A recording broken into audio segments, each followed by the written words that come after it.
You guys think I'm joking, but I'm not. The skin for Alawi is overpowered as hell right now. It's an overpowered skin. It needs to be nerfed. You think I'm being salty, but I'm not. I'm telling you this. I'm not losing, am I? I'm not losing. I'm not being salty. Dun, dun, dun, dun, dun.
I don't miss cannons, Chad.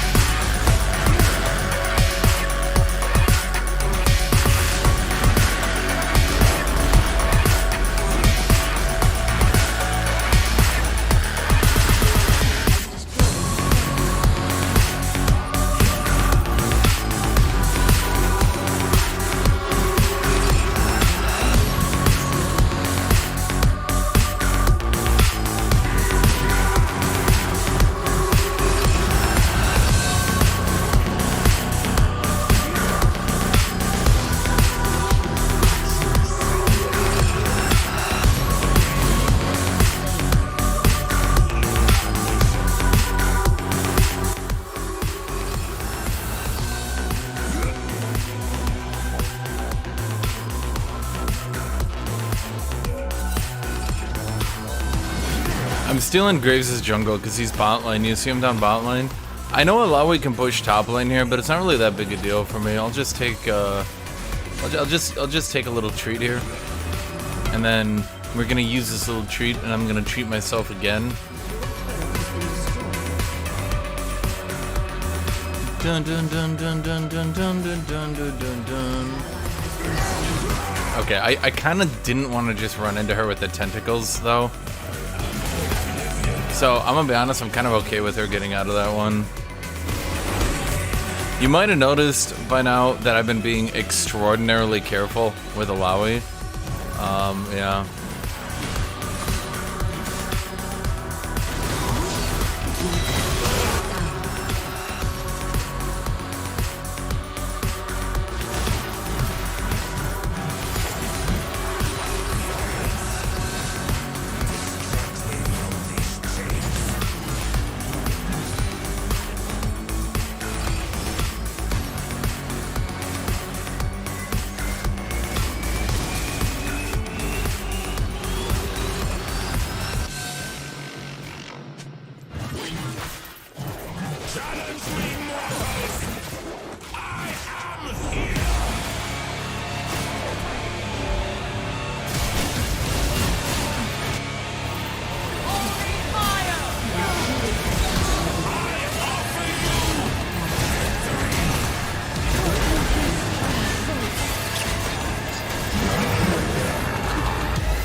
Oh shit.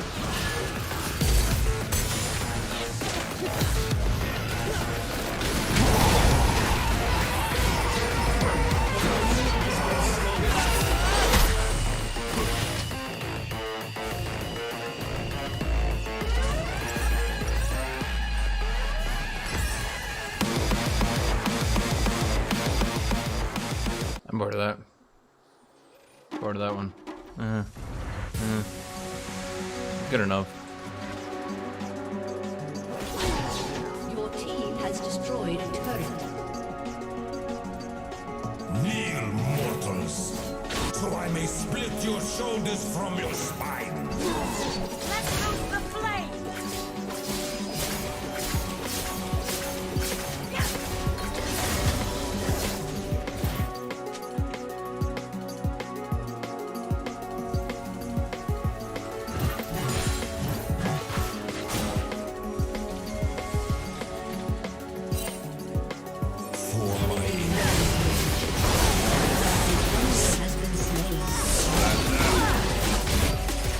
Thank you, Stefan V's. Thank you for joining, my friend.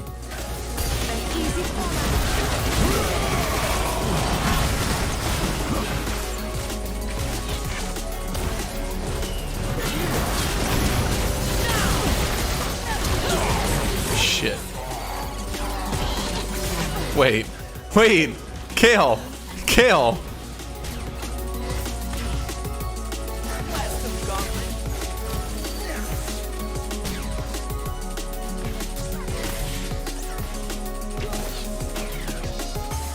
That was really dumb of her.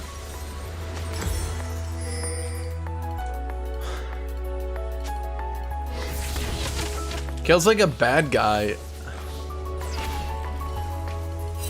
Kale's like a bad guy in like a superhero show. He just runs up, and then the superhero punches them out, and you're like, but why did they just run up to get punched?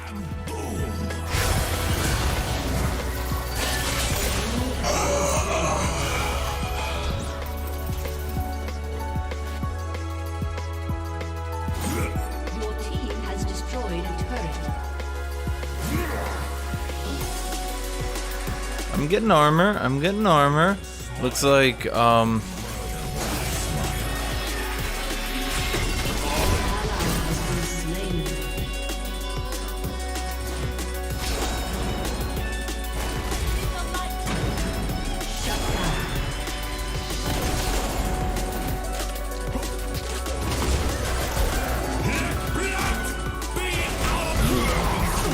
okay. Thanks, Graves. Very cool. Lands like 2 autos and ult. I'm just fucking dead.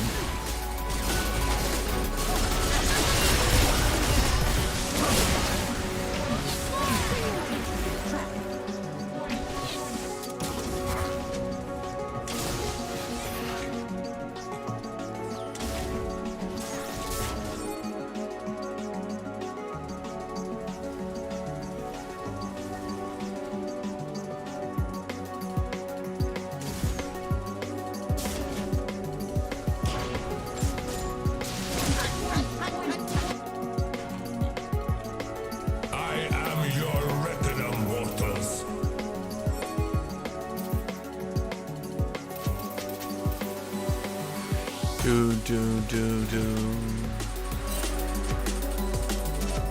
Not enough armor. 60 on a Juggernaut is really low. I have 153, dude. We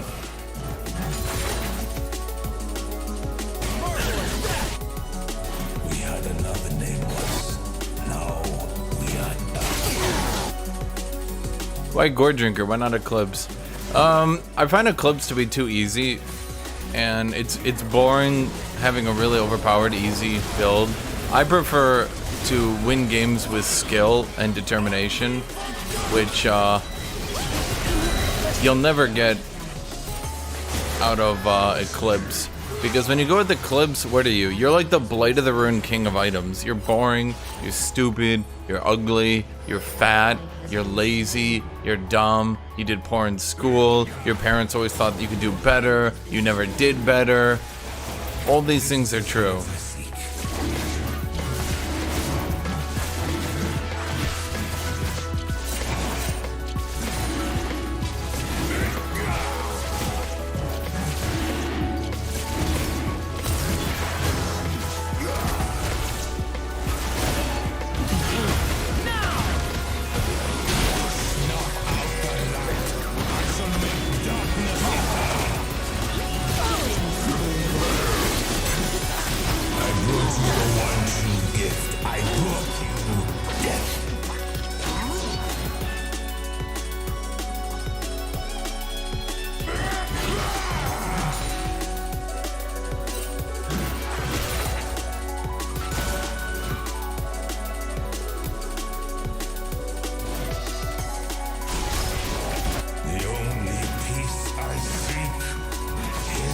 What's wrong with fat? Look, I might be extremely liberal and I might be extremely progressive, but y'all should take care of yourselves.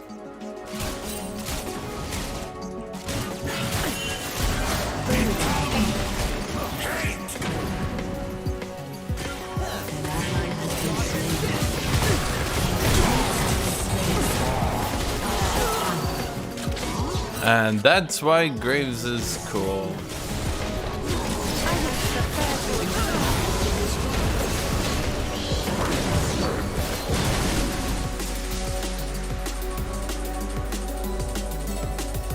I feel like some people take the fat acceptance movement maybe too far. Like, what people are saying is, you know, don't make life hell for each other, don't body shame needlessly. But at the same time, that doesn't mean that fat became healthy.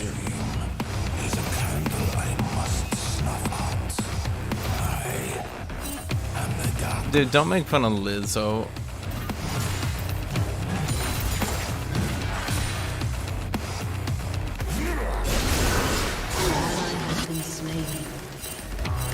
But like, what the fuck?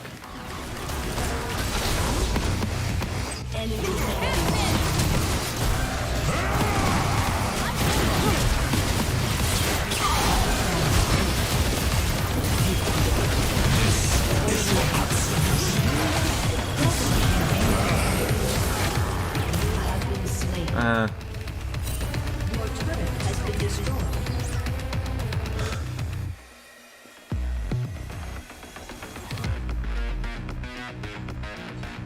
Yeah, I feel like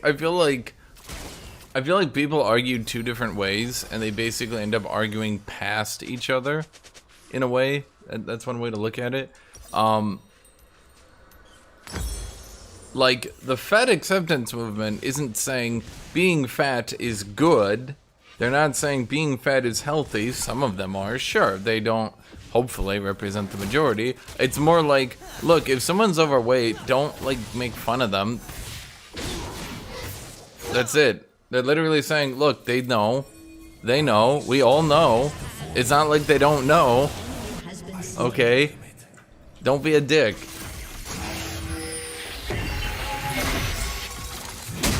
Is that a fair? I feel like that's fair.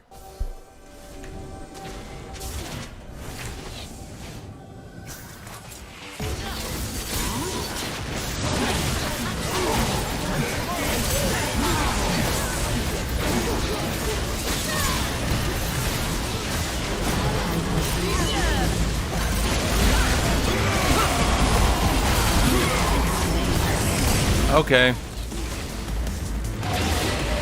Feels like we really should have just finished off Baron, but okay.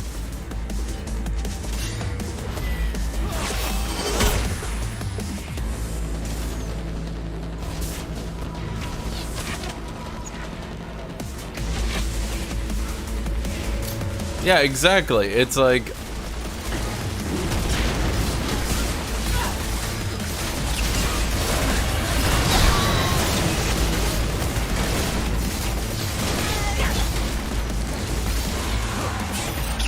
I think the best way to put it is to just say, I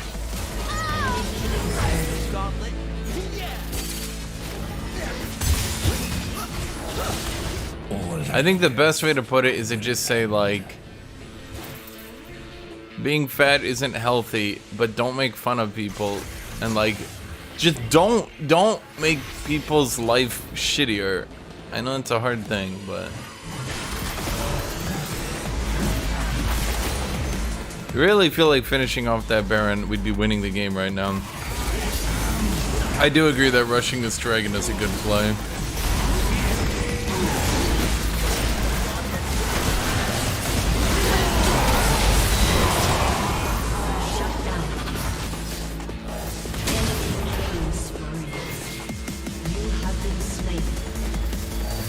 Buried with your transgression. I mean, we lost a 50-50, but I still stand by it. It was still our only best play. Why am I still getting one shot by Graves if I have a fucking Warden's Mail now?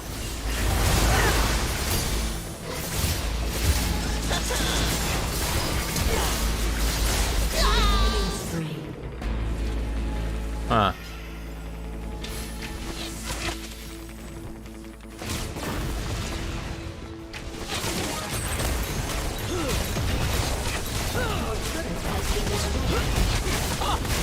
Well, I think that's where this starts to get a little bit more complicated.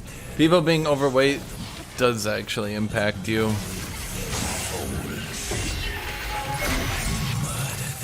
The skyrocketing healthcare costs that obese people have to deal with does actually impact you.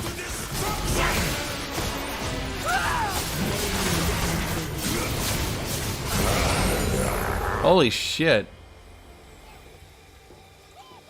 Shut down. Enemy double kill.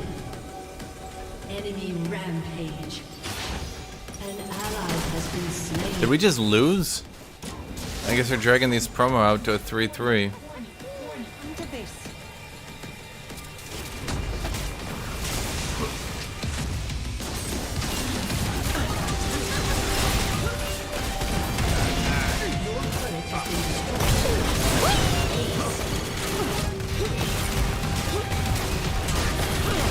Graves is the best champion in the entire game right now.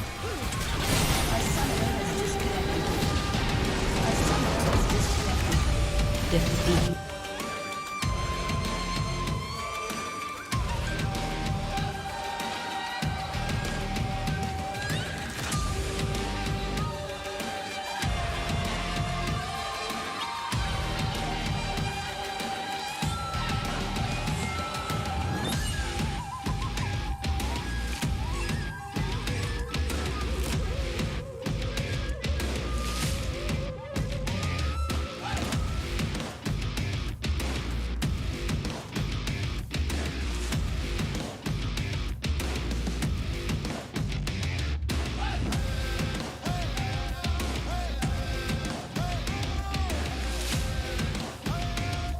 I'll go to Heckram.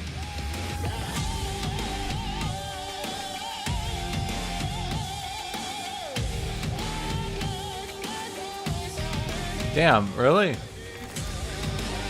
Okay, fuck it. Let's try a game of Legends or Runeterra in queue. Maybe we don't hit a control deck again, yeah?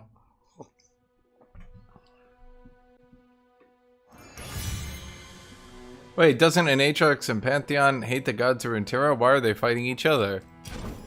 I don't know. Why do Muslims and Christians not like each other? Why do Christians hate Jews? They all go to the same god.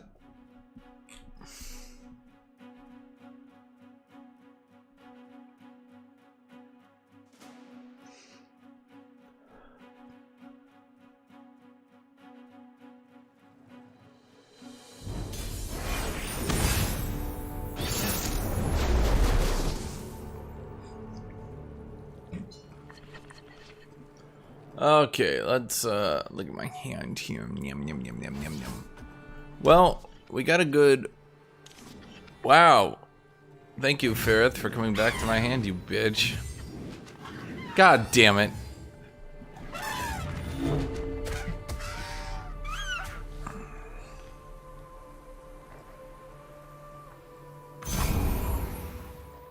Kindle picked me. That's why Smith.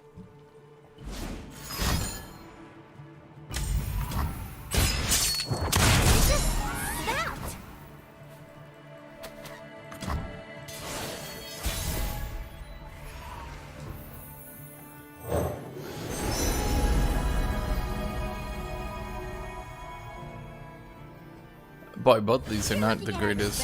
Bounty and all that.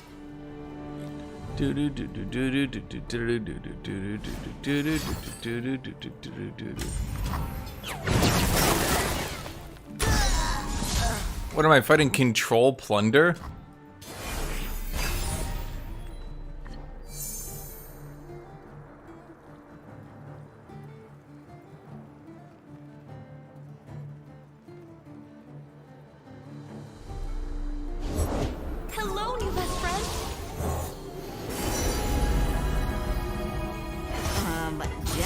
there be contenders out here.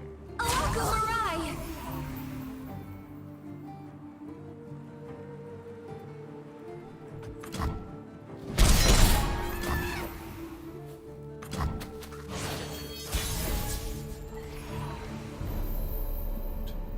Do I go with Jax here?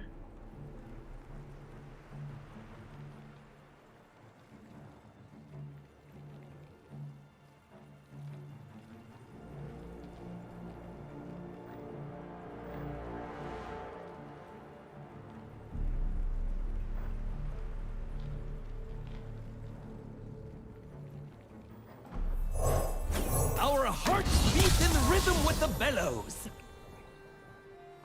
I think getting that guy out of kill range is pretty good. My selection speaks for itself. You weren't using it. Heck of a catch, yeah?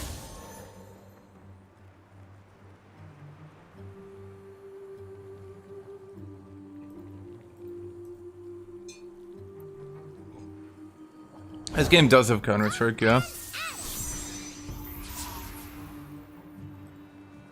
Back to reel it in. I don't think so.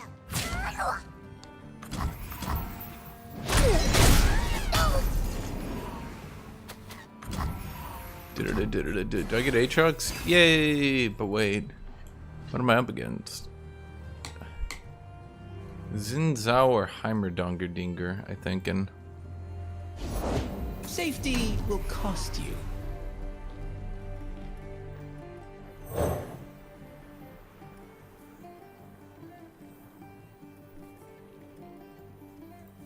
Temper the steel, strengthen the metal.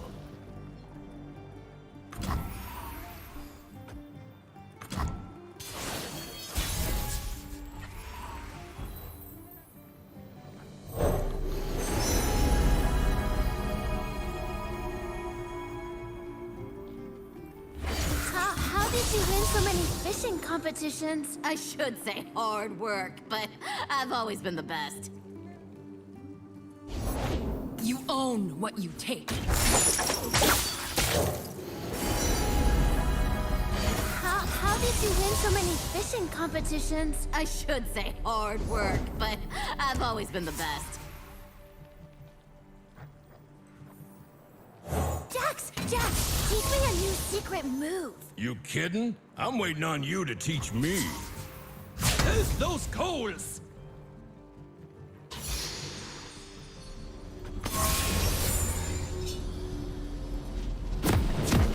You're gonna get burned.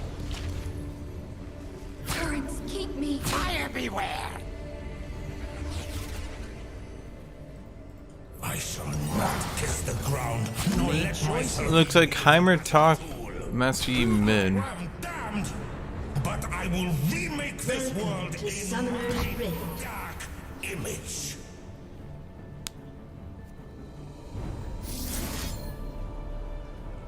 "30 seconds until minions spawn."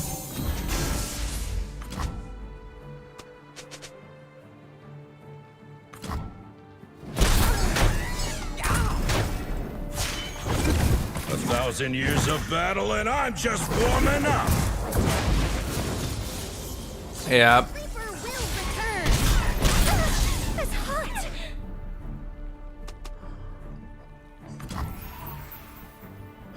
Minions have spawned.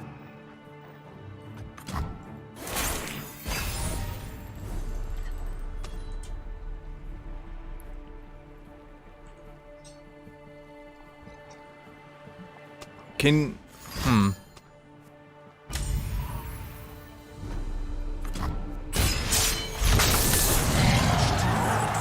The Winter's Claw endures! Can you force Shepard's authority onto someone after you choose to block? Pray, fool. You face a dark end. Guess where it's from. Ask how much. Oops, you dropped something.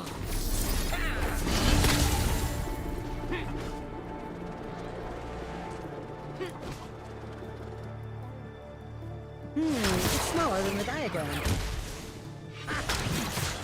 Hear this cursed form sing.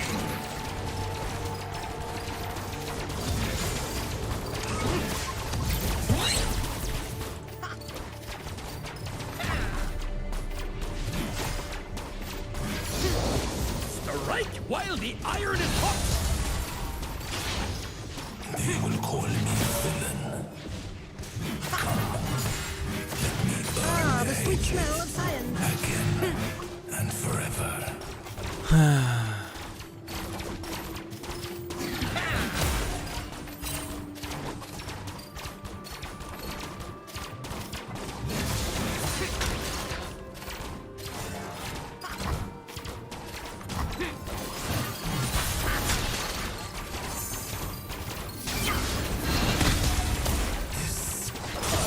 Okay, so he's trying to bait me into attacking, and then he's gonna frostbite everyone. I loathe it.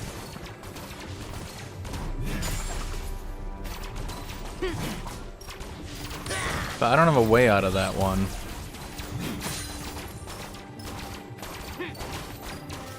It's smaller than the diagram.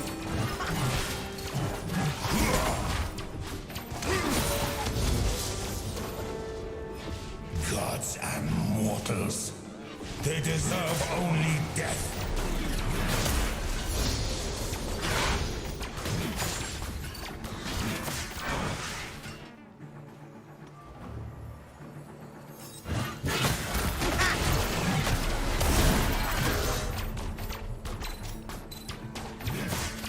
If you're gonna sit down, make sure you stretch. The sweet smell of science.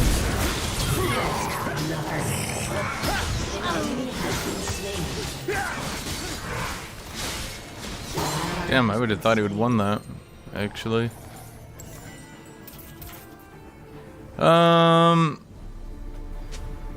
No, I can't really do anything. As long as this form lives, I will punish them.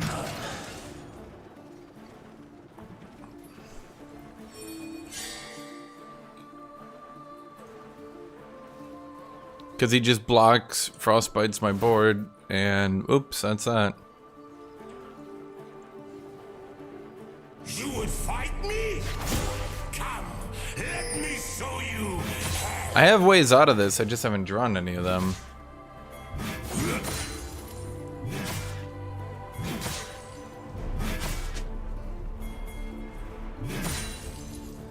It's smaller than the diagram. Got a whetstone? Gotta sharpen my No. I think he's thinking through the same thing I am. Neither of us can figure out what we're gonna do. We're both just sitting here at an impasse. Has been slain.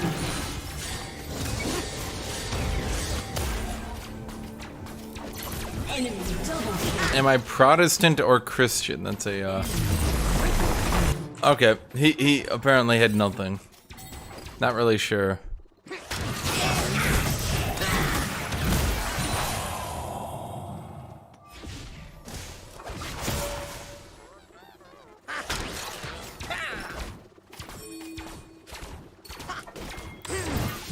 His hand would have had to have been pretty fucking bad for him to actually surrender that. I'm not really sure. Shut down.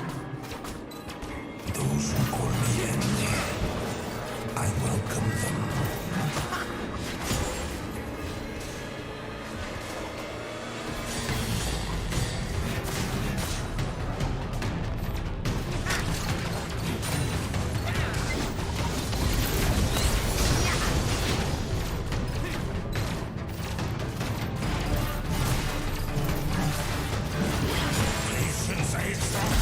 The sweet smell of science.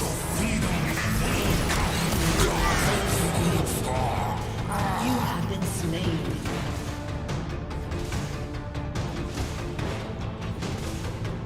The Oblivion Orb actually did do a lot. That was a really good purchase from him.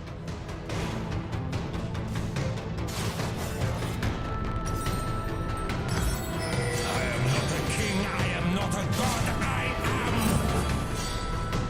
worse. An ally has been slain.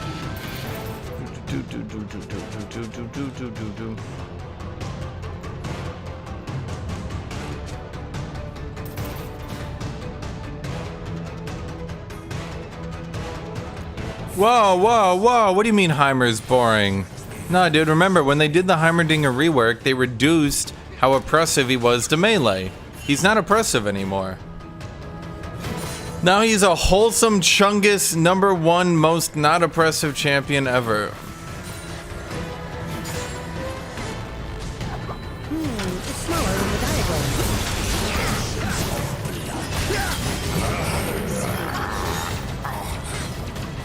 Yes, really. He's not oppressive anymore, man.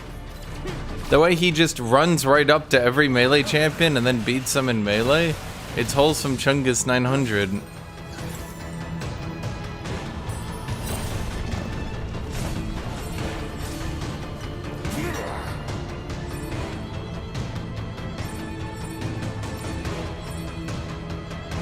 Runs up to every melee champion, places 3 turrets at their feet, throws a grenade point blank, kills them from full. Wholesome 100.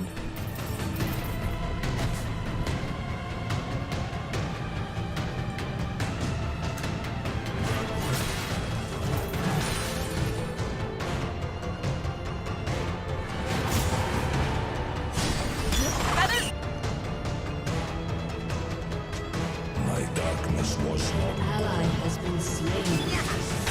by my prison.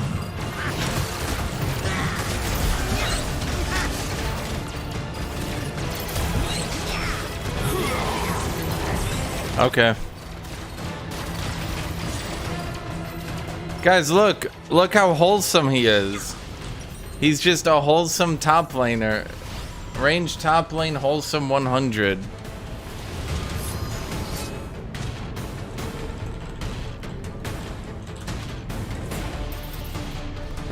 I do not obey. I cannot lay down. I will be the ender of all things. I hit him with Q, puts down turret, puts down turret, puts down big turret before I can even land my second Q on him.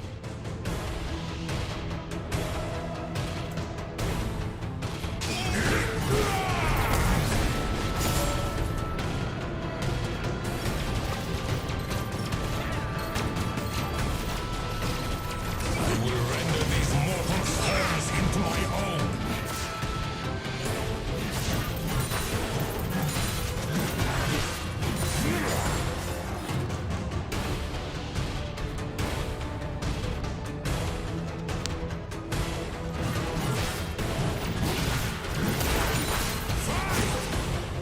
Join me in death. Why did those turds stay online after he clearly backed? And you can tell he backed because he has Leandries.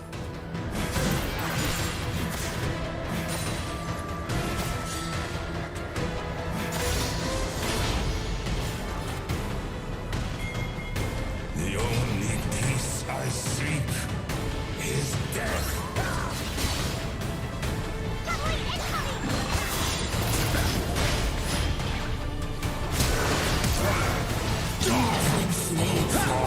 Okay.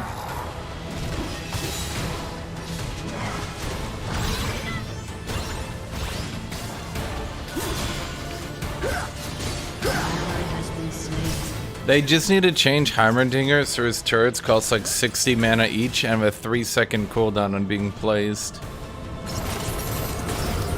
I know what you're saying, but that would kill him! Good. I'm to the end of my fucking life, I will never understand why it's okay to shit on top lane and make it a shitty lane because Heimer needs to be viable. And it's not just Heimer, like that's the thing. People say like, oh, where else will Heimer go? Okay, but it's not just Heimer, it's Teemo, it's Quinn, it's all these champions. Ah, the sweet smell of science. Follow me into destruction! Your team has destroyed the turret.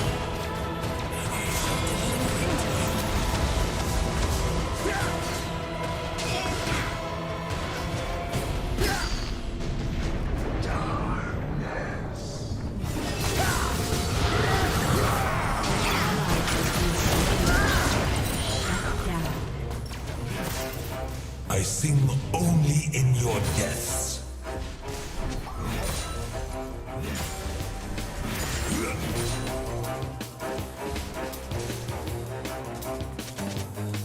Dude, it's all the same fucking champion. Automatically beat you in melee early game, then get outscaled. Which champion am I talking about? Chat's like, wait, but that's like 9 of them.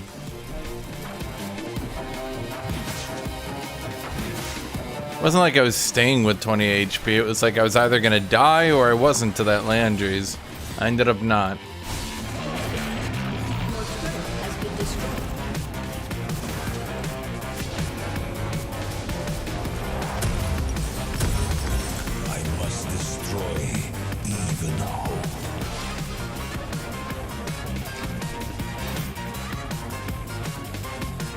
Like, there wasn't a whole lot I could do, is what I'm saying. Dun dun dun dun dun dun dun dun dun dun dun dun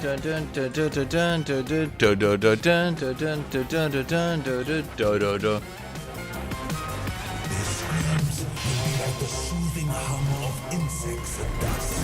If we lose, it's fine. Then I just get to do my promos again.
You the one true gift. I brought you death. I actually won't be able to do that.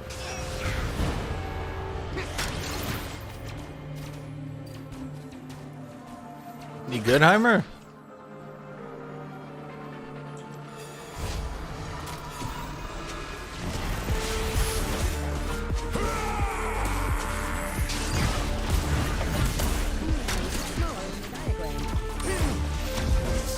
I mean, the problem with Heimerdinger is pretty fucking obvious. There's basically no way to interact or play around him as a melee champion.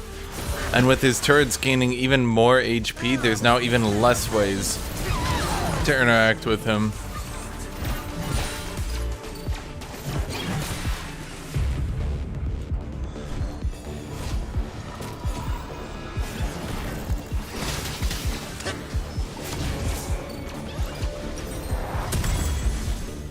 He's just a giga stat check with no gameplay. I'd actually say Yumi has more gameplay than Heimer, unironically.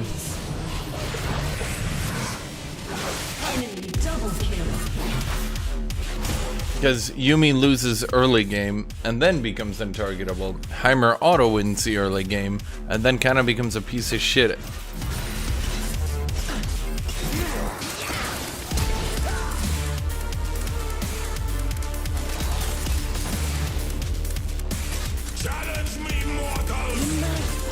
Dude, how warded is our jungle? Holy fuck.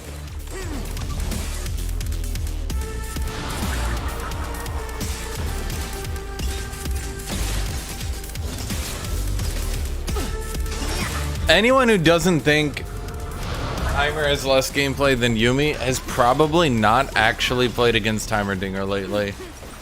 And admit it, he's pretty rare, so you probably haven't, have you?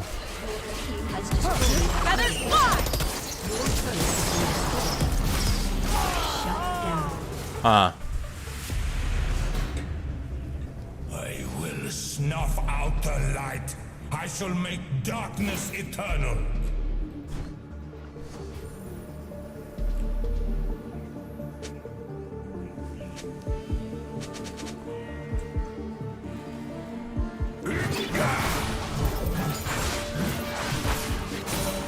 Well, I mean, she didn't exactly do anything special. She just put down a shitload of feathers, flashed, and then...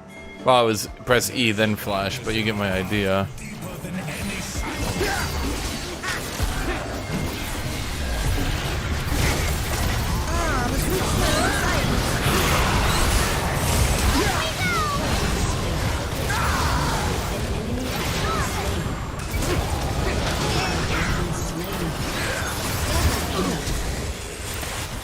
And they won't be needing that anymore.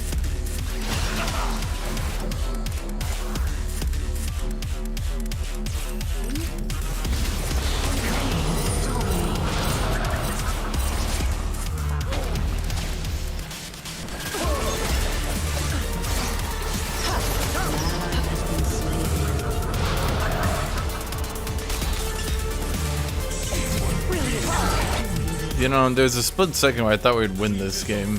Sustained only by this filth, blood, and form.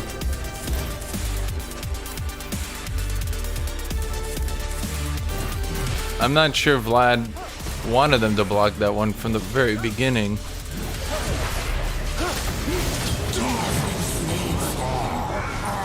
Slain an enemy.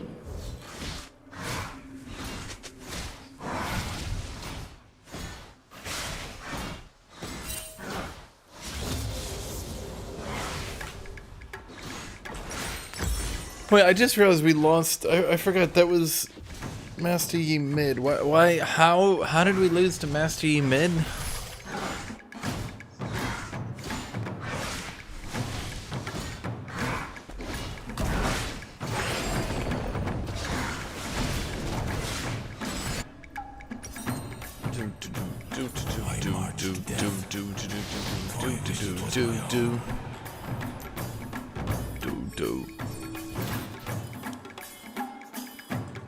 Yeah, it's Master Yi mid. I kind of forgot about that. Master Yi mid beats Vlad? Question mark?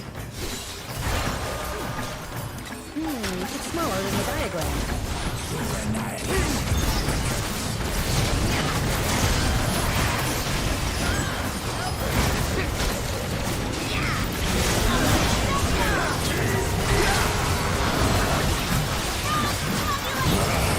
God damn it.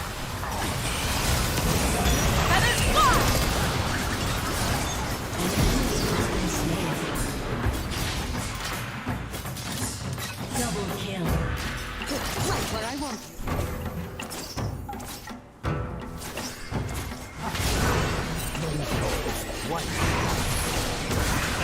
Ally has been slain.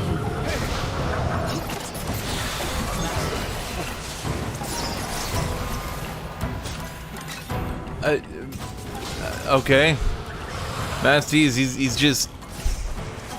He's speeding, boy. Kneel, mortals, so I may split your shoulders from your spine. Why does everyone use this Vladimir skin? Was it just because of the water effects?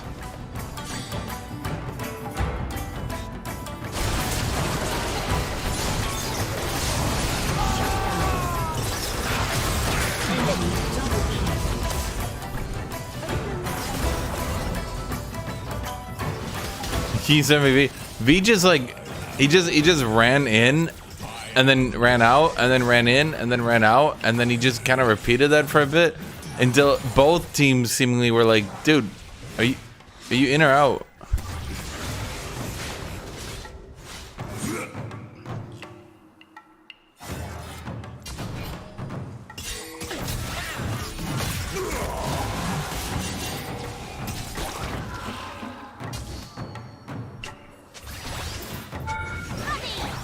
My suffering, I will make it bloom.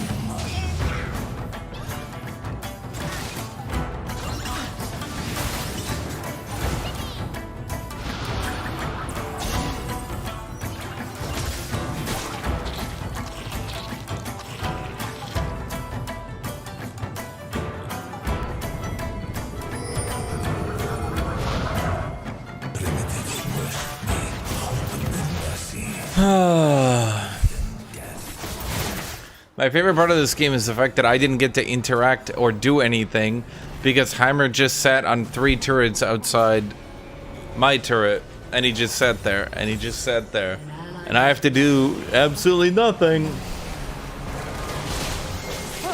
Double kill. By God, the outplay. Is Master Yi nerfed yet? Mortals.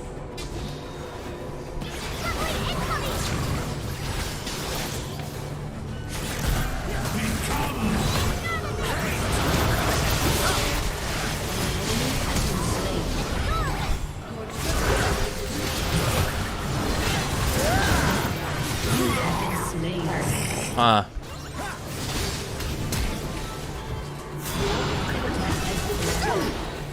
Enemy double kill.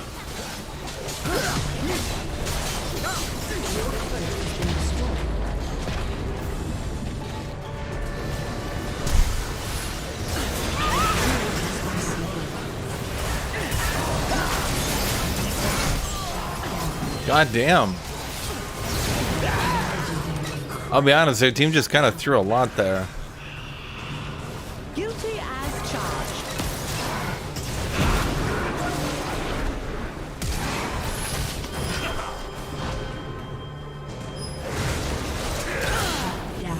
Yeah.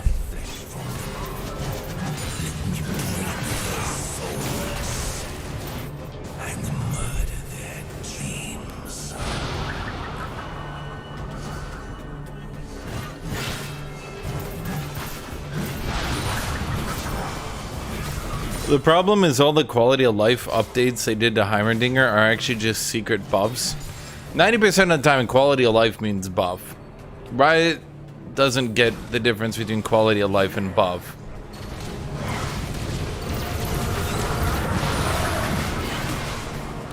An actual quality of life change would be something like Heimer's turrets now display in an area where you can see them so that the Heimerdinger player can see how many turrets he has available.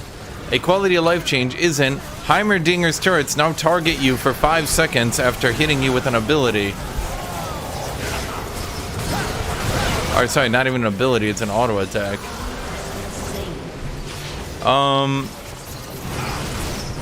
Everything that happened here was 100% intended, and you can't prove otherwise, Chad.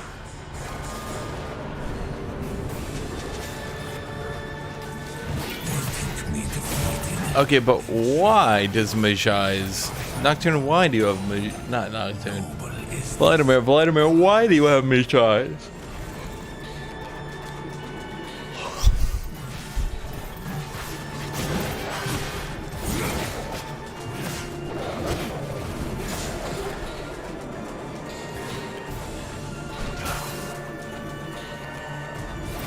Yeah, he hasn't stacked up well. I guess my question is, though, like, why did he start stacking it up? I mean...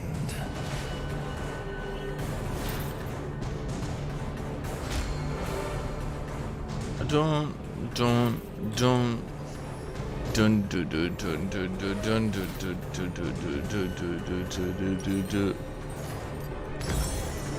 where do you get armor?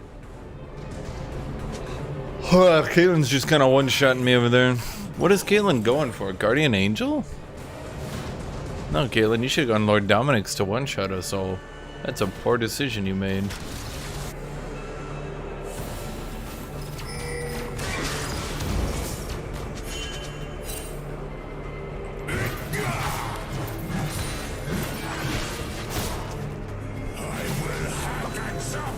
Mejai's is a good item for mages if it's fully stacked.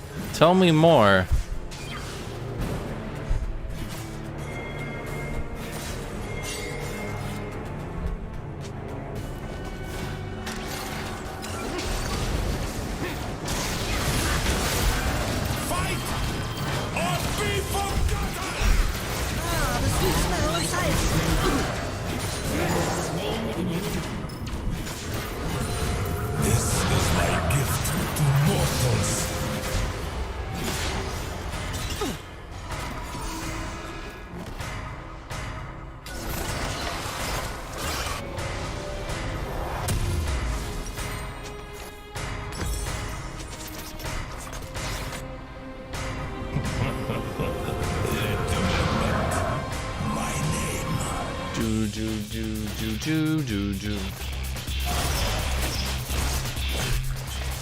There is an AD death cap, Spear Sojin. That's basically what they're making, AD death cap. I think that the champions that boost their AD are gonna be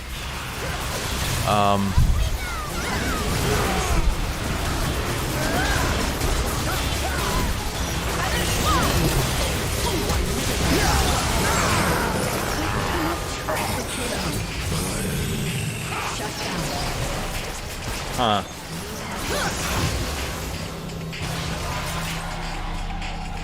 It's not. It's Spirit Sojin, but it's a totally different item. Don't get your hopes up, dude. Your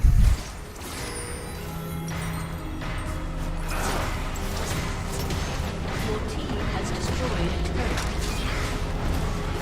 turret. It's Spirit Sojin in name. It does give a lot of AD. It does give health. It does give ability haste.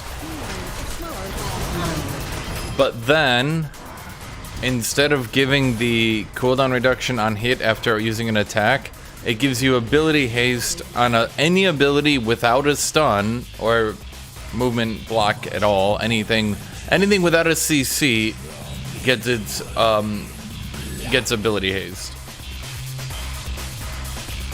It seems to primarily, the way they seem to be designing it, it seems to primarily be about ensuring that like bruiser builds with Titanic are good.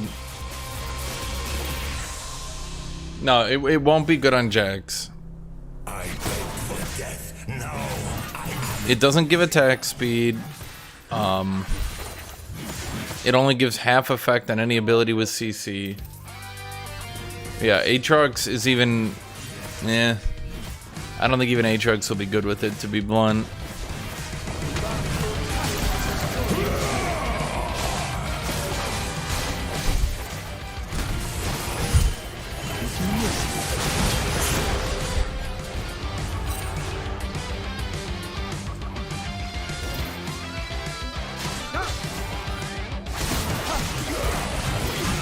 Oh! you die a fool.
Now, I thought that maybe without the Master Yi, they would have won that fight, but... Yeah, dude, I don't know what my team wanted from me there. They're 4 people. They can literally ignore me. Can you see on replay what happened to the rest of the team? Well, I'm assuming they died.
Well, okay.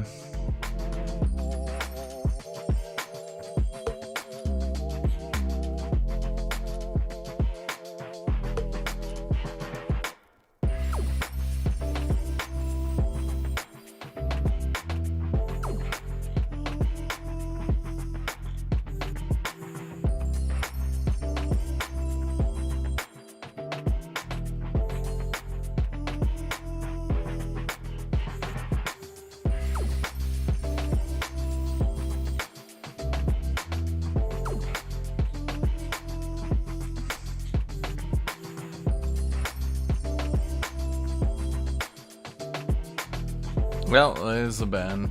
We knew it was coming.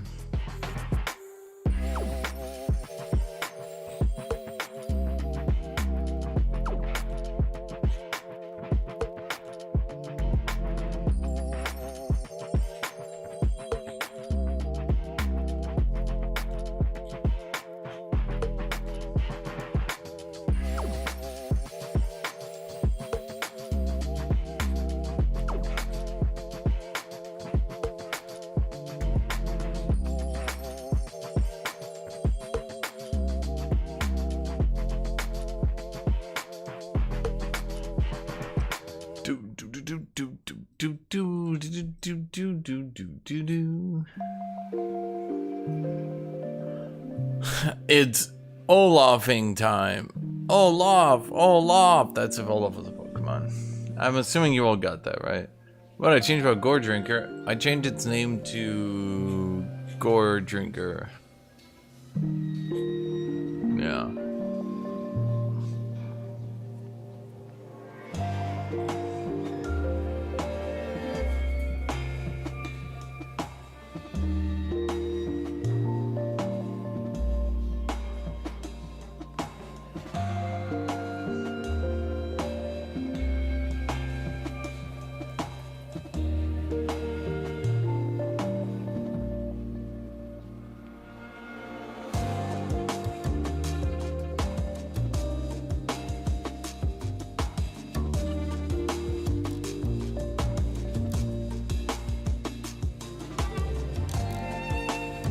Ah, Trundamere.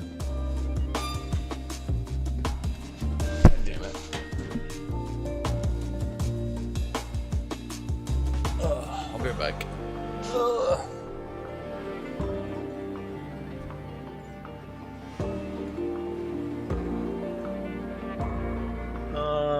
No, dude. No. The new Spirit Sojin isn't even really that good on Riven. Because both her Q and her W are CC, so they both only get half ability haste.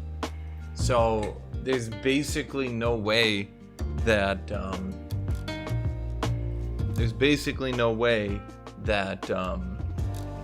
that item will outdo Black Cleaver.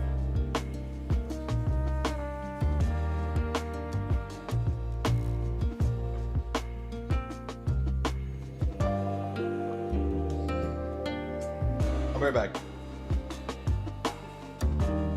Right back.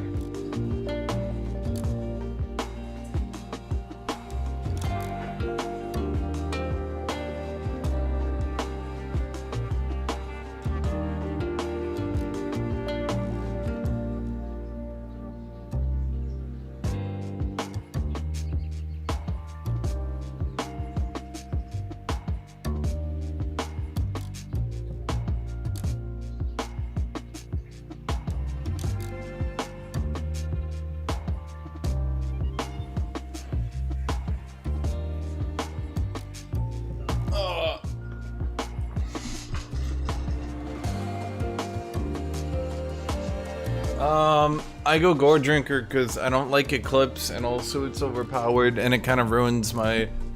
It kind of ruins my mojo.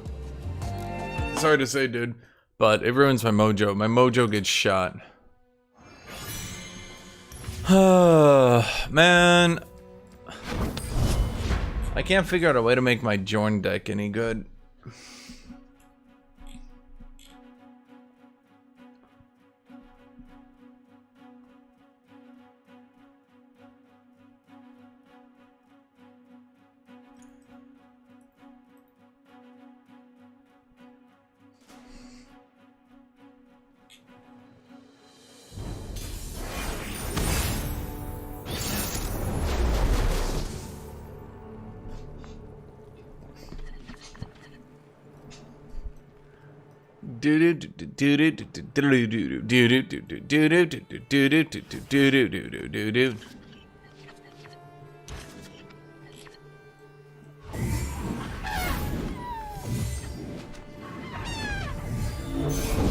What could you ever teach me? Wu-Ting style! The wind howls!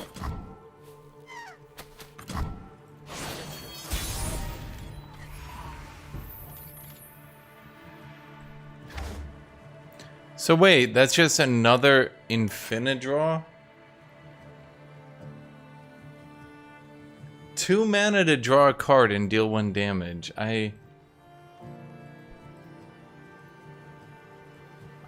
don't understand.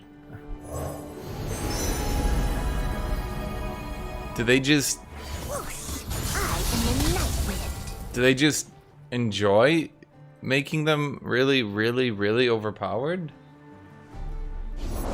So pretty. No outsiders.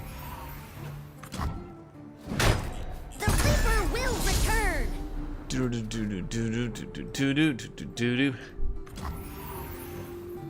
Well, the start... Oh, man. Damn it. Ionia, with their extreme mana efficiency, will never be able to do anything with that.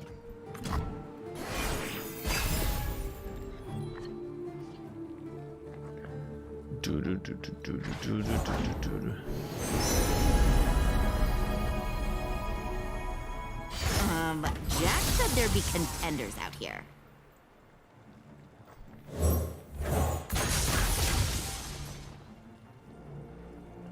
I am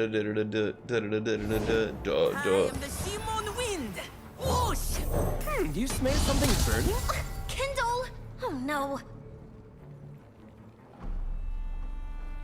About to reel it in. You're right. I do have Inspiration Secondary. You're gonna get burned. Well, he's already drawn 1 extra card.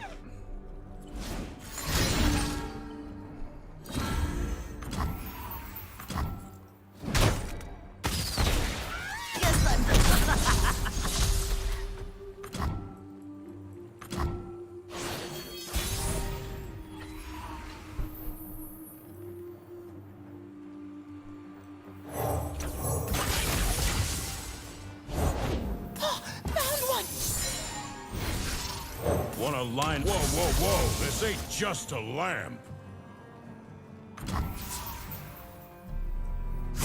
Those coals! No gills, no entry. Who's next? Bring it on!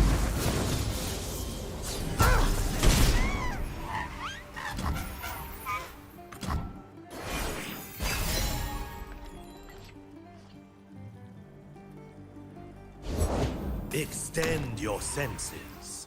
Oh, it's Lee Sin. I love that guy. Lee Sin, I love you. You're so cool, Lee Sin.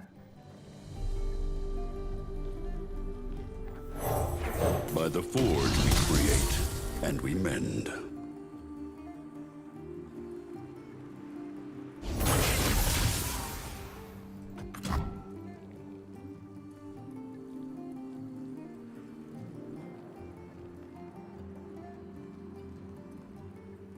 God, Lee Sin is so cool.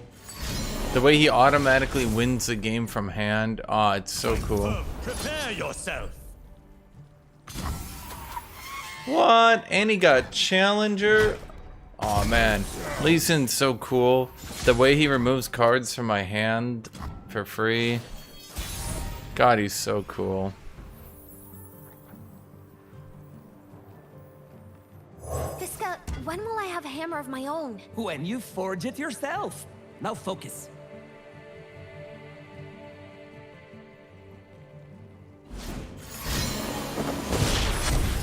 I am in queue. Ever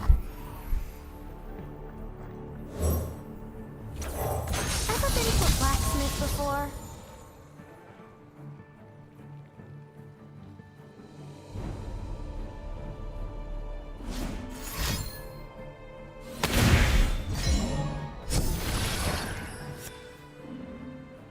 Okay. So does he have his Instagib yet? I can't actually stop this, can I?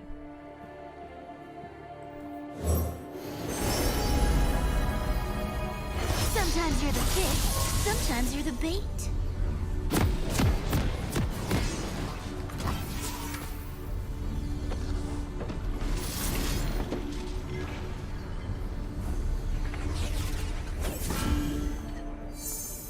As my ancestors before me.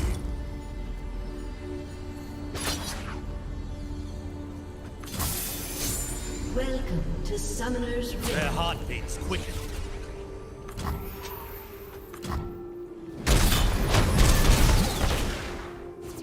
Seconds until minions spawn.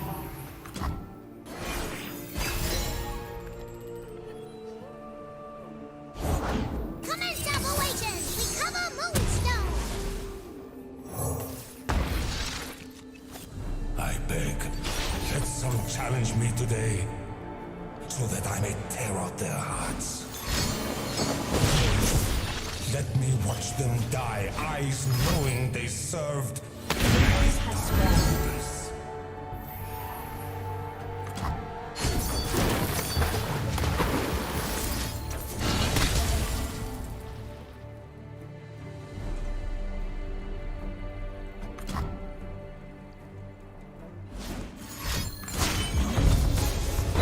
As the dragon wills.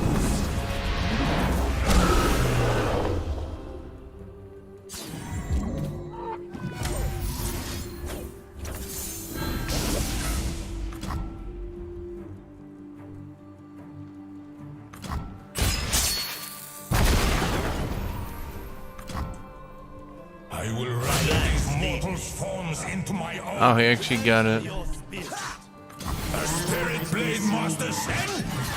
Tested against me. Let me shatter your illusions. God, the way Lee Sin just keeps generating more and more barriers every time. God, he's so cool. I wish I was Lee Sin.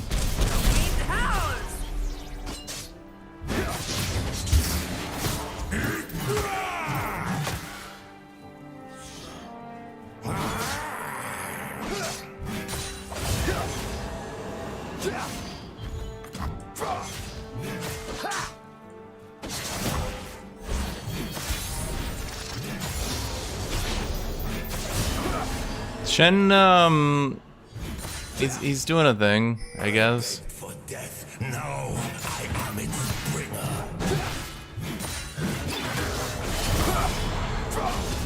An enemy has been slain. His fire burns bright in our hearts.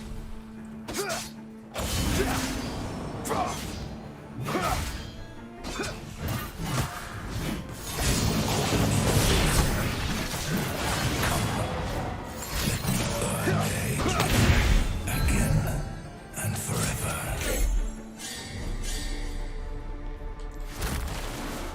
Ah, fuck.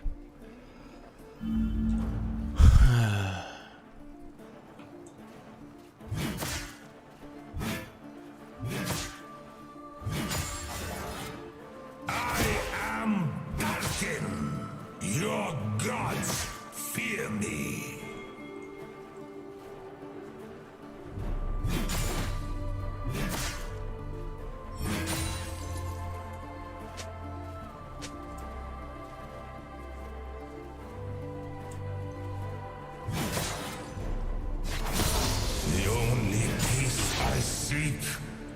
God, I love that every time I play Legends of Runeterra, it's against a fucking control deck.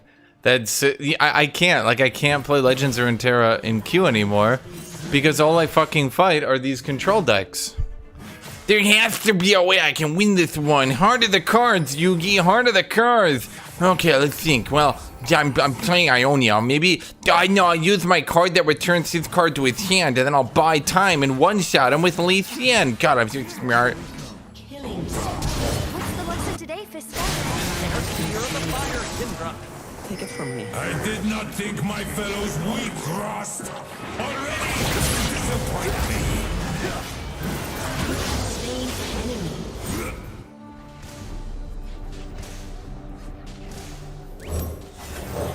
Here, let me see that.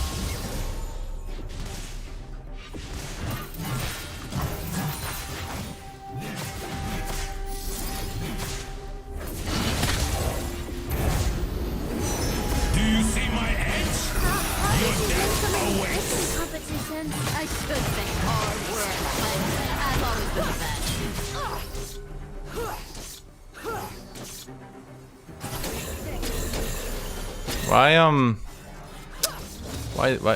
Why is Sivir here? As long as this form lives, I will punish them.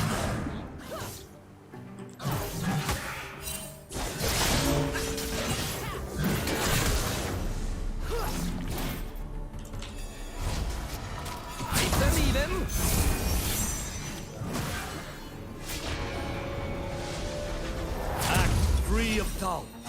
You won't take me away!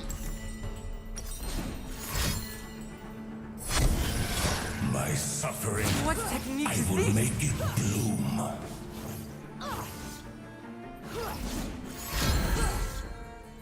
Oh God, the way that he deployed 2 blockers from hand, and now he gets to barrier again. Oh my God, he's incredible. He's insane, and he did all this, and yet he still has 6 more cards in hand.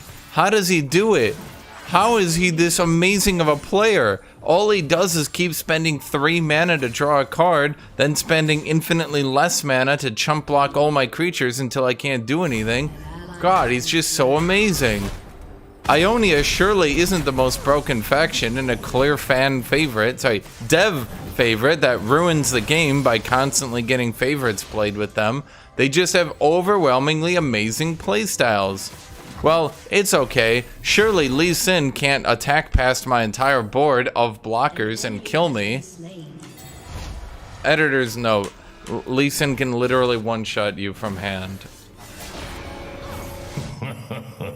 Let them lament my name. Back off.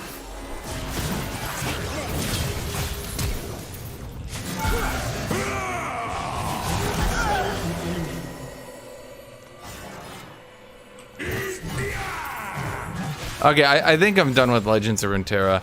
This expansion was fun for a bit, but it's just back to, oh my God, Ionia beats everyone? No way! Yeah, okay, shocking. What is Sivir doing top? I don't know, because she wasn't inting until she started inting.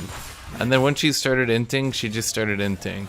I'm assuming this was something like the jungler stole her cannon, and so she decided she would run the entire rest of the game down. No, I would welcome it.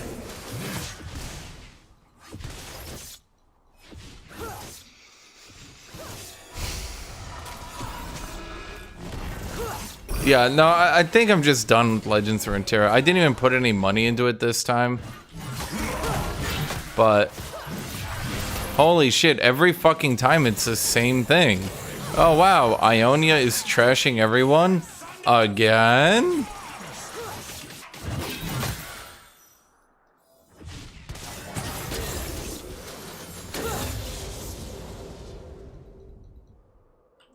This shit happens in Diamond 1. This shit'll happen all the way to Challenger, dude. I guarantee someone stole her cannon and she decided to run it down. The rotation isn't gonna help anything, dude.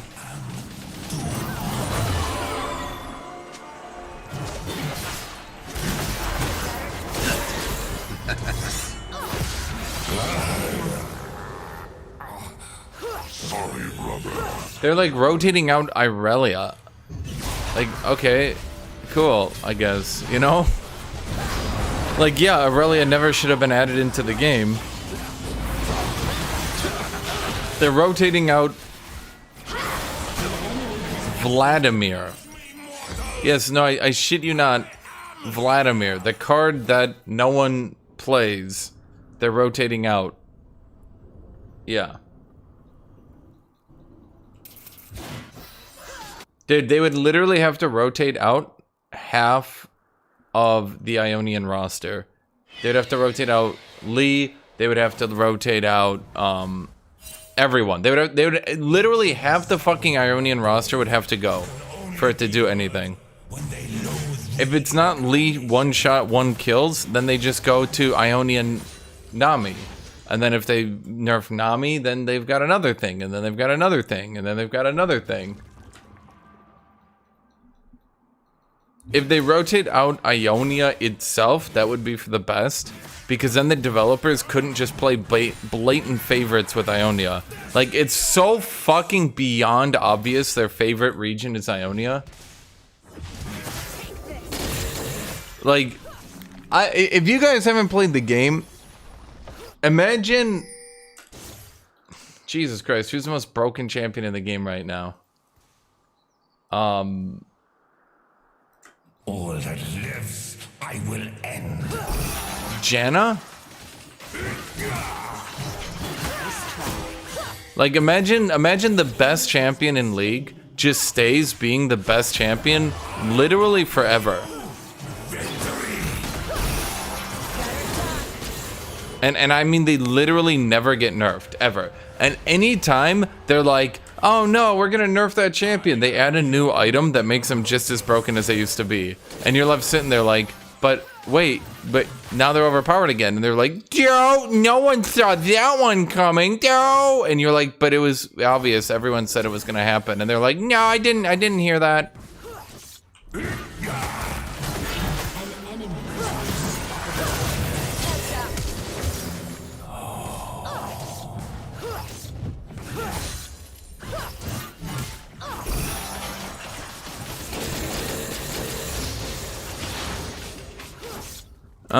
Sivir is really hard for me to beat until later on, because she can spell shield my combo, then chase me down from full. But Ionia has been the best deck in the game. Some form of Ionia control one shot. That's the thing. I brought you. That's what I keep trying to explain to people that don't understand why I keep quitting the game due to Ionia. Like, I want to play it because it's like League of Legends characters. Like, and I imagine you guys would watch that in queue, and at least, you know, you'd be like fucking 3-year-olds going like, yeah, right? But like, the thing is, Ionia is... It's a combo control one-shot from hand deck.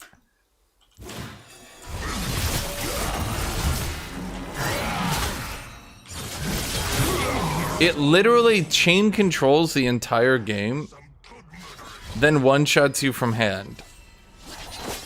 And you just have to sit there and be like, yep, cool. Then they put down Lee Sin. Oh my god, he's leveling up. Oh my god, he's using Dragon Rage. Oh my god, he did 20 damage to my 20 health, full health Nexus. Oh my god, it's so cool. And you're like, yep. Yep. Yep. And unlike control decks from other games, it's not like a unique combo. It's literally just, I played Lee Sin exactly as he's intended. With his exact intended mechanics. And he one-shot the Nexus. I can't think of any other champion who actually one-shots the Nexus by their intended mechanics. Like, no tricks or anything. Like, nothing being combined or anything. It's literally, I one-shot the Nexus with my literal intended mechanics that you are supposed to use with me. And you're just sitting there like, but what?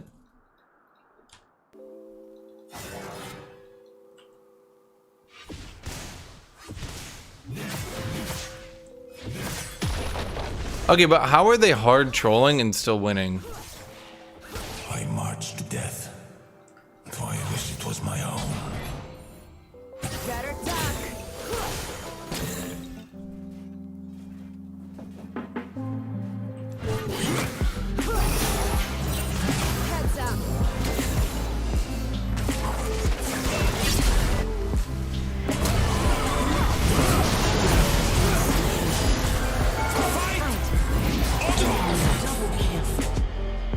I wish he didn't.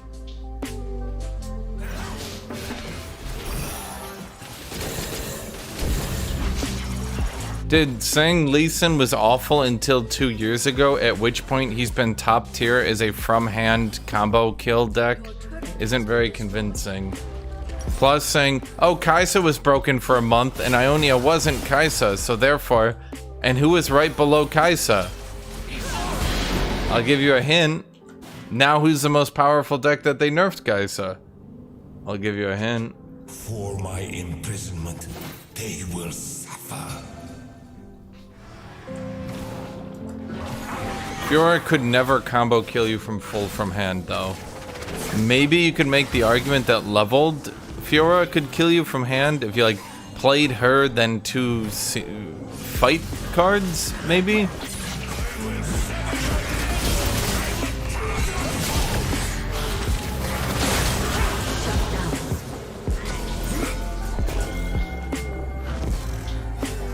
But no.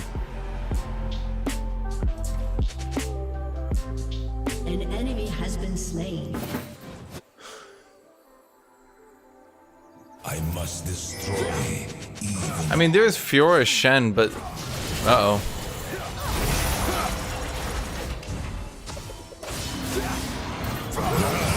Dude, does this Sivir just follow me around the map? What the fuck?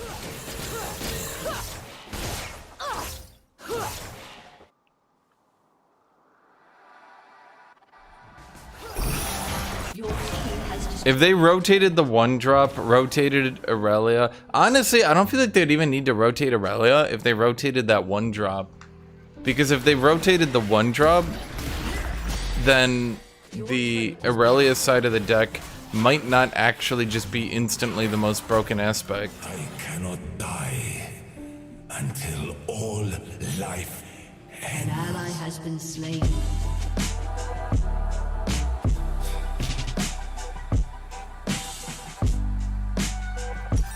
I'm waiting to get you.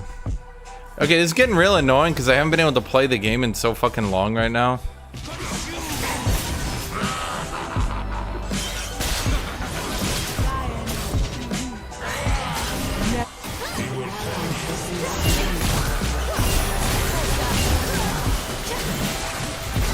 What is she doing?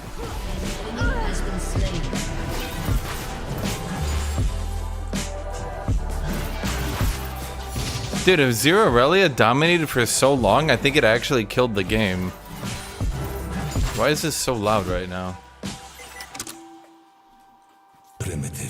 I don't think people realize how long Zero Aurelia dominated that game for. It was like half a year. Not that long. It was like 3 to 4 months. Because it was like really broken auto win on release. Then they gave it a slight nerf. Then people just changed the deck slightly. Then it was another 2 months. I think it was actually 4 months, right? We had another name. And it was so fucking broken. You literally either played a Zero Aurelia or attempted to counter a Zero Aurelia. Those were your only choices.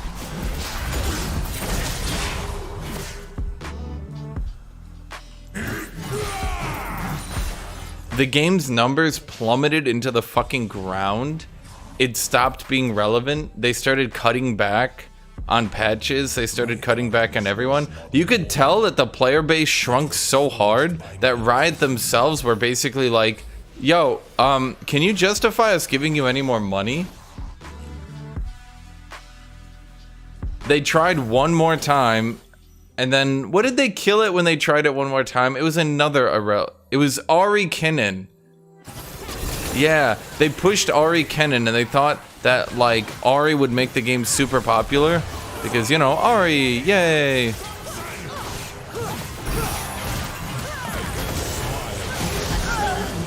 And then, I think that was basically it, right? Because after that, they pulled the funding for Path of Champions. They pulled the funding for a lot of the game. Well, I don't think if you're playing Sivir, especially with the way her ult works, I don't think you're supposed to stand in melee and fight Aatrox in melee. I will drown them in oceans of blood. the developers just play favorites so fucking hard. It's like I don't think you guys realize, like, the thing is, when the developers play favorite in League, they let a champion be like a little too good. In the grand scheme of things, the most broken champions in League are a little too good. Graves at the end of the day is a little too good, right? And the thing is, the win rates of the top decks in that game get to be so high with basically no counters. Like, they start getting like 60% plus win rates, making up almost the entire top meta, meaning they're going 50-50 into each other and then having nearly 100% win rate into not them decks. Does that make any sense to you?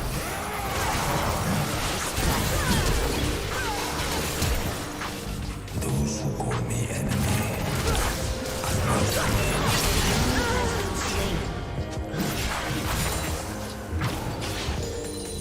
I agree. Yeah, exactly. The thing is, the deck mostly fights itself and then still gets to like 60% or even 55% win rate, which means it basically has a 100% win rate against all the other decks, because all the other decks combined make up a very small portion of the meta. Like, I don't think you guys understand how broken I'm saying these decks become. That's why I keep joking that I should just automatically surrender when I'm fighting Ionia. Because if you're not playing a counter Ionia deck, you actually just can't beat it right now. As you saw in that game alone, even when I swung with a full board, he deploys 2 chump blockers from hands, chump blocks with Lee Sin with barrier, and then one-shots me the next turn. It's like I spent the entire game setting up, and he's like, one-shot. You're just like, oh, cool, I guess.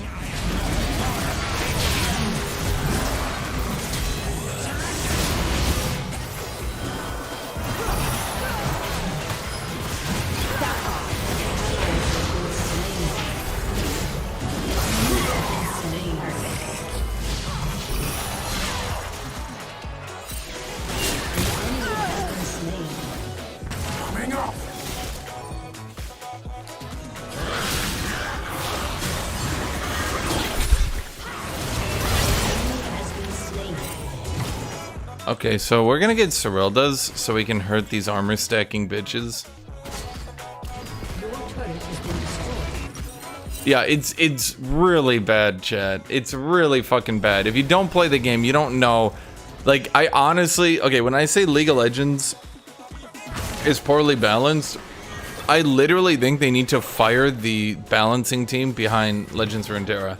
Like, they literally dead ass need to be fired. They're so incompetent at their job and play favorites so unbelievably hard.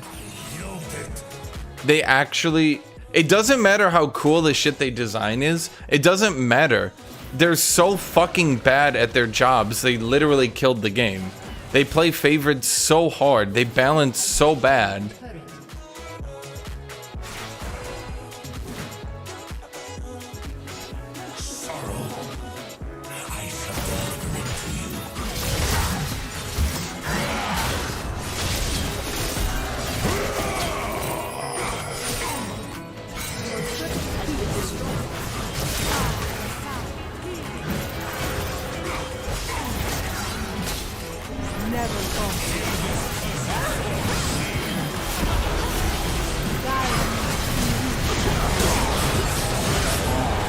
Is that dude still full HP?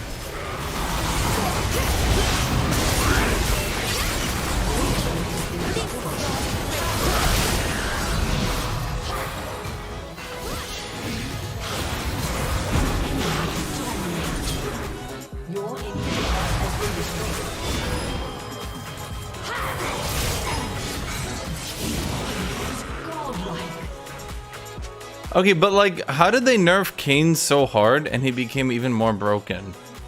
How did that happen? Executed.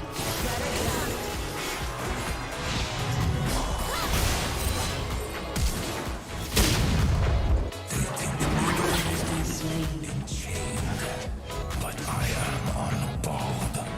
Noble is this.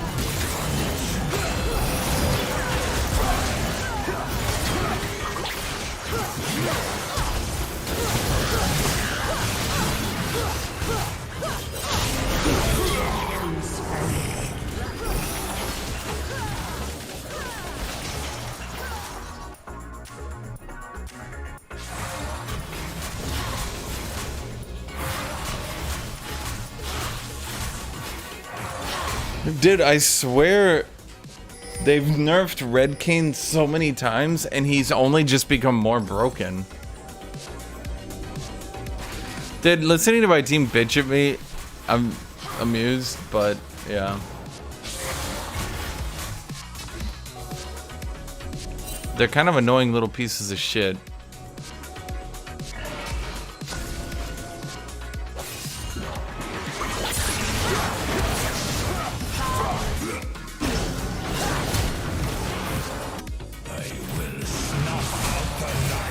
I shall make darkness eternal.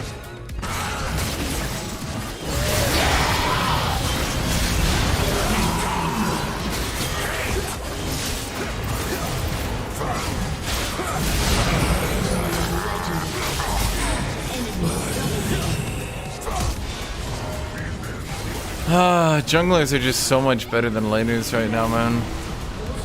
Wait, oh, I thought Shen was actually gonna die to that shit. So Kassadin, I guess, just built tank and then...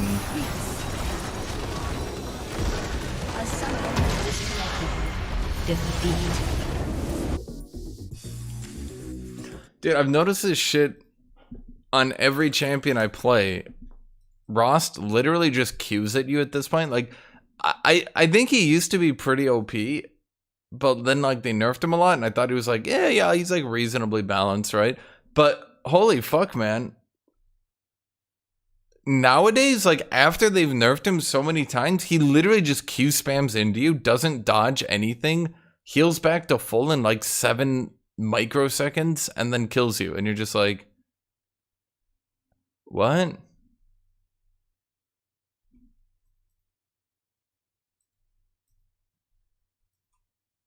We have one winning lane.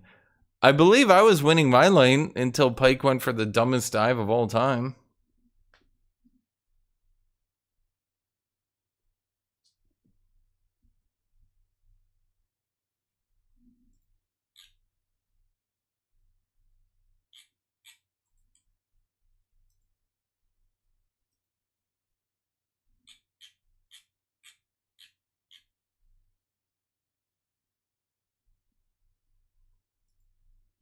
I need something to do in Q, and there's just like... Again, the issue is if I play Legends of Runeterra, every fucking game I'm just playing control.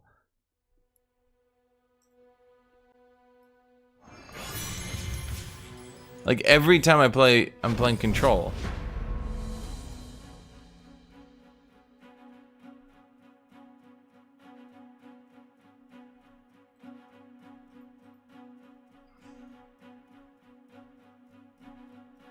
Yeah, I think that's like 90% of the problem.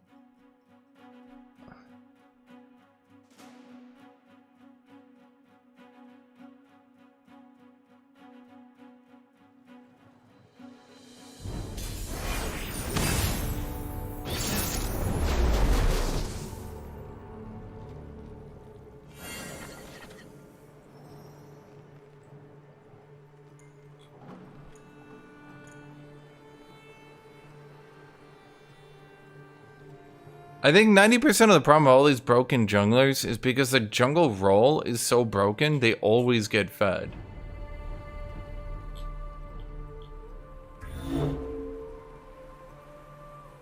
What am I fighting? Nessus Kindred?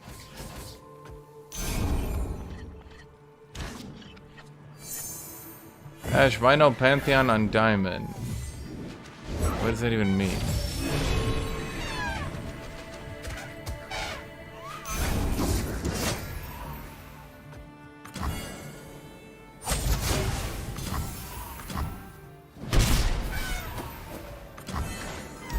I wish they would tune up the Bakai a little more.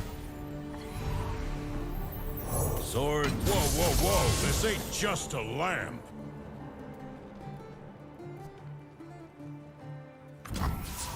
Weapon roulette.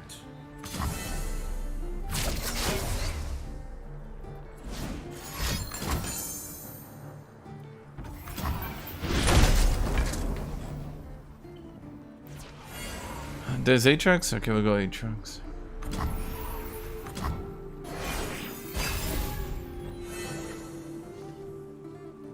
But dude, will Aatrox going to Legends of Runeterra do anything? Ask yourself that serious question. Open your heart. You know the answer. Just me, or did it get a lot scarier in here? Huh? No, Jax, I'm on your side. Don't worry. Let me show you how we did it in Acacia. Here's what's gonna happen. Oh wow, I can't wait to play my Aatrox deck. Plays Aatrox. Homecoming recalls to your hand. Well, that's okay. Plays Aatrox again. Homecoming recalled to your hand. Okay. Lee swings at you, does 20 damage. You're dead from full. Oh. Huh. I don't want to play Legends of Runeterra anymore.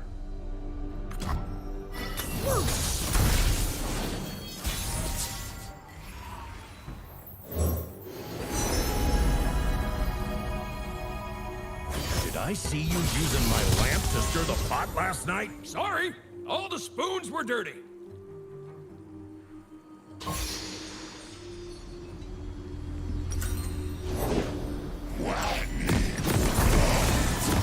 Let me change up my style.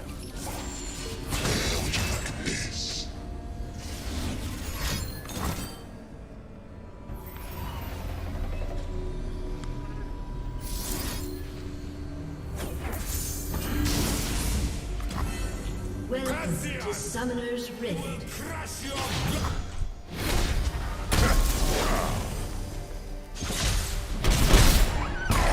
30 seconds until minions spawn.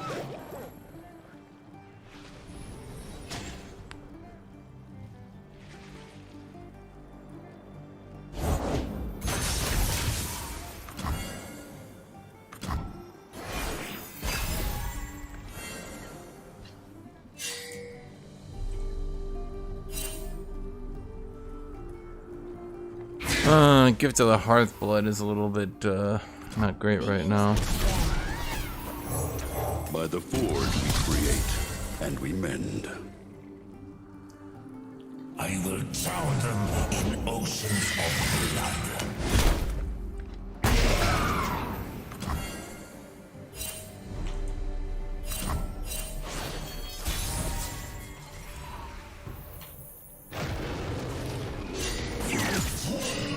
Okay.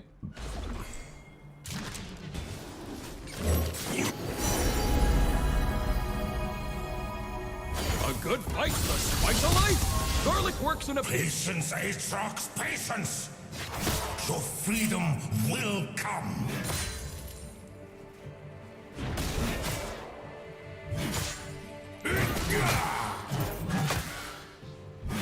Vandermeer!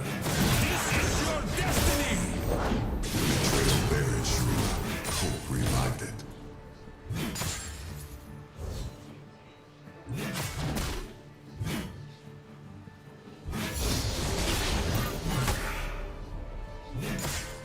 Kinda sucks that that missed, but okay. Primitives wish me, hoping for mercy. Okay, so he put down Nasus. It's obviously really bad for me.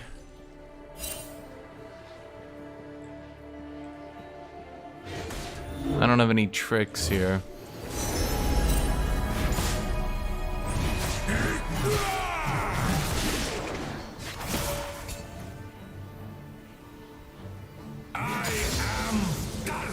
You're looking at Ione.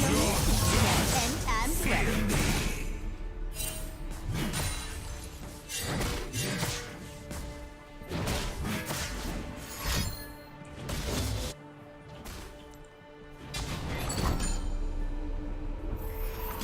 In service to something. Am I the abyss? Or did I gaze into it? Return to dust. I killed your tribe. Now, join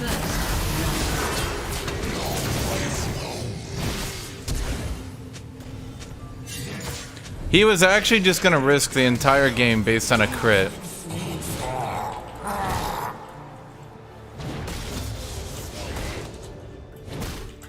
An enemy has been slain. This is why I fucking hate Tryndamere players. I don't want to participate in their shit fucking RNG bullshit. March toward vengeance. Drown this world in blood.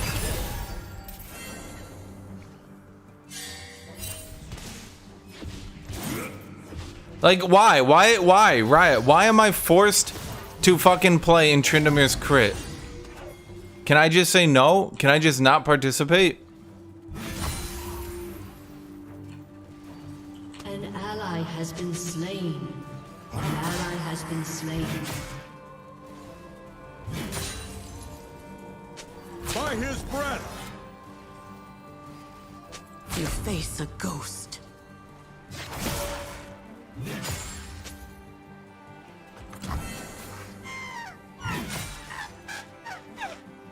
Fight! Join me in death.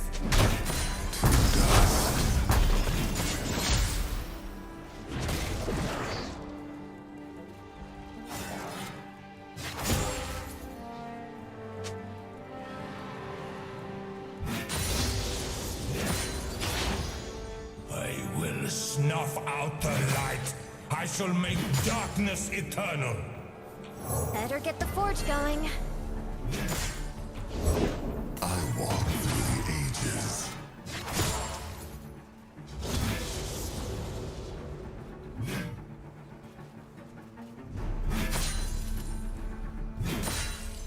Suffer as I suffer.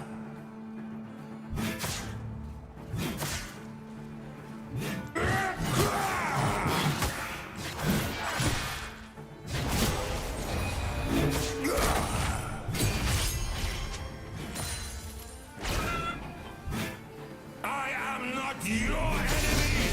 I am Killing spree.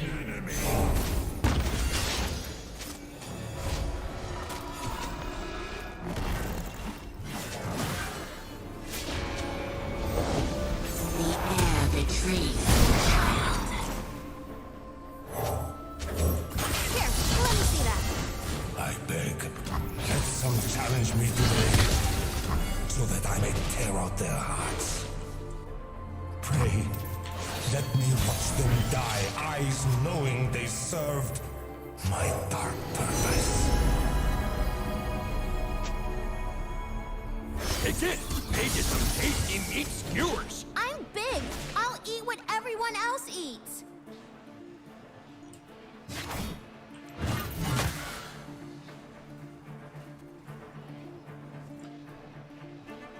I will sever you. I will carve your souls.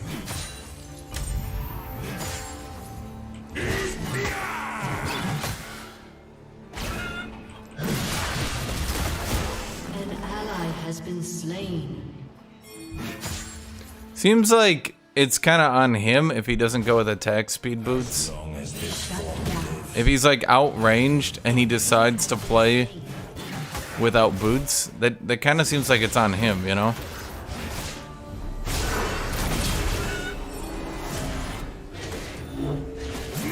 That doesn't really seem like my fault.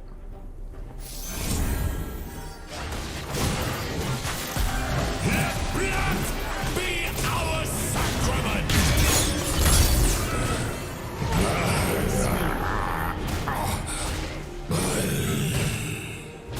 You really risked the game again on a 40% crit chance.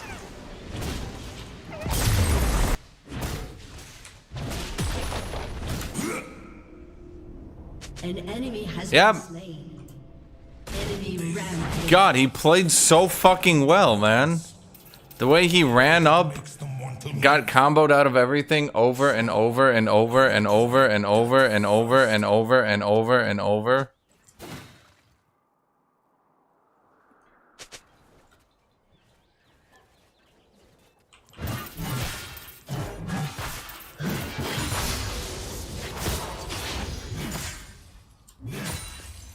Ranked environment, but bad players get to RNG. We had another name once.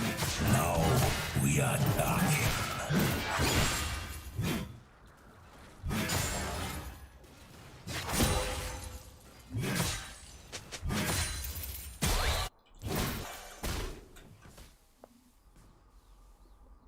Why is Trend allowed in ranked, I ask.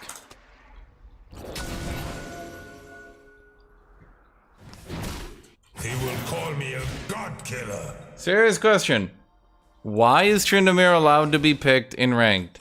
Why is he allowed to just retard rush his way forward over and over again, hoping against hope that he just crits his way into a win? Why, Riot, is that allowed?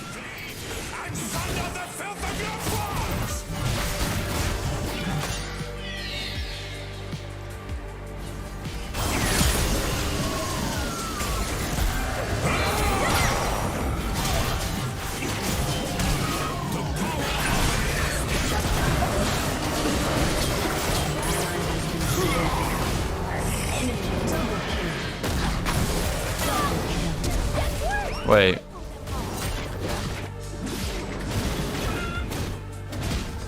Ally has been slain.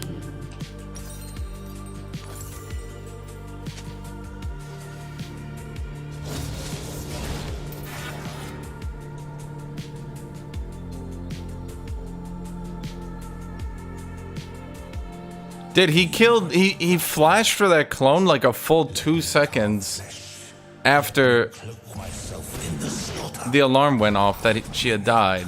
So I don't really understand it.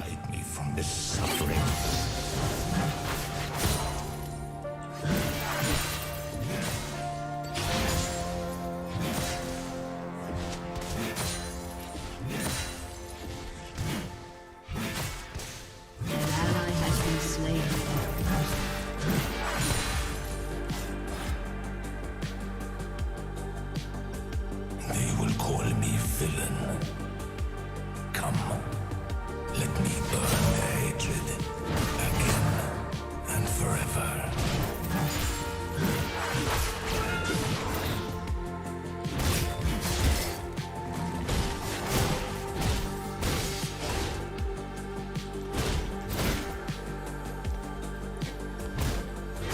Isn't Lethal Temple wonderful? All that lives, I will end.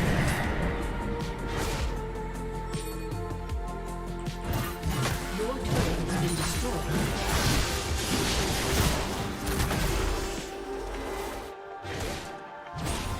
An ally has been slain.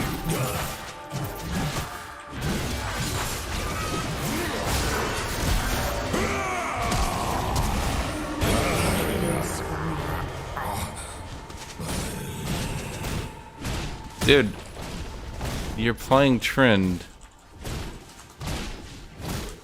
You RNG'd out your dive. And Trend beats Aatrox.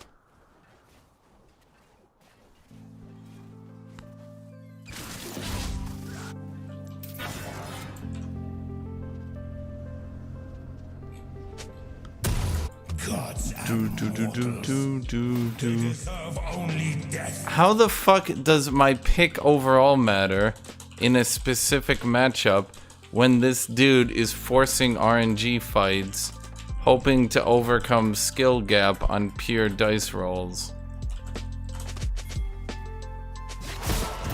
Hear this person's horn sing.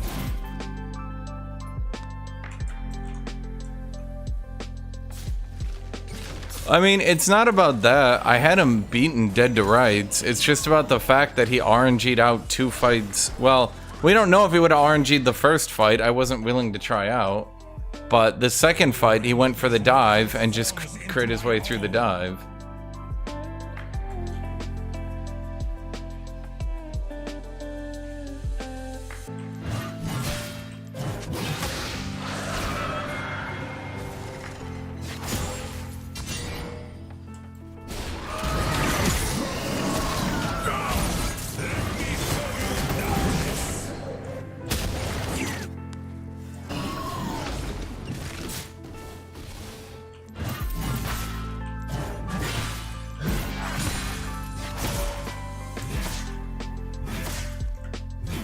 An ally has been slain.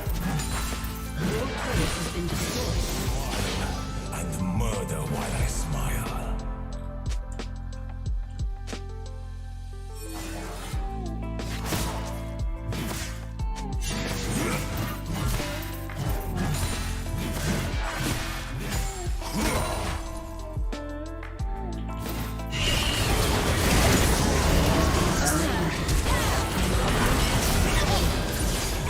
Shut down. Enemy double kill. Enemy triple kill. I mean, why? I don't. Enemy has been I don't know why you would ping Fiddlesticks in that situation. Like, did he get outplayed? Was there something he could have done differently? Kind of just feels like he was in a really shitty situation, to be honest with you.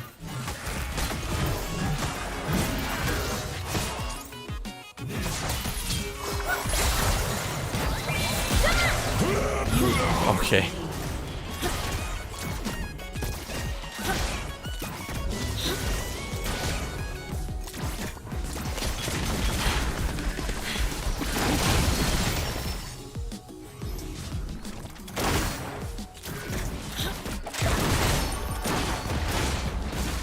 Your team has destroyed a turret. Has been slain.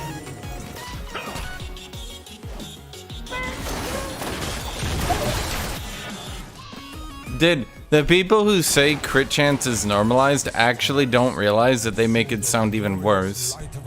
Because crit goes down as you crit and crit goes up as you don't crit.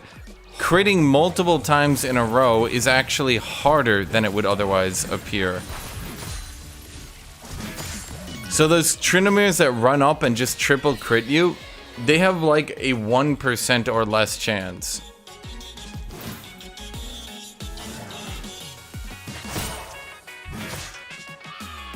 That's why it sticks out in your mind. Because it doesn't actually really normally happen. An ally.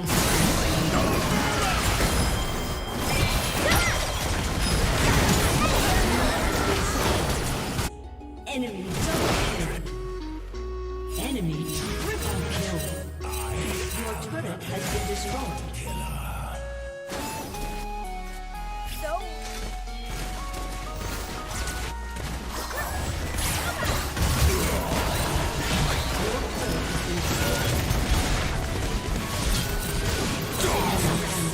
Because I was bot. And how the fuck do you get from bot to mid?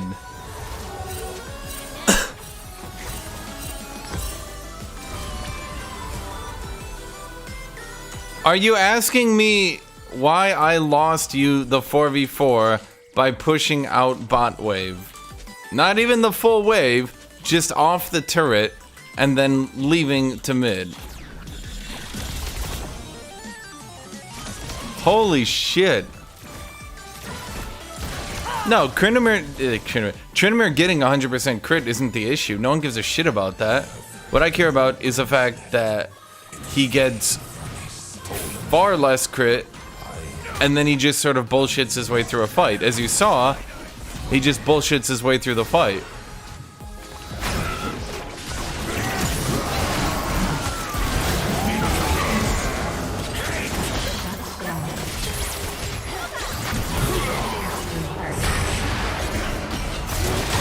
Oh, that's what's going on. It's tank set. I finally figured out why he's not doing anything.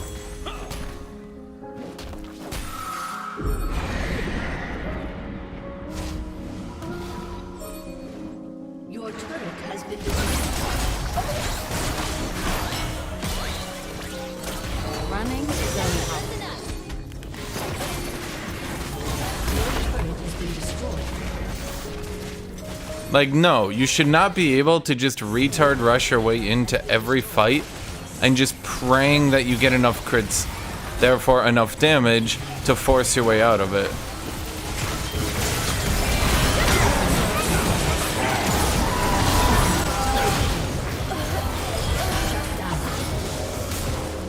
Double kill. Told you to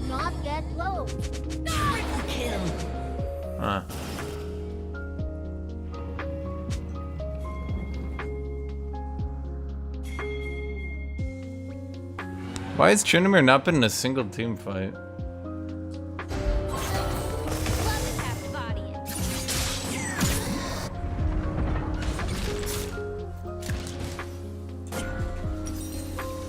I feel like his team has got to start being mad at him for that at this point. The dude's not been in a single team fight. When they loathe reincarnation.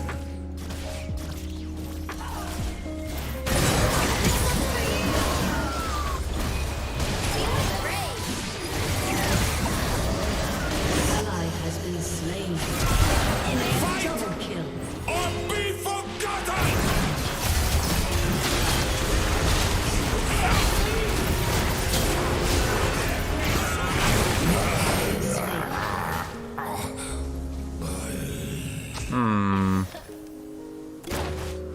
Kind of wish he didn't go full tank set.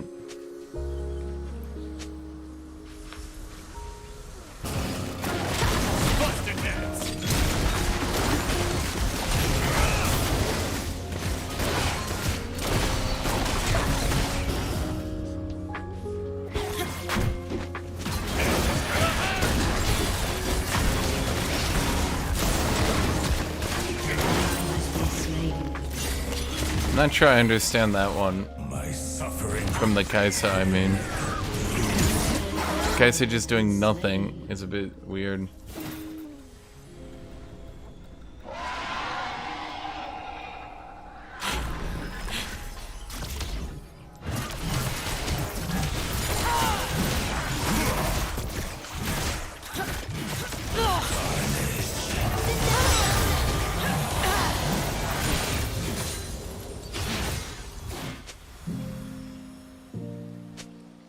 Being Challenger in Legends of Runeterra would just be playing Ionia, and it would not be fun. But Hashinshin, what about next expansion? Then it'll be whatever champion comes out in that expansion. I cannot die until all life ends.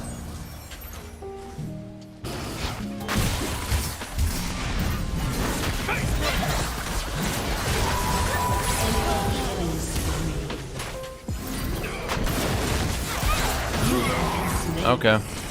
I kind of thought Set was like gonna go in though.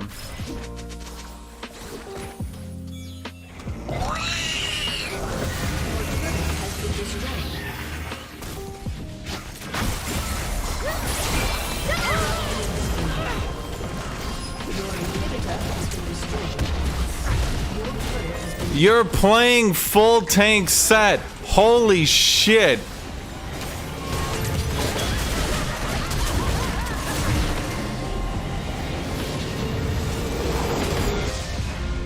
Defeat.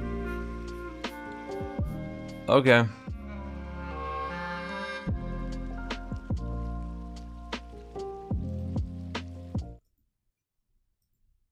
Okay. I'm getting attacked by the fucking full tank Set. Yep. That's my life.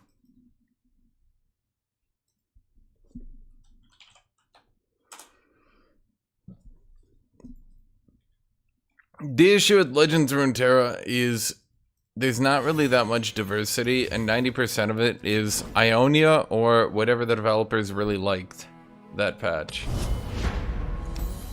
Okay, I need to check out some of this shit, man. Is there...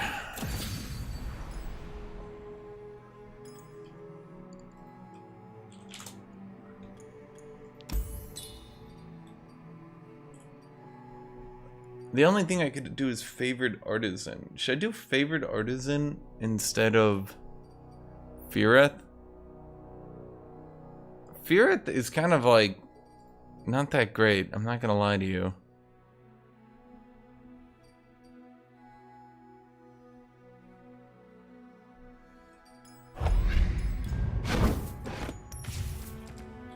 I rarely ever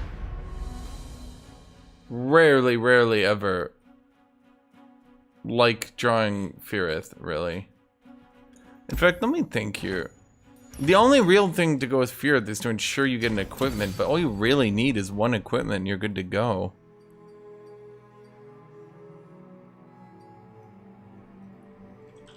I think I should also go 3 Blades of the Fallen. Catch is not doing it for me.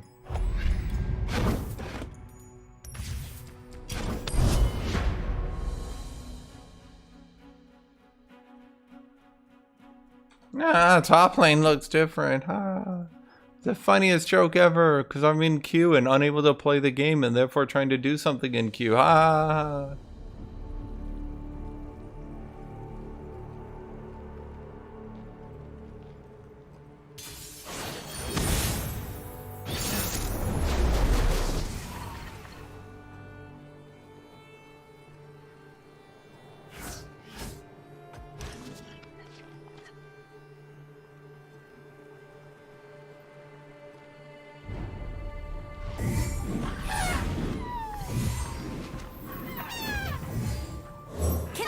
Me.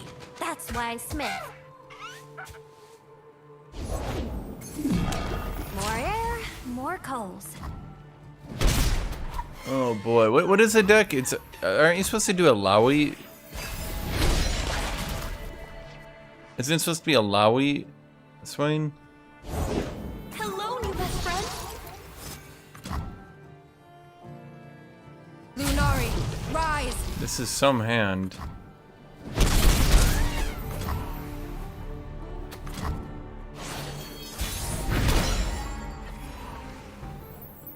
This is still some hand.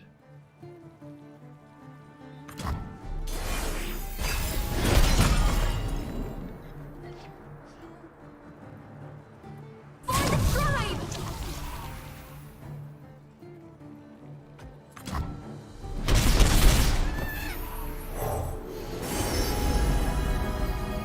A good fight's the spice of life. Garlic works in a pinch.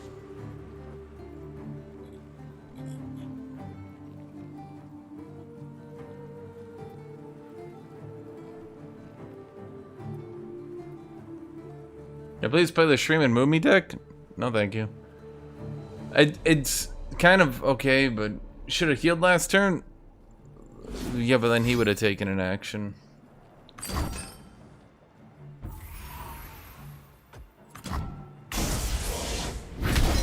No dessert, so. Huh. Okay, well, I don't have a play now.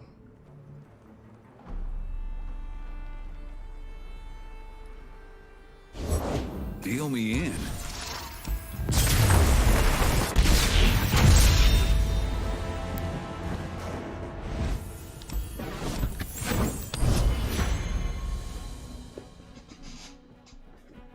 That card kind of feels a little bit OP, not gonna lie.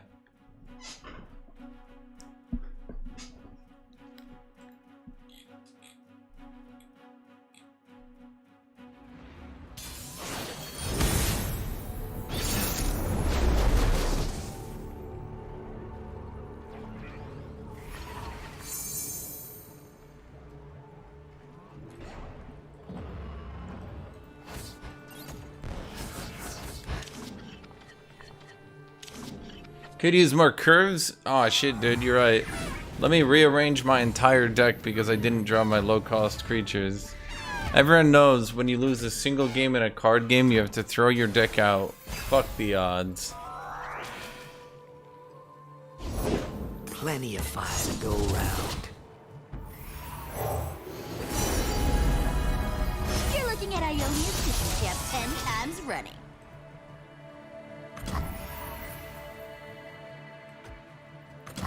I mean, I have 5 forms of healing in this deck, man. I don't know what else you want. Yeah, fishy fishy.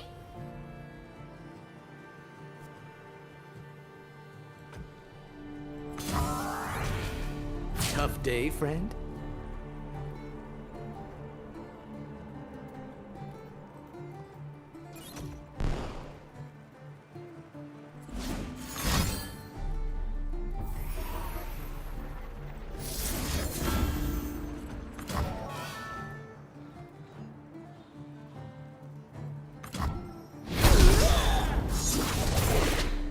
Guess I'm the same. Well, not much I can do about that one. Will I finish Inscription? No, it's like a 0% chance of that.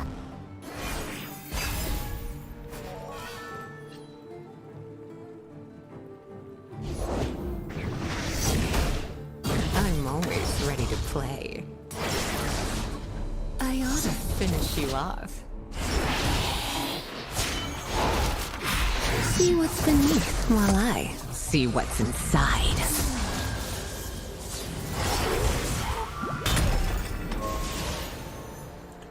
This feels a little excessive to have to fight on turn 4.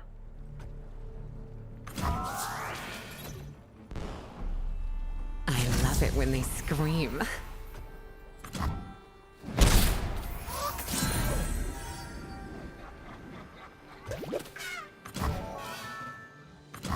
That's it. Let's keep going.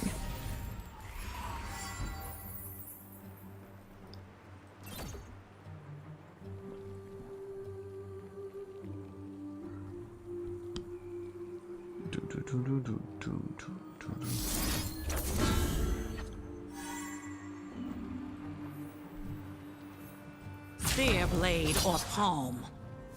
I mean, fuck it.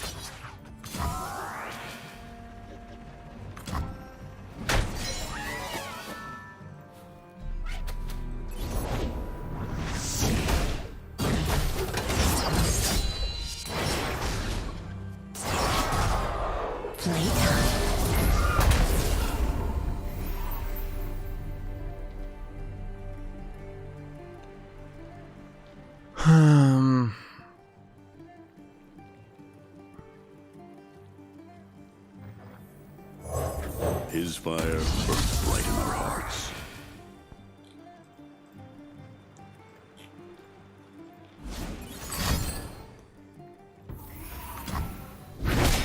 The mirage fades. That was hot. I want more.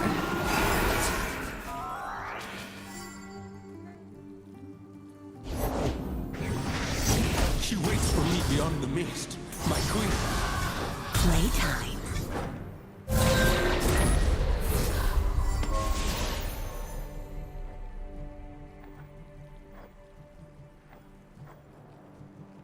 Let's see, he just attacks right now. This would actually stop it.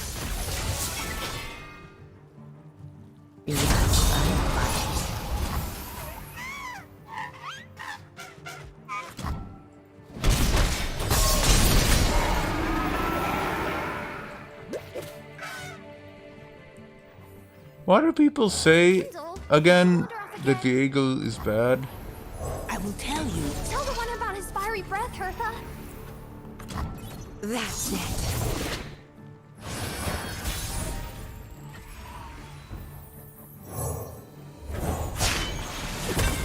You wanted the god of the forge, you got him! Well, if he has vengeance, I die. Pleasantries needed. And we will make great things in your name. If he doesn't have vengeance, I can win.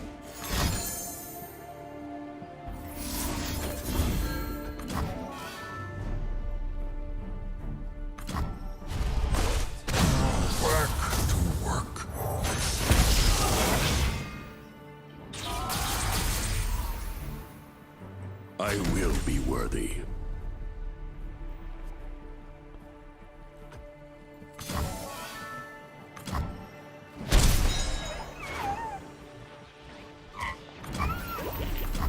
Scream for me.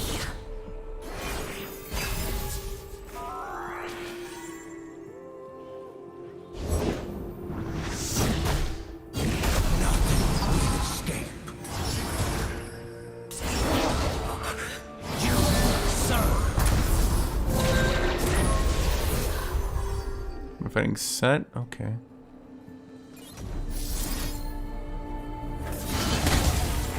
Name's Orn. No further pleasantries needed. And we will make great things in your name.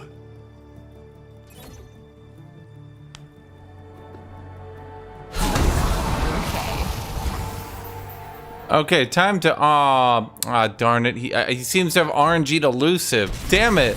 I lost to elusive? Surely a really rare. Bloody mortals. event that rarely ever happens. I'll be honest, does the Jax part of this deck even work? Wait, can I do this deck better? Is there a better way to do this deck? Cause like, I feel like it just doesn't work, but I feel like the Ornn part is actually better than the Jax part.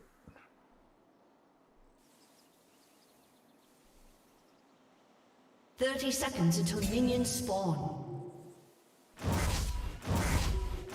Like at this stage, it's actually not that hard to level up Ornn. But I feel like if you do an actual Ornn deck, I feel like 90% of it, you're just gonna end up doing that one cheese card, the KDA one. Minions have spawned.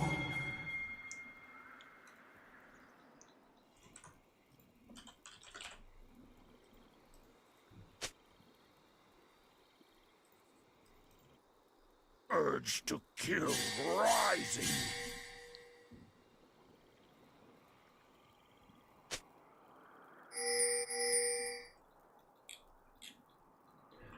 Yeah, I mean, I have Jax for his origin, but like, I feel like a lot of his followers aren't really that good. Like the one drop follower,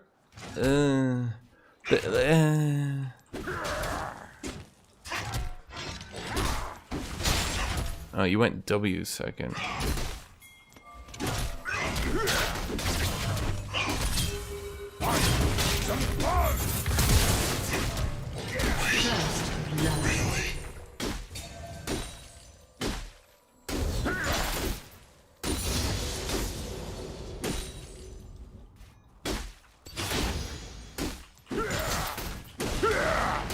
I know, Chad. I know. I'm the biggest Chadichis Maxicus Chad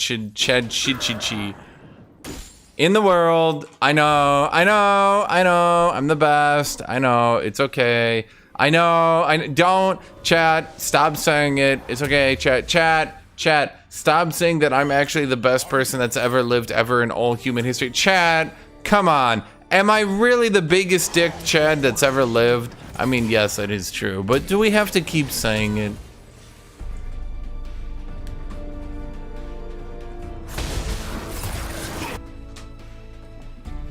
An ally has Yeah, it's you, kitty.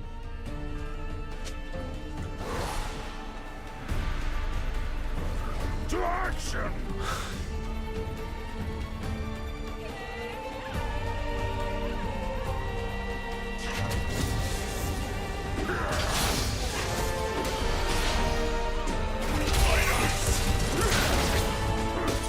Faster to battle!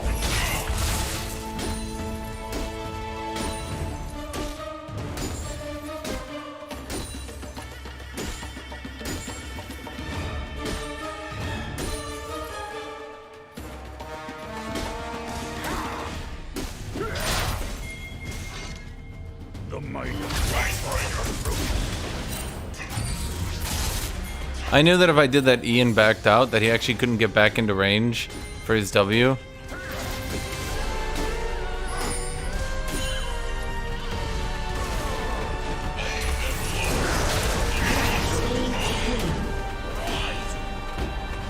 That Trundle skin looks fucking awful. Holy shit, I want to kill myself after looking at that skin. That is the worst skin that's ever been invented in human history. The word bad was created in order to eventually describe that skin. Nothing of what I'm saying is an exaggeration. I'm not sure the name and the character fit here.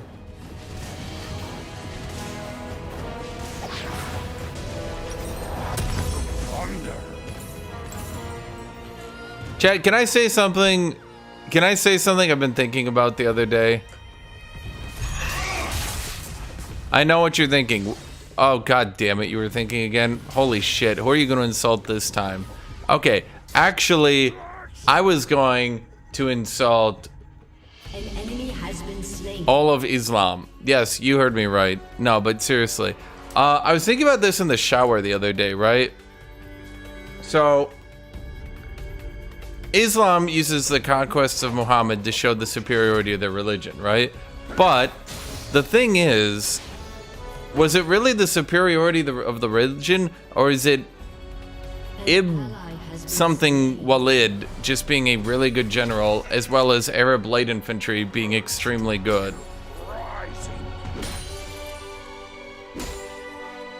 In the same way that Hannibal beating the shit out of Rome was, well, it was mostly his Numidian light cavalry, let's be fair. Can't you attribute a lot of the success to the fact that actually Arabian light infantry were just really, really good? And I know what you're saying. Hashinshin, how fucking dare you insult Muhammad? Actually, I'm not, because the thing here is, what's his name? Khalid Ibn al-Walid. Actually, Muhammad himself had literally this same thought and eventually removed him from duty, because even he eventually thought, you know, maybe this guy's just really good and it's not us. So actually, he had the same exact thought that I'm thinking right now.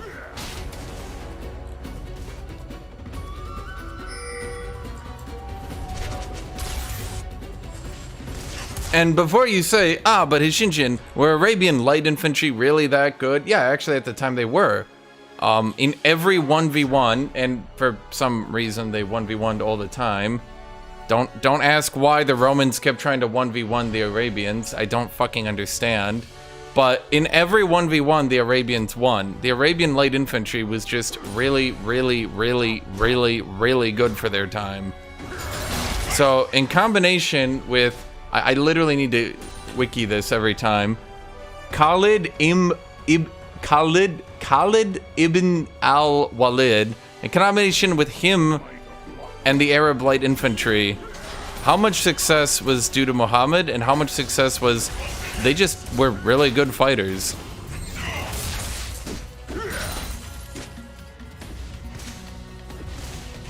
You guys can look this up. This is true, by the way. Before the battles, the Romans would have 1v1s between generals and the Arabians, like their generals, but the Arabians, instead of sending their generals, would just send some of their like fighters up, and then their fighters just absolutely crushed the generals every single time until the Romans stopped doing it because they realized that they lost every 1v1. This is true. The Romans actually did this. You can literally look this up. This is one of the dumbest facts of all history. I shit you not. The Romans weren't fighting on their turf. They were fighting in Syria, dude. I don't think Syria is Roman turf.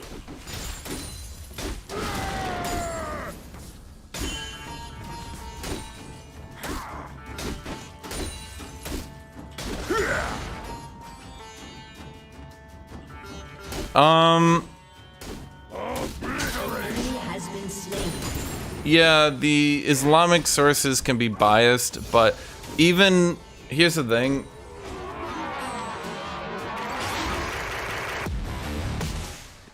No, like literally have a bunch of 1v1s before the battle. That's what I'm saying. Anyway, what was I gonna say?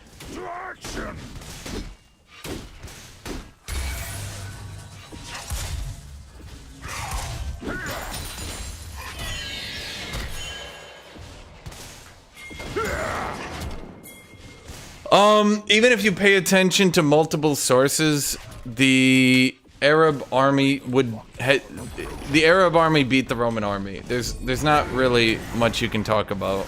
Like, you can't really make an argument for it, unfortunately. Fortunately, however you want to phrase it.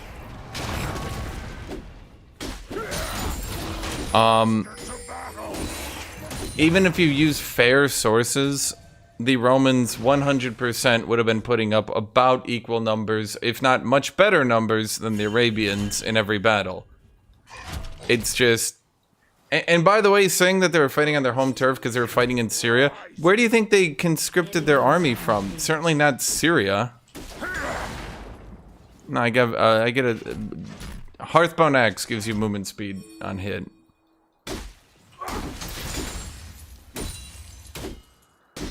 My axe is thirsty. No one's arguing with me on this. Okay. Fine, chat. Fine. I was hoping to annoy at least one of you with this line of thought. No, literally one person fighting another one person. I don't... How much do I need to describe this better?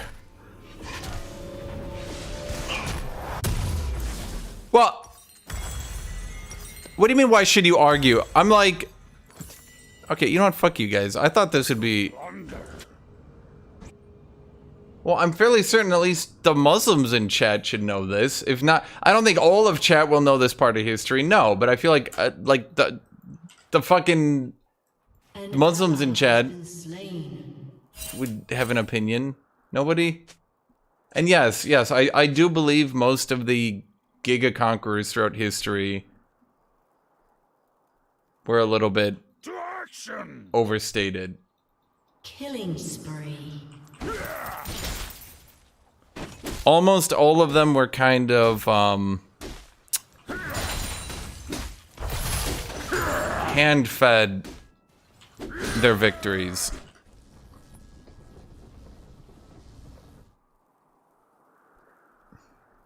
Your team has destroyed a turret. Rampage. Double kill. Although Genghis can be considered a great conqueror, on the other hand, Mongol armies were all but unbeatable at that point. Although Alexander can be considered a great conqueror, the Macedonian army was just, like, way superior to the Persian army at that stage. The Persian army was in shambles.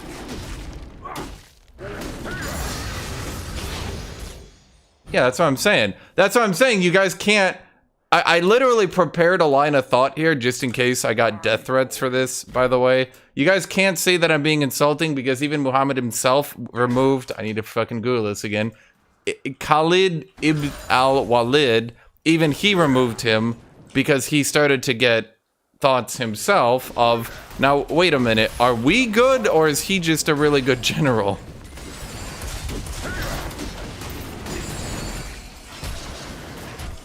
Was it not Muhammad? It was someone did it. I don't fucking know.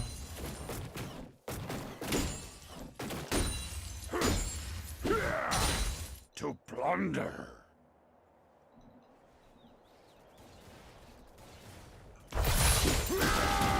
And yes, by the time of Alexander's conquests, the Persian army was in shambles, and the Macedonian army was at the height of its power. And...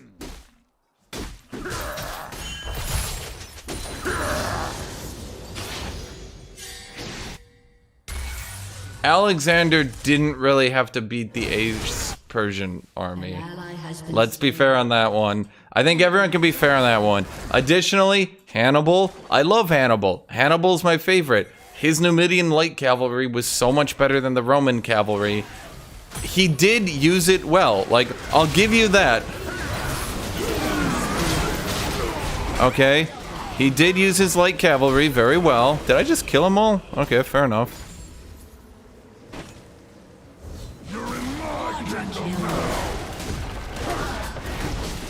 Omar ibn al-Khatib is the one. Okay, you're gonna have to explain a bit better than that.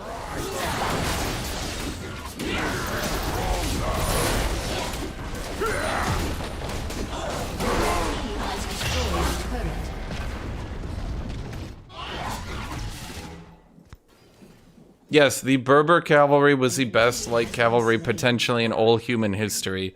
And this isn't even being insulting, because even the Romans, Scipio the Younger, was it? Yeah, Scipio the Younger even realized, man, we literally cannot beat the Berber cavalry. The Berber cavalry is unbeatable when led by an actual army. And instead of trying to fight Hannibal, he said, let's go wage a civil war in Numidia and try to get Berbers of our own.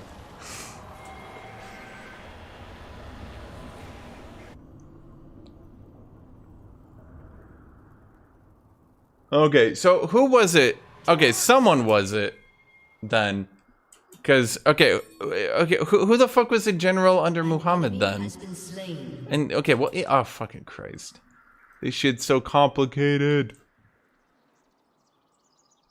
Okay. Khalid ibn al-Walid originally headed campaigns against Muhammad, and then he became a Muslim and then worked for Muhammad. What, did he lose? Wait, how could he lose? He's unbeaten. How do you lose if you're unbeaten?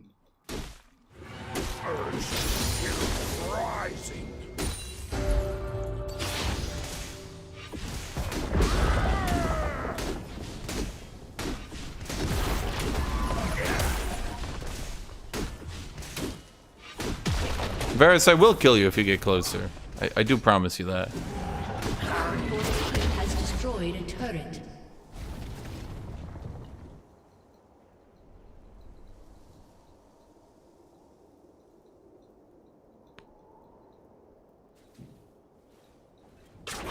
So wait, if you lose, you can't call yourself unbeaten just because you converted to Islam, though. That's a technicality.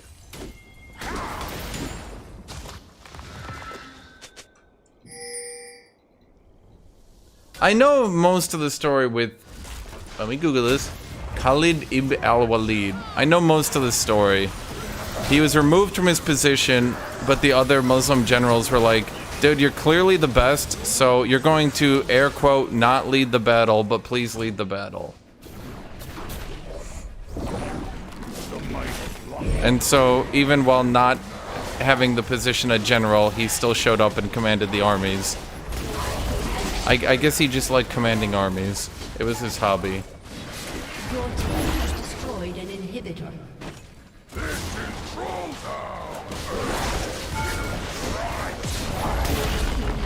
Nenix top. Man, he did his best. A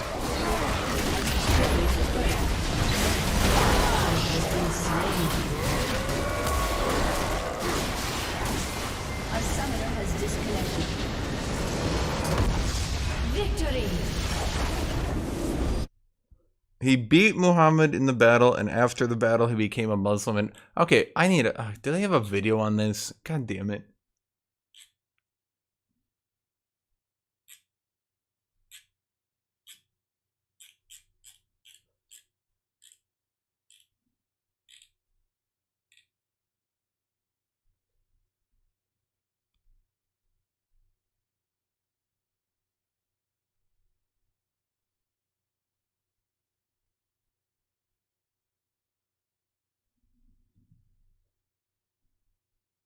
I get to you because you helped me out here.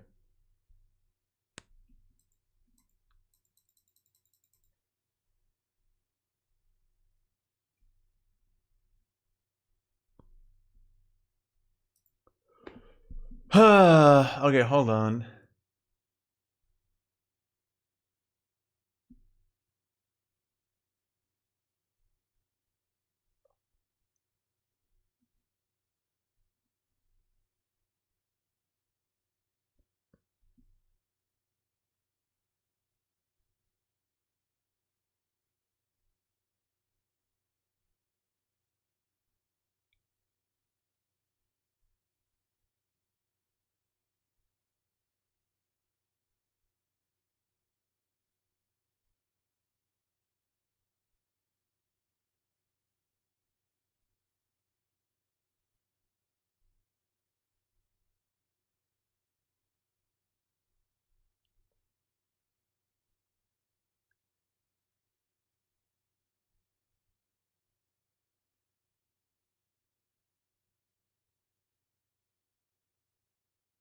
Okay, so he actually didn't lose.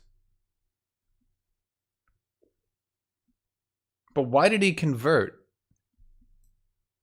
Do they have any sources on that? The conversion just seems like random. I'm literally reading it. It just seems random. So he literally went from trying to hunt down and murder Muhammad, and then he's just like, now I'm a Muslim.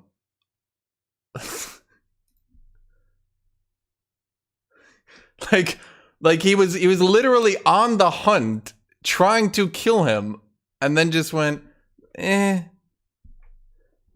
feels, Kitty. Do you see how she does this?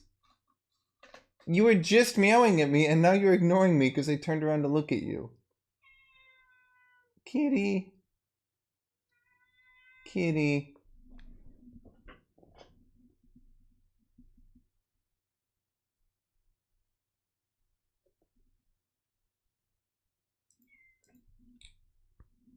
Well, yeah, I mean, it doesn't seem like a forced conversion. It's just weird.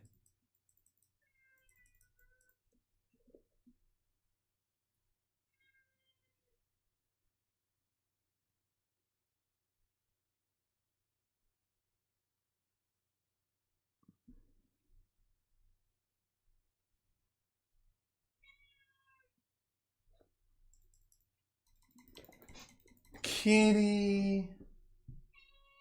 Kitty. What do you want me to do? Talk about Ukraine? People get more upset about me talking about Ukraine than talking about Muslim history, which honestly, you wouldn't think so, but it's true.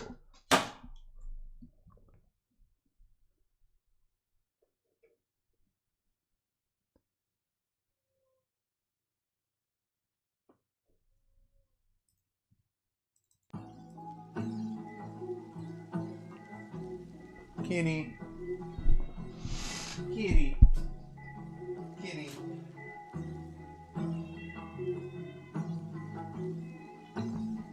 Kitty, you have food. You have water. What do you want? What do you want, kitty cat? Yoink.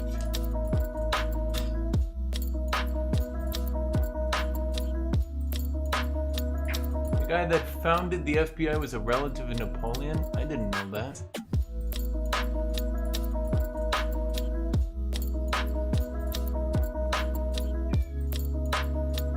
Do you guys want to hear the dumbest story? After, I literally just read about this and I couldn't believe it, but after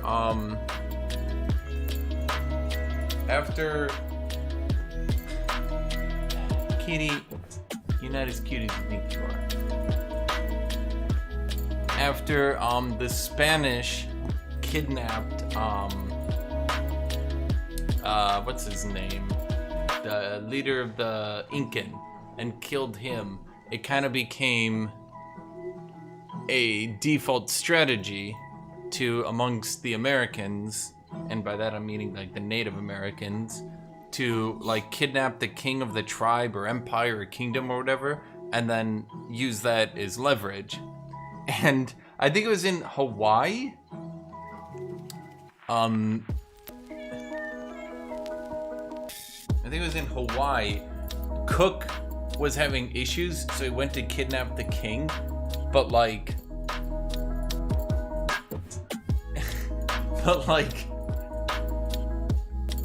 it was the dumbest shit. He basically just went to the king and was like, "King, get in my boat." And the king was like, "Aight." And then the king's wife and his sister were like, "Dude, don't get in the boat. He's kidnapping you." And the king was like, "Why would he do that? He's such a nice guy." And Cook was like, "Get in the fucking boat." And he was like, "Okay." And then right before he got in the boat, like all his people came up and were like, "He's kidnapping you." And he was like, "What? But why would he do that? You wouldn't kidnap me, would you, Cook?" And Cook was like, "No."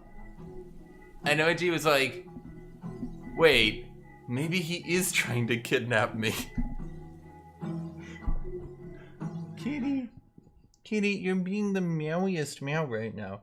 You're meowing at a meow meow level that's too meow meow meow meow meow meow meow meow meow.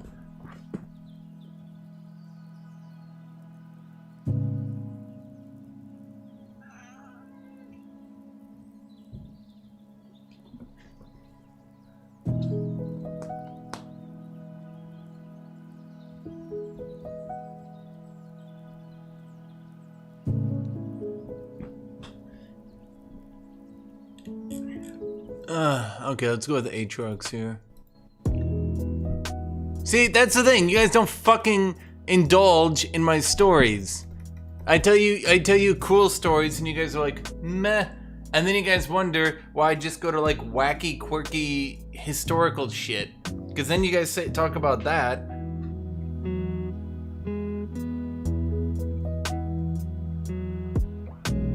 Tenacity? Into this matchup?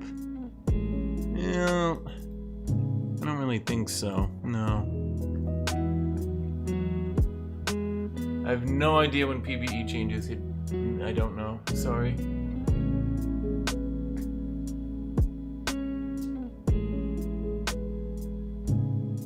Yeah, I know what you're talking about, Ahmed Taki Eldin.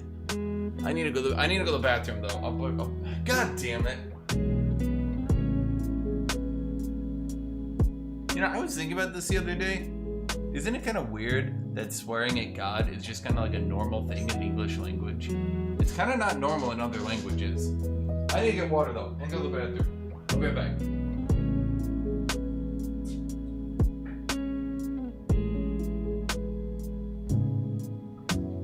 I don't have my cup. Where's my cup?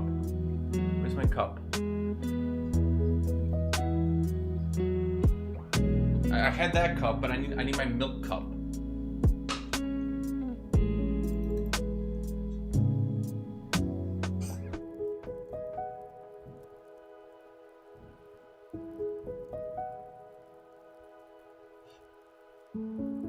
Blame God for everything. He's the one who designed this broken game.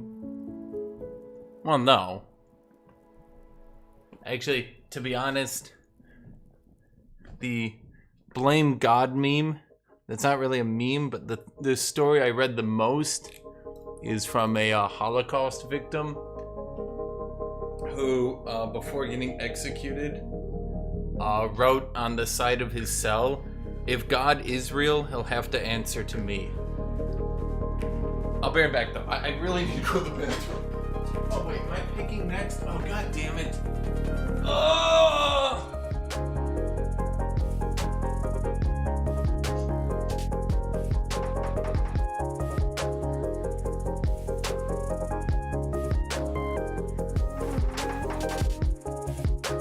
I'm dying. I'm dying.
Can you imagine? Can you imagine there is a God and like he's just got all the Holocaust victims in heaven? It'd be kind of awkward when you think about it.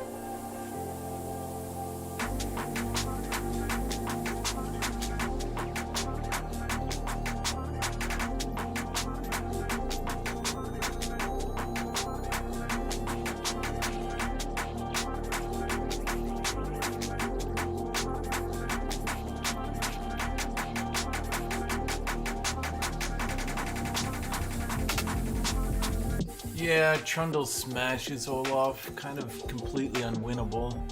But sometimes you can trick him. I'm atheist, try to trigger me. I don't really have any problem with atheism, dude, I'm sorry. Atheism is the lack of religion, so therefore, like, how do I know anything about you to insult you? Like, if someone says they follow a religion, I can like, from that religion, I can at least have, like, something. But if you're saying you're an atheist, you're saying, I'm not religious. Okay, what do you want me to insult you with there? There is God, start to debate. Welcome to Summoner's Rift. Oh well.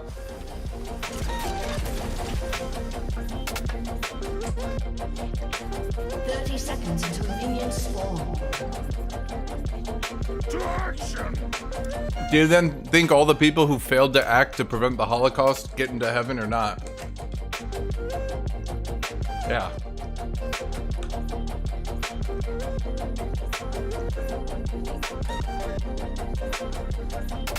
That's a muffin.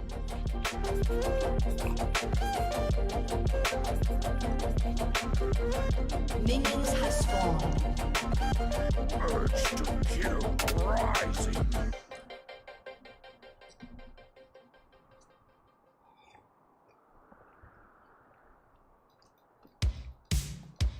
Everyone talks about the Jews and the Holocaust, but nobody talks about the Congo and the over 10 million people that lost their life.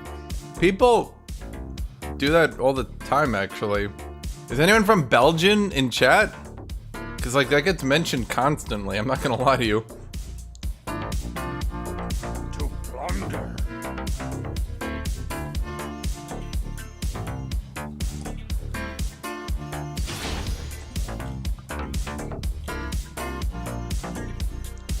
If there's one thing Europeans are good at, it's telling other Europeans that they're worse.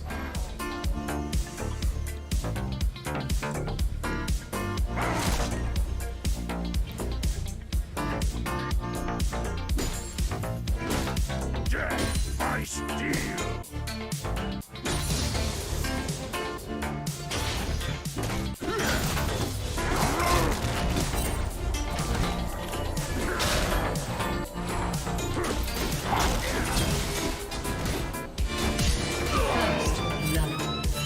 I knew I had that because he was armor shredded and he was out of his attack speed boost, and even though he had lethal tempo, I had Conquer and I had my W up, so I had more attack speed. Oh, come on, man!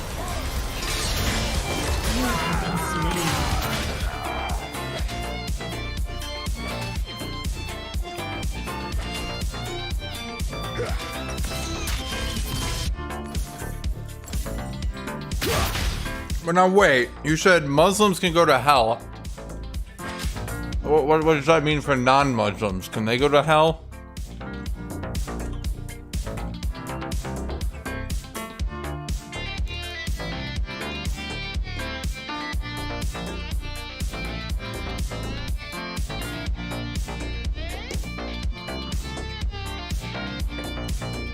The might of Lothar approaches.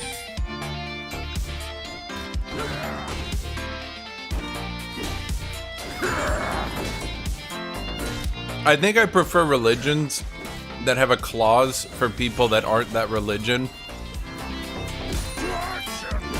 You know, like the, well, if you're a good person clause, you get into heaven anyway.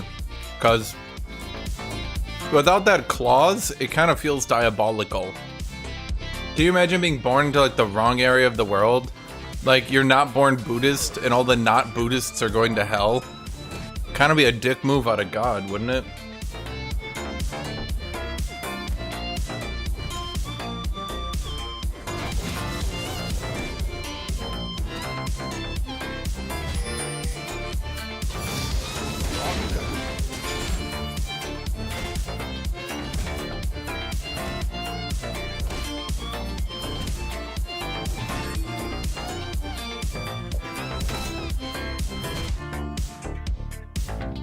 An ally has been slain. An enemy has been slain. An enemy. I know, Denny Arista. An ally I was just saying slain. that if a religion prohibited anyone not of that religion from going to heaven, it would kind of be a dick move. which then in turn would kind of make you question the god of that religion, because like, why would a god set up a world in which you could be born in the wrong area of it, and then what, you go to hell? What?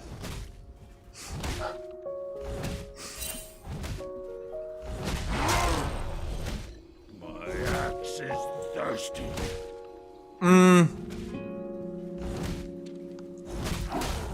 I actually have a theory about that one. Dreadamov. I love how omnipotent being decides to create the universe and then makes his existence a puzzle for all lesser beings to figure out, or that said being will be tormented forever. Yeah, I have a theory about that one. And I don't, this isn't like a super popular one, but it's called the just God theory, wherein basically anyone good gets into heaven, and that's why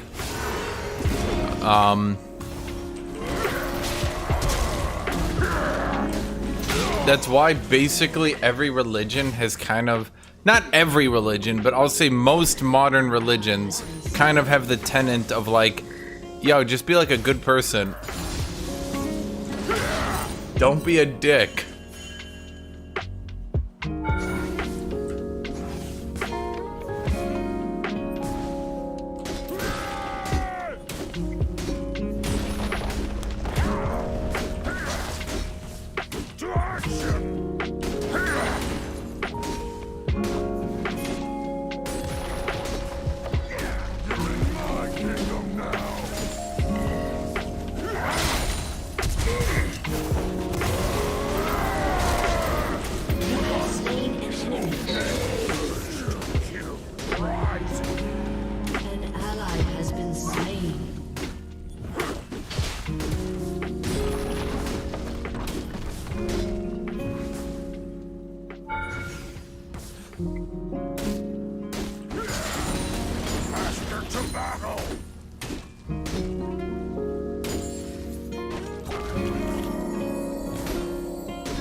By the way, this theory also fits for even pagan beliefs. Because even the pagan gods, generally speaking, have the lesson being like, don't be a dick.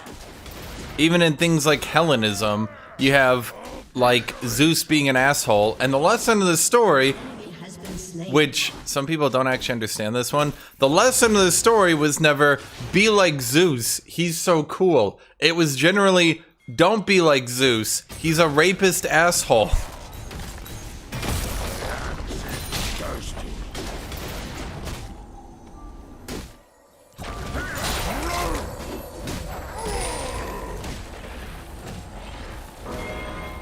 We did not pass the promos, unfortunately. And then we won like 7 after that. Chop, chop.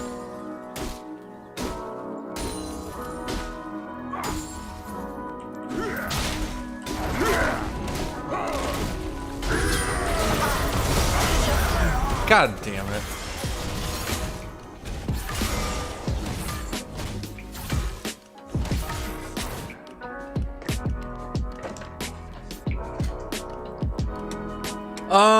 Okay, but actually, the thing about, okay, so, okay. Let me actually explain this one, because a lot of you guys don't get this. Okay. I'm gonna see this guy's comment. Yes, that works well in that context. It just gets derailed the moment you consider Christian values and their absolutist claims. As non-Christians, you will go to purgatory at best. No. Actually. No. Not only is hell not mentioned at all, but, actually, if you read the New Testament, you would understand that Jesus doesn't really talk about organized religion at all. Actually, instead, he dislikes organized religion, and his message is, shockingly, don't be a dick and you get into heaven. He doesn't say, pray to me and don't be a dick. He just says, don't be a dick. At no point does he ever mention at any point that you need to believe in Jesus or even accept Jesus. His message is, don't be a dick. Everything after that is what you want to call Catholicism. I don't like saying it often because I don't like offending Catholics too often, but Catholicism is a, like, really, really fucking big heresy, dude. Don't quote me on that, because people will get angry at me.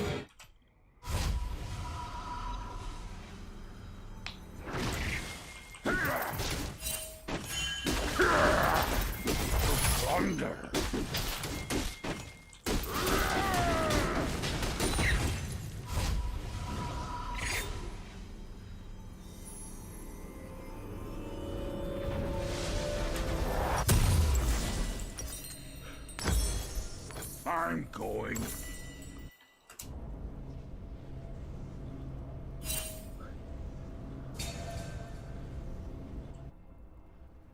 Well, of course there's contradictions in the Bible. They have a few issues. It's been over-translated, and we don't even have the original Bible. In fact, we don't even have all the books of the Bible. In fact, we don't even know what books of the Bible are considered canon or not. I'm sorry, but like, what the fuck is Revelations? Some dude got on LSD, had some visions, and now it's the Word of God? That one seems weird to me. Not gonna lie. An enemy has been slain. An ally has been slain. Faster to battle! And for those of you who don't know, yes, there's several books of the Bible not considered canon, therefore not included. What is considered canon was decided by the Catholic Church. The Protestants moved out of the Catholic Church and tried to de-Catholicize the religion, but for the most part, they still did take all the books and shit from the Catholics.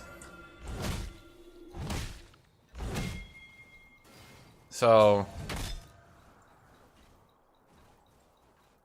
Yes, Revelations is basically a dude on an LSD trip who then decided to write a book, and for some reason they included it because they had nothing better to do with their time.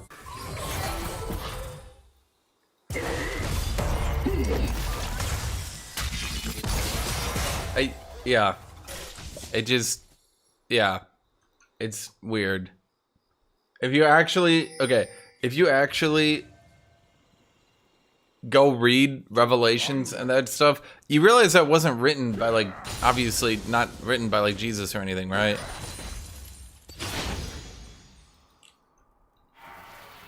Huge disrespect to Christianity? I don't really think so, because, again, Christianity is, you know, Christian, aka Christ. That wasn't written by Christ. At all. Nor was it ever endorsed by Christ. Because it happened and was written, again, by a dude on an LSD trip after Christ was far dead. So, you know, just saying, the whole thing, when you really break it down, you notice how weird and stupid.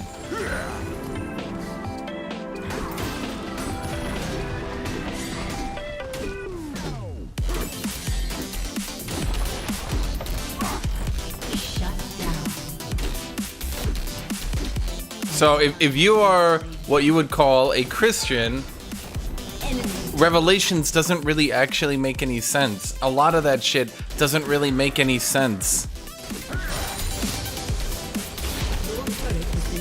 That's why a lot of people, by the way, if Christianity wants to become more modernized and be more accepted again, I'm gonna be honest, they kind of need to actually look over what books they consider and probably remove a lot of them, because the more people know about Christianity, the less people actually want to be Christian.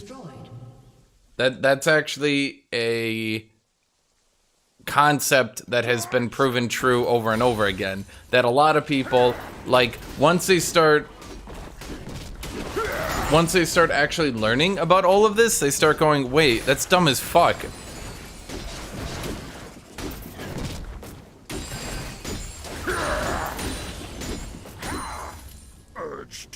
Like imagine you're like not like a fucking Middle East peasant and you actually learn to read and you actually start reading the Bible and you're like, what's all this Revelation shit? And they're like, oh yeah, that was written by some dude. Oh, Jesus? No. Oh, so did Jesus endorse it? No. Oh, so why do we believe in it? Because some priests came together and said it was canon. Oh. How the fuck does that work out? Someone explain that one to me. To plunder.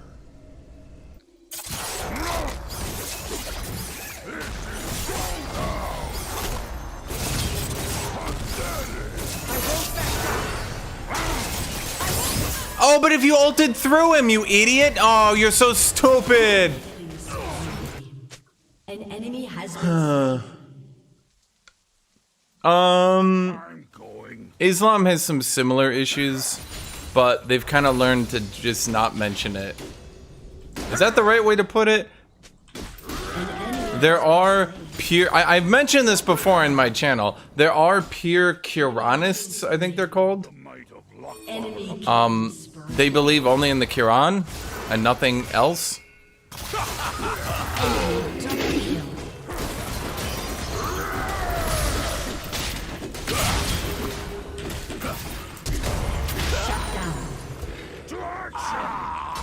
There are, I don't know the terms, because again, I'm not a fucking Islamic scholar here, but there are things written after the Quran that then they believe in, and Quranists believe in a pure, only the Quran counts. So Islam does have a similar issue, but the difference between the Islamic issue and the Christian issue is, the Christian issue is, this makes no fucking sense and was never in any way possibly endorsed by Jesus. The Islamic issue is... I'm not really sure what the Islamic issue is. I don't know why they don't like the new stuff. Well, new, I mean, it was like, what, 40, 50 years after Muhammad, so not like that new, so to speak. Islam has interpretation issues. Every religion has interpretation issues. Everyone wants to interpret shit in their own way.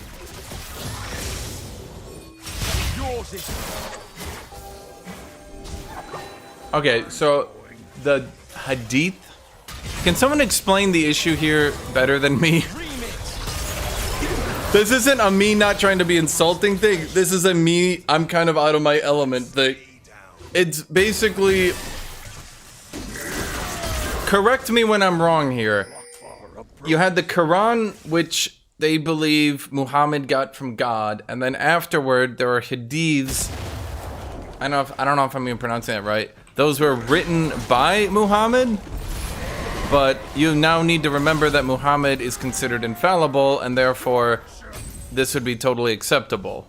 And some people say no, and then other people go yes.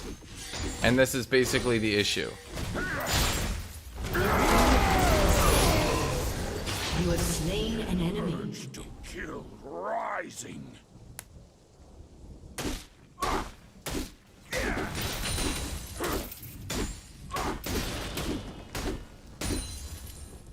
Hadiths weren't written by Muhammad personally. It was basically just things Muhammad said.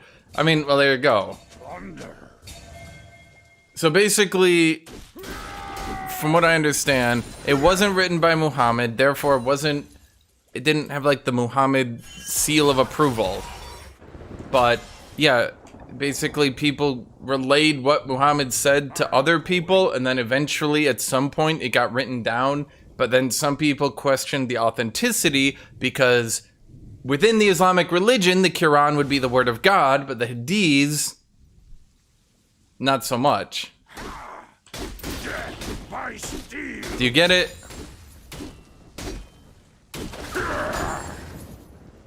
And the thing is, like, you have to remember is that, you know, game of telephone here. If someone tells someone who tells someone who tells someone that Muhammad said this thing, well, did he mean it? Like, literally, in a literal sense, does he mean that? Like, you know, Make sure to drink water every day. Is that now a commandment that you must now drink water every day? Or is he just saying, you know, it's generally a good idea to drink water? You know what I mean? An ally has been slain. What were the Crusades about?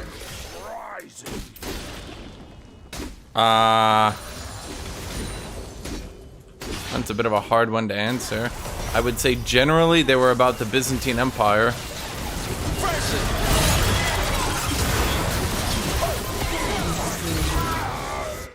Shut down.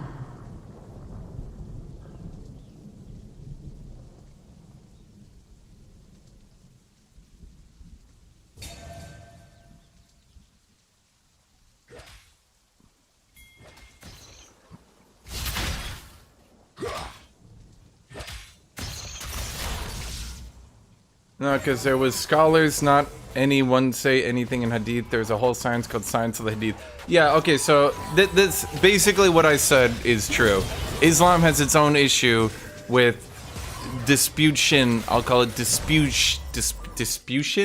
Disputing the Hadiths. With some people saying they're canon, some people saying they're not canon, some people saying this one's canon but not this one, some people saying none of them are canon, etc., etc., etc., and then etc. I think I'm gonna go Black Cleaver, maybe Omen, I'm not sure. I thought the Crusades were about Christians versus Muslims or Jews, Holy Crusades.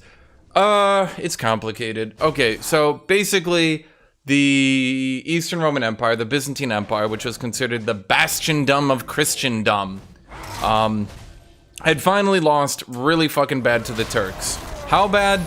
Pretty bad, actually. To the point where the emperor was like, okay, Europe, you gotta help us out. We're gonna die. Then they're coming for you. We're gonna die. Oh, dear God, please help us. And they had done that before. This wasn't like a new thing, but the Pope trying to A, reclaim Jerusalem, and then B, trying to assert his authority over the Eastern Orthodox Church, because you need to remember that the two churches were still separate at this point.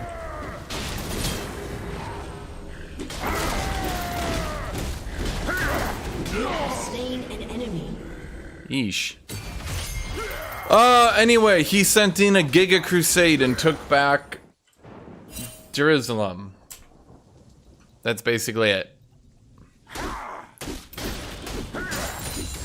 I waited out the Trundle ult, and once the Trundle ult was over, he didn't really have any damage left, and then I just beat his ass. An enemy has been slain. The continuing Crusades afterwards... See, there's a lot of issues here too, because why were the Crusades so big? Well, that's its own issue. You know what I mean? Like, there's a lot of things to talk about here, but the general idea was take Jerusalem. But from what I remember,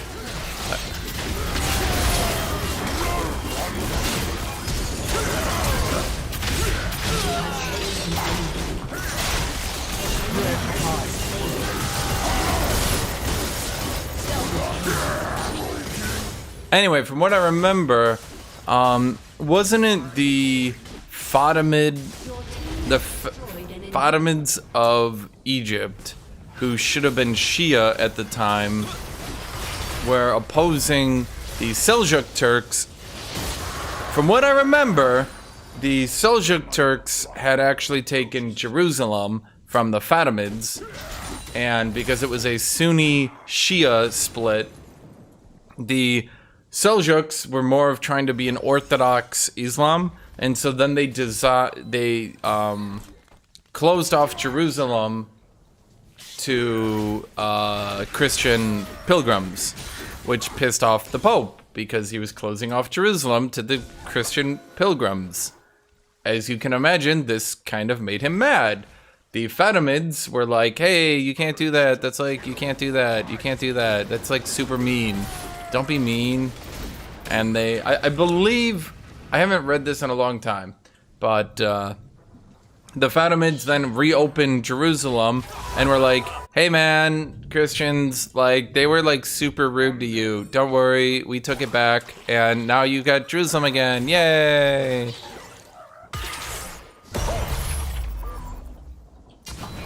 God damn it. An enemy has been slain. So then the Crusades went in. The Seljuk Turks started to collapse already at this point, but the Fatimids were doing pretty good. And the Fatimids didn't really understand what was happening before there was a Giga Crusader army in Jerusalem. And then once there was a Giga Crusader army in Jerusalem, it was kind of too late for them to organize to stop it, because it wasn't really like expected that the barbarians of Europe were randomly going to all band together into a Giga army and just randomly run across the entire fucking Mediterranean Sea and attack Jerusalem. They didn't see it coming, shockingly. They were a bit taken back. Their thoughts were, wait, what the fuck? Anyway, after that, it was the slow and yet inevitable shrinking of the Christian Crusader states as the Muslims slowly pushed back in.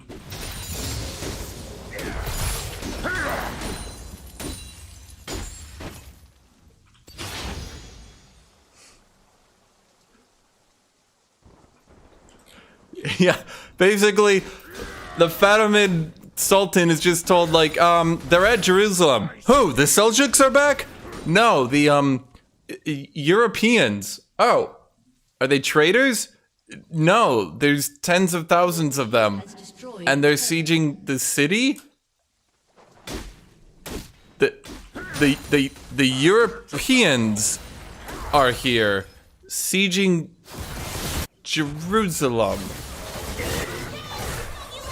Like, the Sultan's just like, dude, are you fucking high? An enemy has been slain.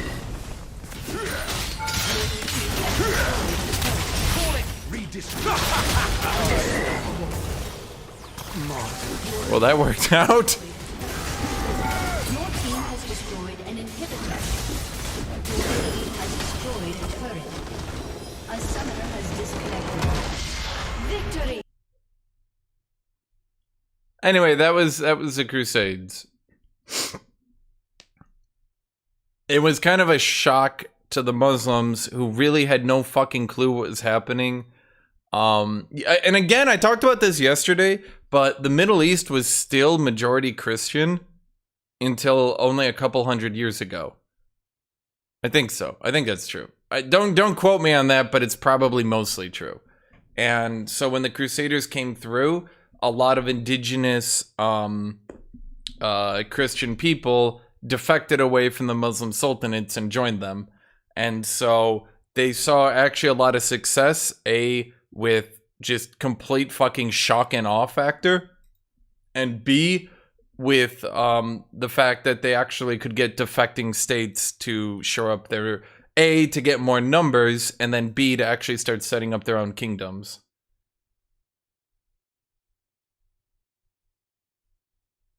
Yeah, I mean, basically, yeah, Yuri. I think a lot of people don't understand how utterly insane the very fucking concept of the Crusades are. If you wrote a book and you had the concept of the Crusades, like, imagine this, for example, okay? Just imagine this. Just imagine a weird story where there's just this mass, just Indian invasion of the Middle East. All the people of India just, like, they just start gathering and they just fucking sail up and invade Arabia. You'd be like, that's the dumbest, most unrealistic shit I've ever heard in my life. And that's basically, in fact, even that is a bit more realistic, because even in that example, you have to remember, back then Europe was not doing great. The Roman Empire had fallen. The kings who took over from that point were not really that interested in science, technology, anything like that. Although the Catholic Church had managed to hoard some technology and kind of sort of keep things rolling. For the most part, Europe had no medicine, no technology. They had like trebuchets. I mean, that was like it. The very concept of math came, well, okay, that's just a little bit of an exaggeration, but the numbers on your keyboard, let me blow your guys' minds here right here. The numbers on your keyboard are Arabic because the Arabs came up with numbers and then the Europeans just adopted that. Like, that's how far ahead Arabia and shit, that's how far ahead they were than Europe. So when I say the barbarians of Europe, I mean in a quite literal sense. Imagine like the Roman Empire just gets invaded by a unified like basically it was like Attila the Hun, but for the Middle East. So yeah, when I say it was really, really weird and just completely shock and awed, and there was no actual response. That's why it took like 100 years for the Islamic world to actually counterattack, because like there was no messaging or anything. People like just word of mouth, like, yeah, here we lost the coast to the Christians. Who? The European Christians? They're here? No, that's stupid.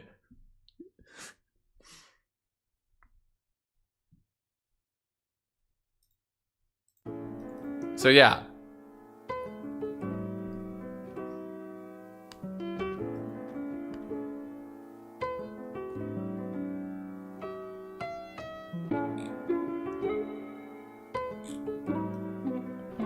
Okay, so by the way, that black cleaver worked out really well, and I kind of want to try that again.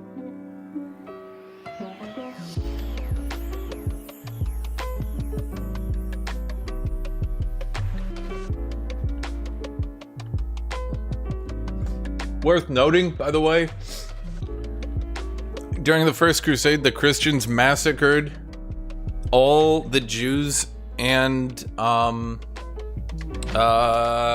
Muslims of Jerusalem. And when the Muslims reconquered Jerusalem, they returned the favor by allowing all the Christians to peacefully leave. Yep. The more you learn, I know I literally watched it on stream like 5, 6, 7 years ago now, but the whole story of Richard the Lionheart versus what's his name?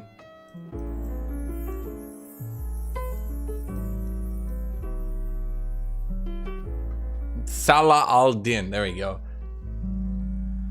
Yeah.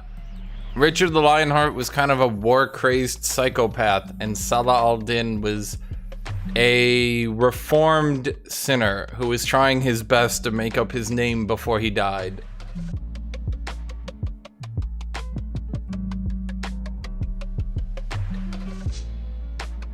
So, yeah. Did they know that their people are massacred in Jerusalem? Well, again, it's like, it's hard. You know, you don't have like a telephone, but you know, by word of mouth, eventually you start getting the idea that, man, these Christians are kind of dicks. You know, like just by word of mouth, you start hearing about enough atrocities and you're like, man, I don't think I like these Christians.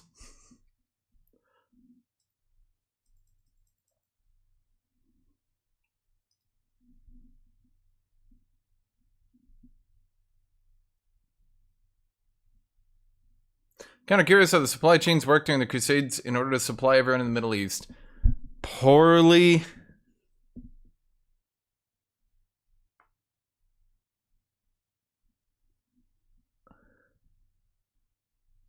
That's actually, again, that's why the Fatimids. So, okay, when I say the Fatimids couldn't really react in time, It's because back then, with supply lines and shit, you can't just raise an army of 10,000, 20, 50,000 people. You can't just, like, ta-da! And then you just all run and stop the Crusaders. It would take a year. So, yeah, that's why they had peace, because they realized there was like, they were like, what the fuck do you want?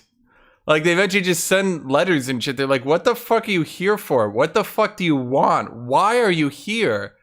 And so, rather than, you know, gather all these supplies, raise an army, do all of this, the Fatimids basically had to be like, well, shit. Okay, you guys can keep Jerusalem, I guess.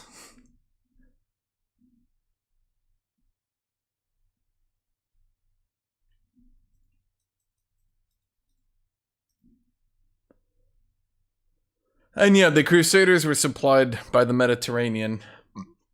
They ran into lots of issues. The most obvious is you can't go out into the desert with heavy cavalry. You know? Weren't the Ayyubids out of Egypt? Didn't they supplant the Fatimids? It was the Fatimids who fought them originally. The Ayyubids pushed them out, but the Fatimids, I don't think they were around anymore. They kind of ran into issues of being Shia.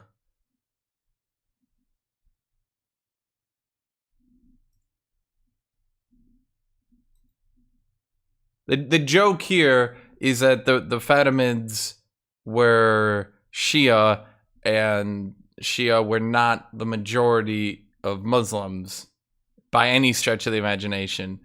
Off the top of my head, I'm thinking like 7%. So they ruled over a Sunni population, and the Sunni population eventually was like, go away.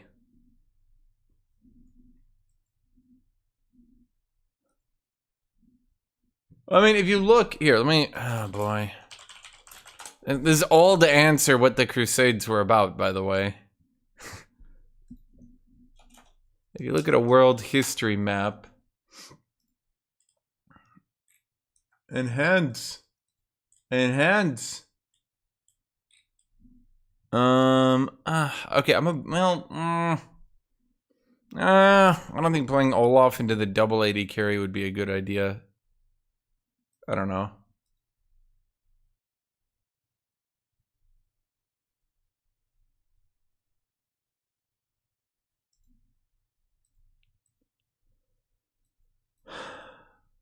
Okay. So here we have the world before the Crusades. And then we have the Crusades. And the Seljuks kind of implode. Not due to the Crusaders, but they were just imploding. They were just going...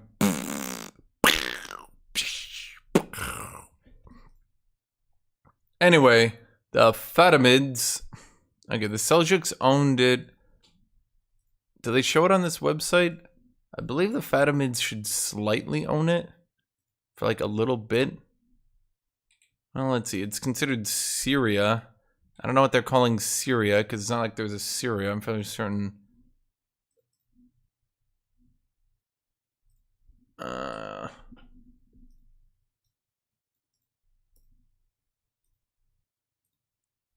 at any rate. Then you get the Crusades come through. So you can see all the different Crusader states start forming here.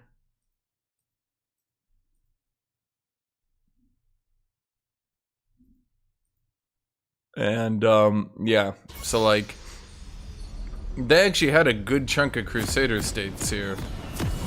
Because, again, remember, there were a lot of Christians in the Middle East at the time. In fact, the majority of these areas would still be, like, there would still be a majority of Christians as compared to Muslims at the time. So it was easy to find people to work with. But then, yeah, you can see they slowly just got yoinked out. You can see them, they just slowly get yoinked away. 30 seconds until minions spawn. Just over time. The Ayyubids. Yep, and then they're just like... They still kind of have the coast for a bit, but yeah. So it's basically like 100-year-long trial run. Let's call it.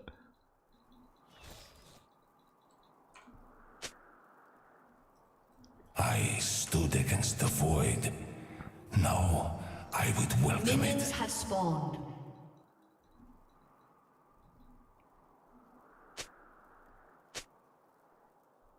But yeah, you can see the intense, like, the fracturing of the Seljuks did a lot. Because the Seljuks basically combined the Middle East outside of Egypt into one empire.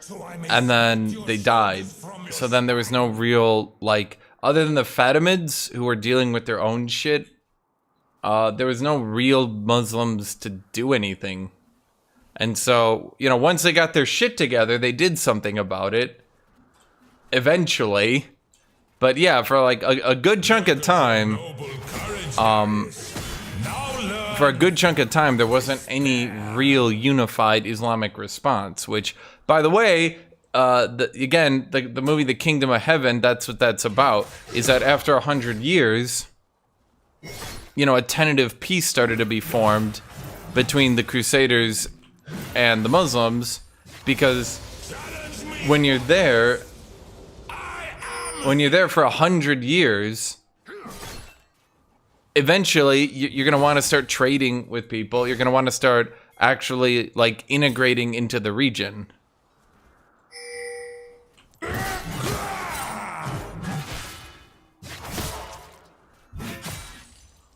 So if you ever watched the movie Kingdom of Heaven, a lot of people didn't get it. Like, why are they trying to keep the peace? Blah, blah, blah. Well, because neither side was really interested in breaking the peace. It had been like 100 years. You know, the Muslims didn't have a unified response. The Christians were just kind of there.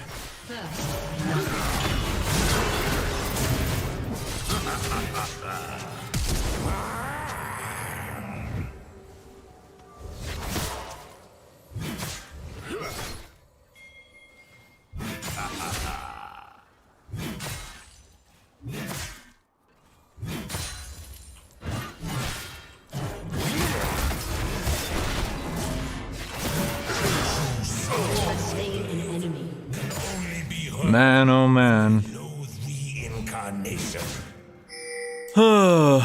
I feel like I've gotten too good at the Darius matchup.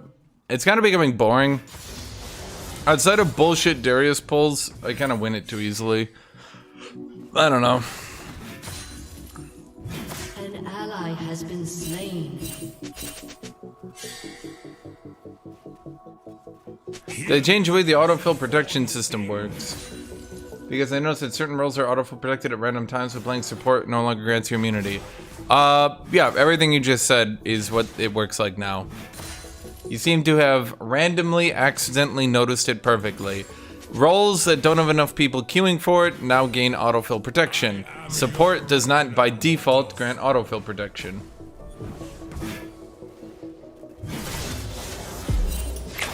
Kingdom of Heaven tries to be historically accurate. They do their best for a Hollywood movie.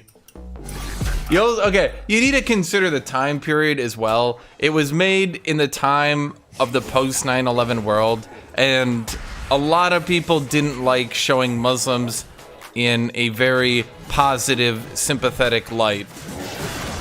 So they did what they could.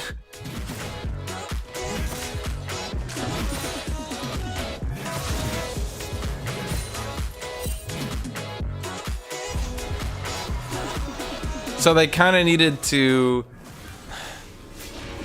What the movie does, and you'll notice this if you watch it, what the movie does is it tries to be like, not all Christians, and it kind of pins all the problems on the Knights Templar, and it kind of goes, the Knights Templar are the bad Christians, the good Christians just want to live in peace, right? Like it tries to, like, you know, yeah. An ally has been slain. It does its best.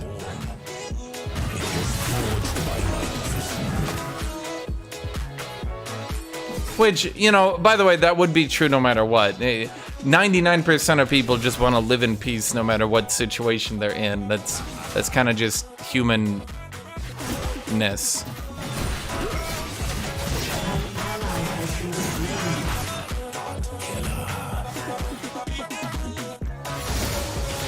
Anything about Saladin? I mean, I prefer him to Richard the Lionheart, which is a bit weird because my dad always called himself Richard the Lionheart. Because his name was, you know, Richard. So his nickname was Richard the Lionheart.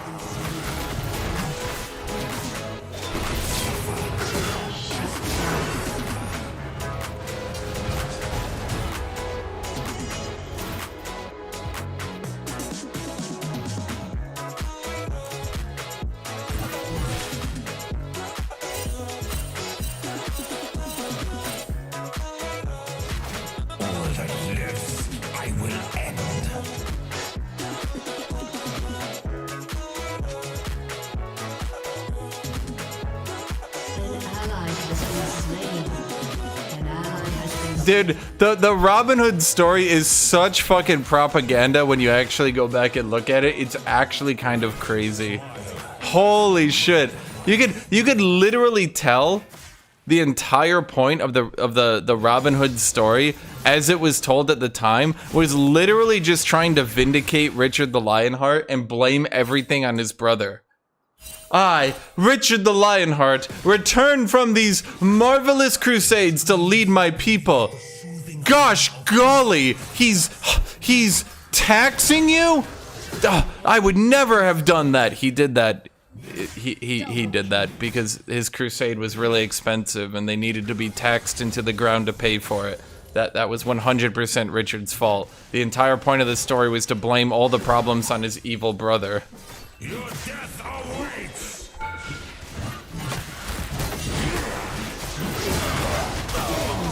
I got turret aggro and I realized too late that I was just gonna have to kill trade. Does my name have a story? I was named for my grandpa, and my dad was named for his grandpa. It continues on like that.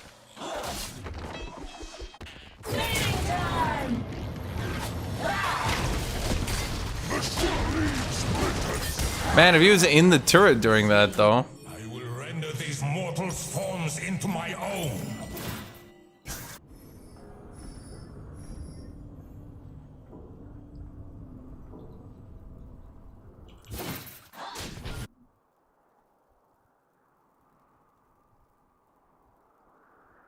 Yeah, it's again, my family is Bavarian, so.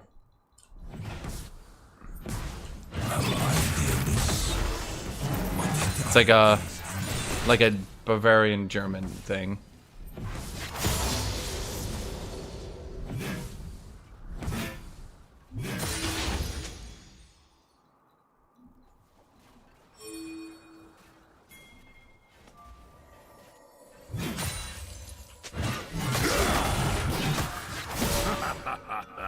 I will drown them in oceans of blood. An enemy has been slain.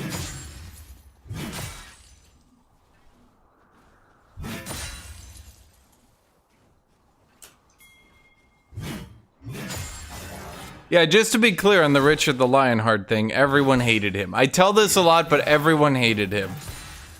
He got like, he was a lot like Vlad the Impaler. He just got totally retconned through historical books.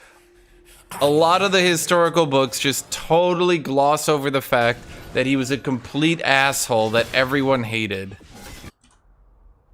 Christians hated him, Muslims hated him, everyone hated him. He literally got imprisoned in the dungeons of Austria because the Austrian Duke was like, yo, what the fuck is your problem? You are such an asshole. For those of you who don't know, when he arrived in the Middle East, he instructed his soldiers to take down the flag of Austria because the Austrian Duke was a complete sissy coward who didn't step foot in the Middle East. So he got the flag of Austria removed, and then it got back to the Austrian Duke, who was like, why would you even fucking do that? You are such an asshole. What is wrong with you?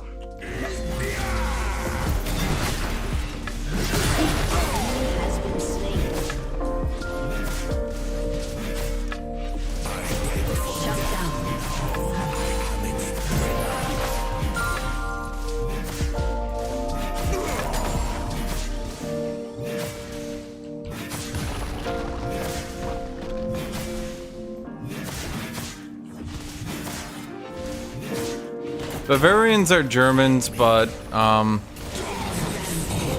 mean, there's really nothing I can do about that. Boy, Tristana seems really balanced right now.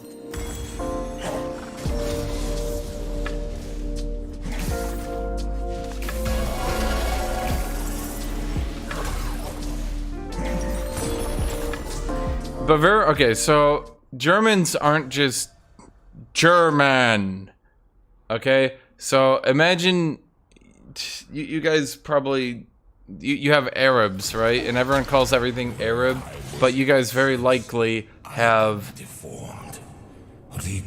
different Arab traditions and shit, right? Well, Germans are a large population. Germans are the largest population in Europe. They were combined into being German. But the thing is, it's not like...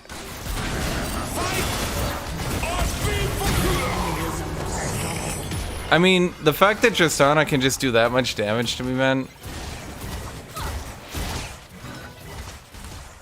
Yeah, Bavarians, even within Germans, you have mostly like a south and north split, but then you also have Slavic Germans who are, you'll never believe this, kind of just they're kind of like Germanitized Slavs. That would be like the Pomeranians, the, yeah.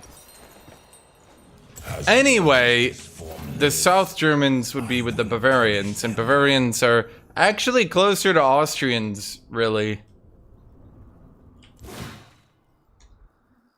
So yeah, Bavarians are also a very large minority. So, like, when you think anything stereotypically German, that's just Bavarian. Like, Lederhosen, Bavarian. Oktoberfest, Bavarian. Until all life ends.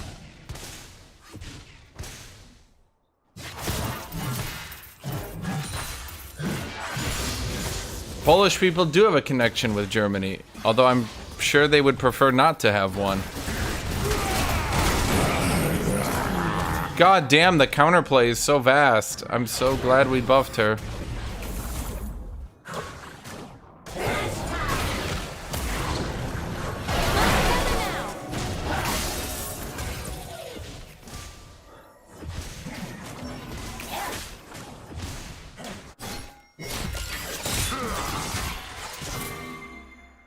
No sin without witness.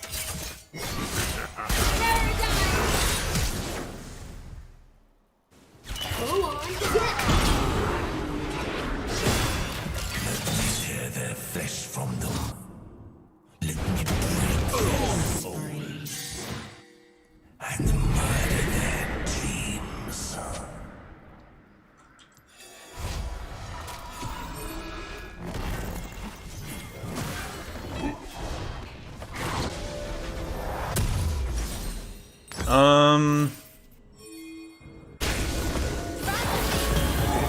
All the German populations got deported back to Germany following World War II.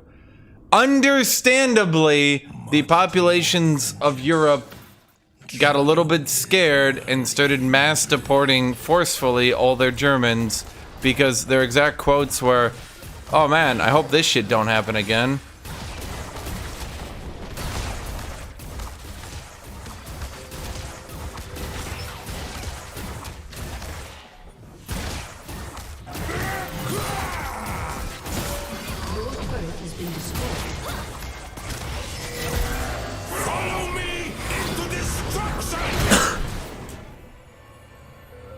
I feel like her base damage is just way too high, man.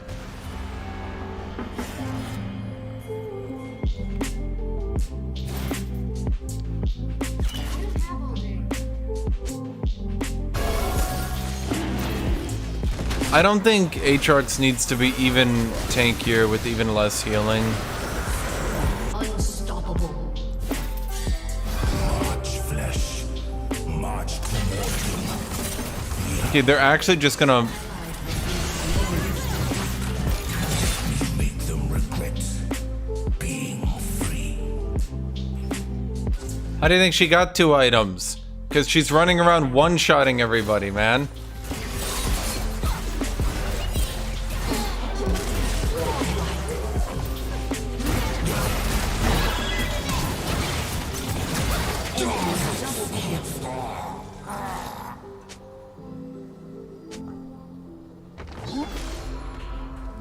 No, we literally can't. Because they're at our fucking inhibitor and we're still not responding to it.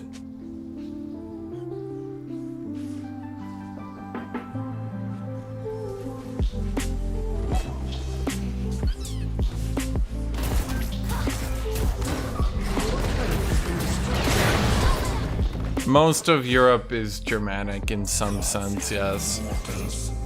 They deserve only The Germans kind of got their way into everything following the fall of the Roman Empire. An ally has been slain. An enemy has been slain. Like, if this Xerath wants us to wait for him, maybe we shouldn't let them take our inhibitor. Your inhibitor has been destroyed. Okay.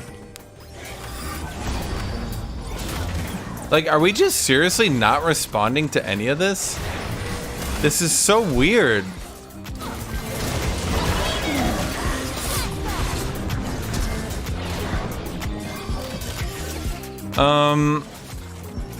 Yeah, Italians are kind of Germanic. French are Germanic. Spain is slightly Germanic. Scandinavia is obviously very Germanic. The English are very Germanic. but I know none, and therefore have no being.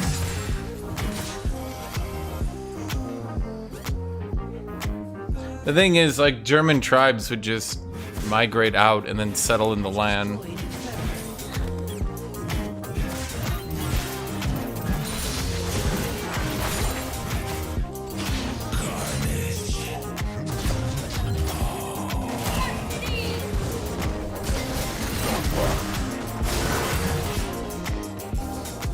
Well, that was stupid of you. For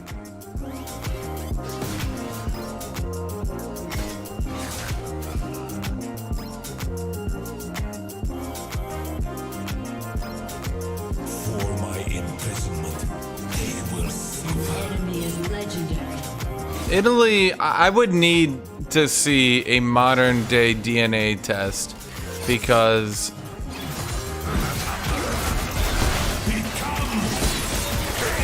Italy was depopulated, then conquered by Germans so many times. I would be shocked to learn that they were not in a large way Germanic.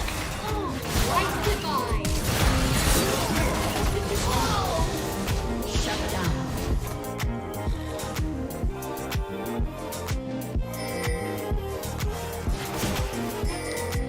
My suffering, I will make it bloom.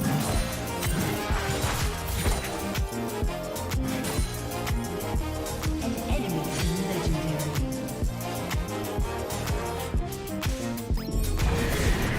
I really don't understand why we have not put up a response to this Tristana even once. She just does whatever the fuck she wants the entire game, and we just, like, don't react to it. Has been destroyed.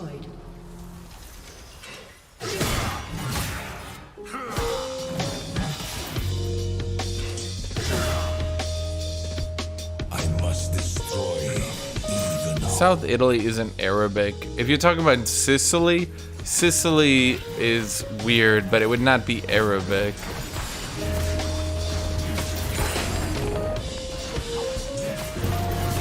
There's that one meme, but like,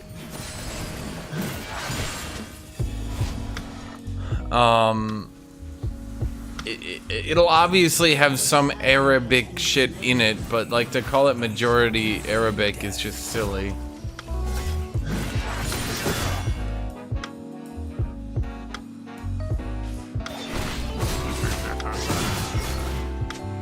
Rampage.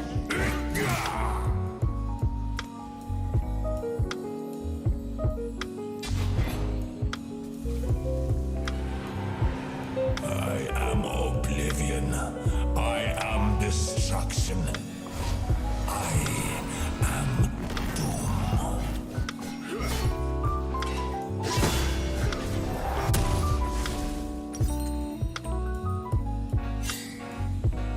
Yeah, Sicily being like a Spanish, Arabic, Greek thing, I could believe that.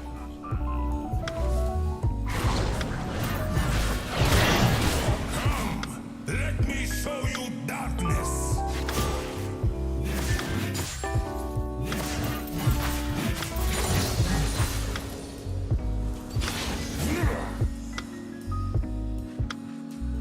Your inhibitor is respawning soon.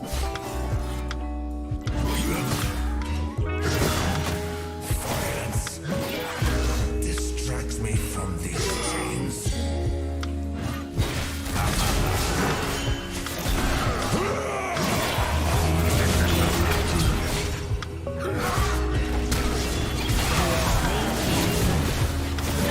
I will have silence.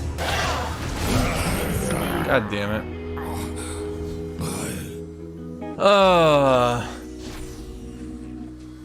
Are the French tribal today? No, the French basically combined all their different cultures. Even the Occitan people are pretty Frenchified. Ally has been slain.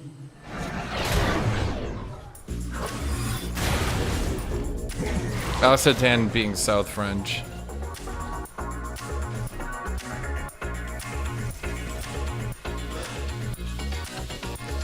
The French are so Frenchy that Belgium doesn't even really make that much sense.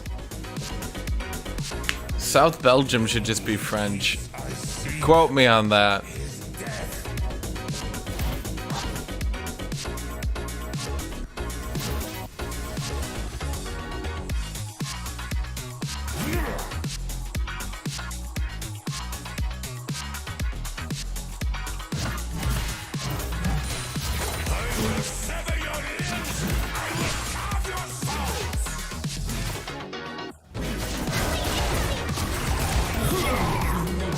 Yep.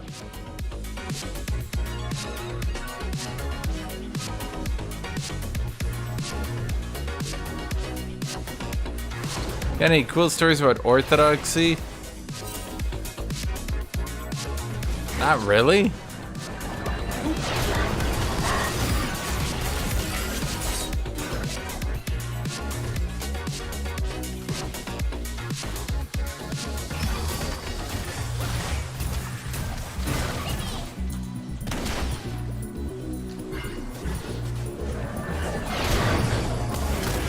I think, in all honesty, I think if Belgium was just split between the Netherlands and France, it would be best. I know that sounds mean, but like, all these weird microstates do not help out Europe.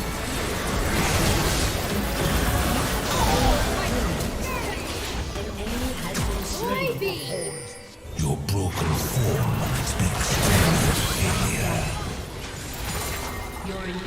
Europe needs to become more unified, not less unified.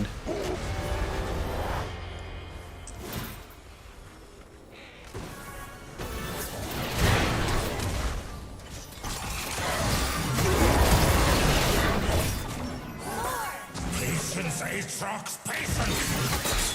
Your freedom will come! Did she get Luxembourg?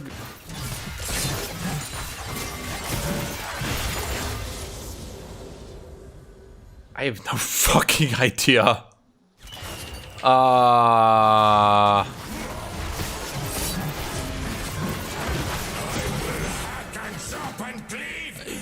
To keep the balance, maybe France? Because I think if like France would need a good chunk more to match up to German population.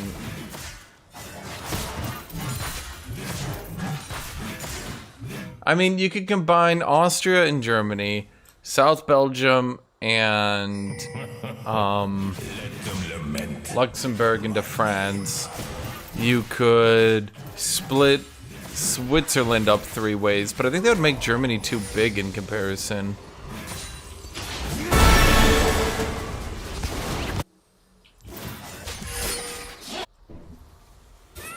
Should I Bennett Dragon? I don't know. I don't know we can really get Dragon. It feels like more like a steel angle than a... Yeah. Join me in death.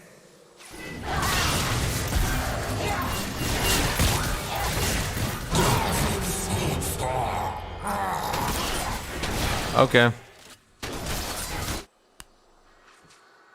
You can't combine Portugal and Spain. They speak 2 completely separate languages. That's the thing. South Belgium actually speaks a lot of French.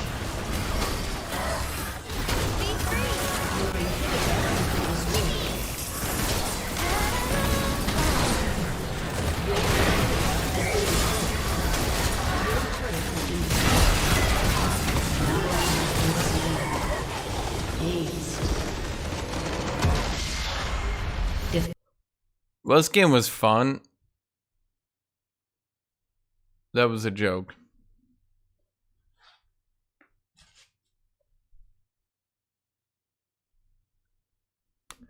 If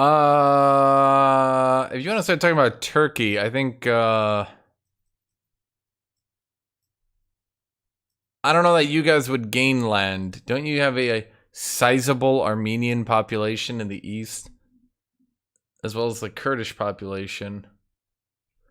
Demographics of Turkey. Let me look up. Is there a map I can look at this?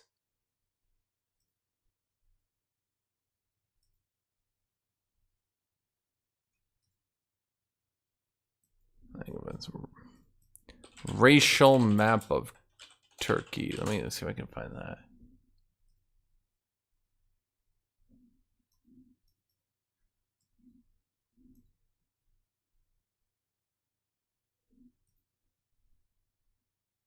Yeah, if we're splitting up countries based on their, we're splitting up countries based on their racial makeup. I don't think Turkey's gaining any land here, unfortunately. So what do we got here? Kurds. Yeah, see, you guys have so many Kurds.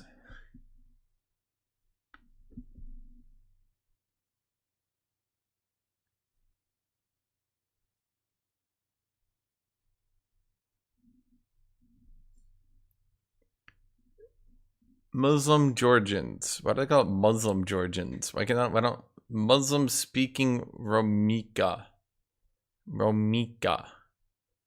I'm assuming that's Greek, because that's where Trebizond is. Peoples of the North Caucasus. What the fuck is that?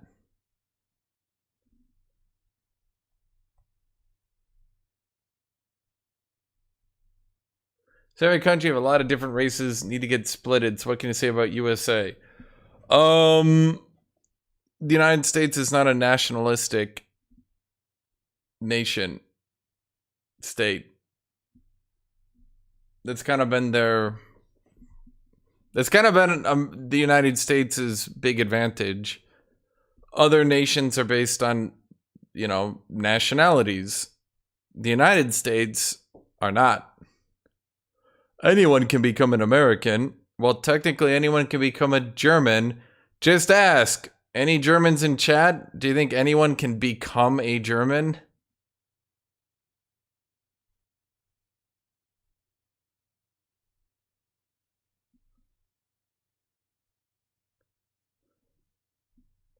I did not know you guys used this many Kurds. What the fuck?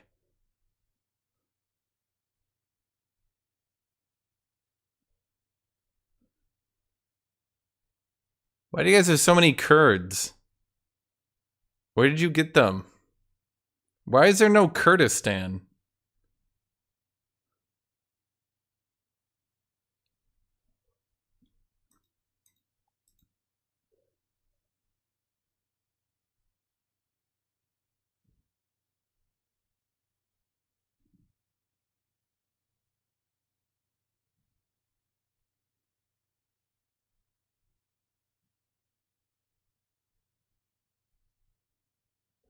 Can I find a? I mean, it's Kurdish. If I look up Kurdistan.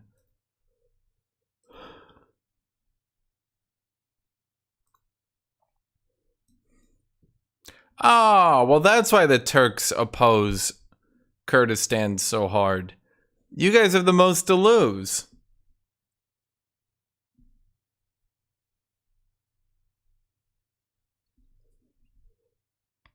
Yeah. See, they could make a Kurdistan out of Iraq and Iran, but they're all in Turkey.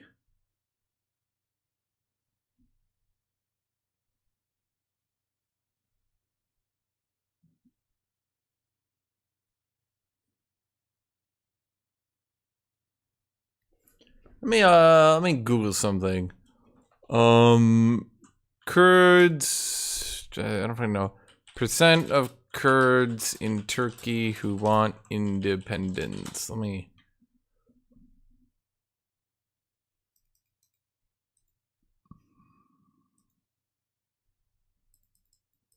According to a state-sponsored Turkish opinion poll, 59% of self-identified Kurds in Turkey think that Kurds in Turkey do not seek a separate state, while 71.3% of self-identified Turks think they do. So more Turks think the Kurds want independence than Kurds think Kurds want independence. What are you guys, paranoid?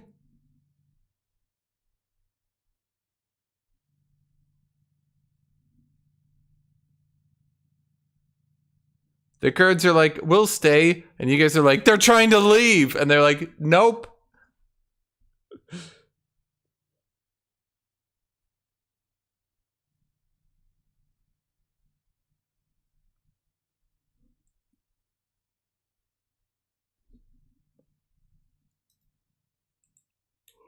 Well, let me,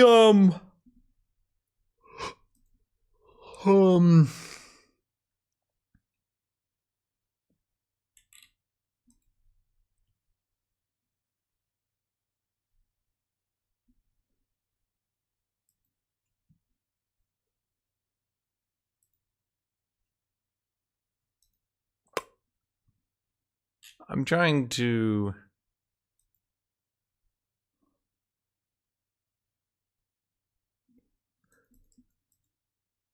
I see a 1982 article on Kurdish independence. I think that one might be a little bit out of date, not gonna lie.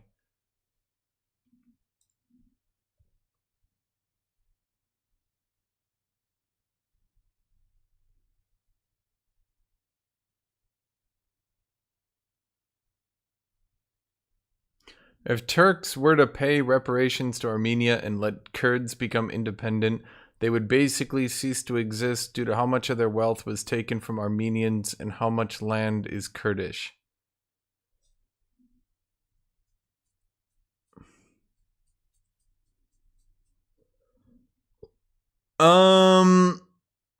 Okay, I'm gonna be honest. I doubt the truthiness of that statement by one thing alone. Turkey's wealth is from Istanbul.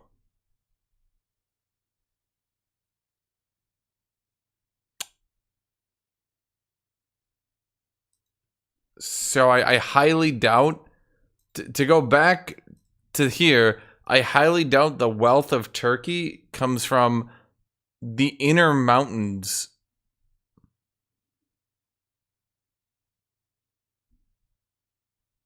instead of, you know, the Bosphorus Straits and their major cities. You know? Like, I kind of doubt that one, not gonna lie. I don't know anything about the matter. I just know common sense. Common sense would tell me the majority of a country's income comes from the upper class, learned coastal areas.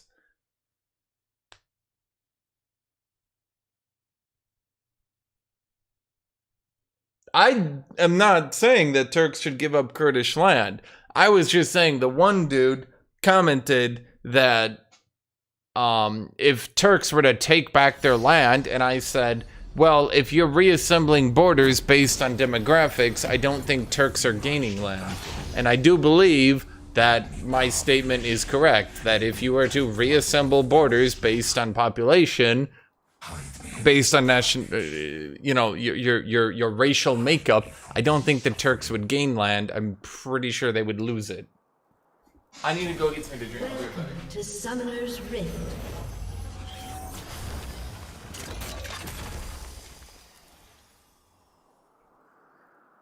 "30 seconds until minions spawn."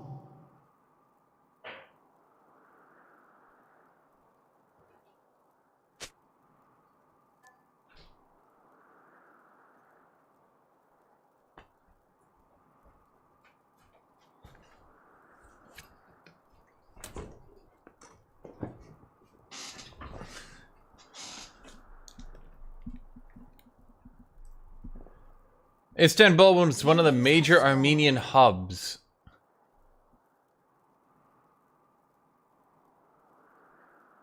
Huh?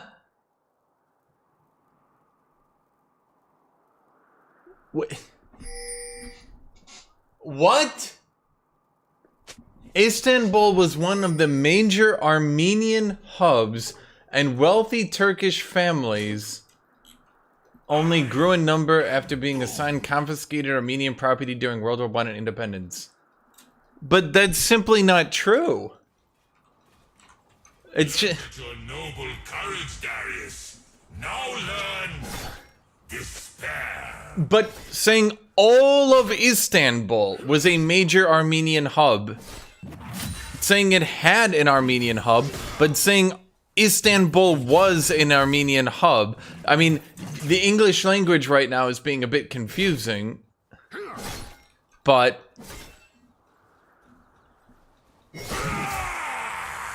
First blood.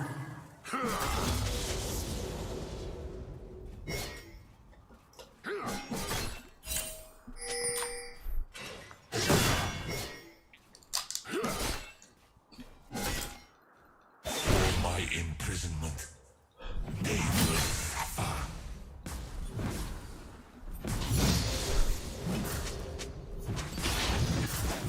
And besides, again, the history of Istanbul, if you remember, it wasn't the Turks that broke it down, it was the Europeans broke it down. Again, I have to explain this a lot because there's this prevailing theory that the Turks there's this prevailing theory that the Turks, like, rode in and stole the power of the Romans, and then, like, they were like fucking He-Man, and they just rose the crown of Justinian above their head, and they were like, I have the power! And they just suddenly, like, usurped all the power of the Roman Empire. Like, no. Dude, by the time the Turks even got to Constantinople, it was a shithole. It was a shithole because the Fourth Crusade literally burned it down. By the time they finally conquered it, it was basically a wall around some farms.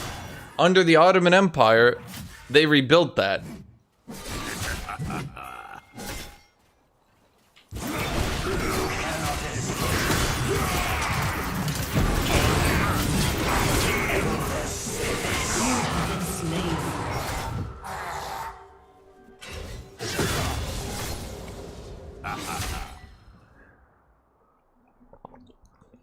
So, I take particular interest in this topic because it's effectively a propaganda piece. Istanbul grew into what it was today because of the Ottoman Empire. And although you can argue the Ottoman Empire was not a Turkish state, which it wasn't, it still grew in power under the Ottoman Empire. As the Ottoman Empire, or at the very least what remained of it, then transformed into a Turkish state, they took Istanbul, or I should say they took Constantinople with them, then renamed it to Istanbul.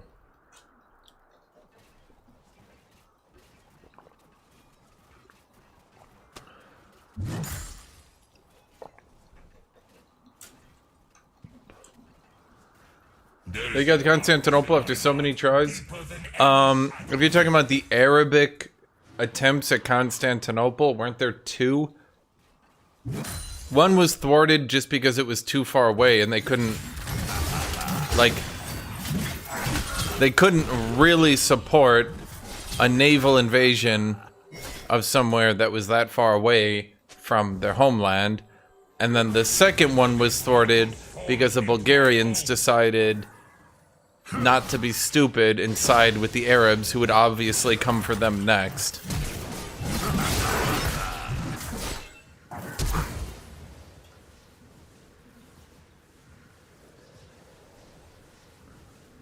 I will sever your legs! I will carve your soul!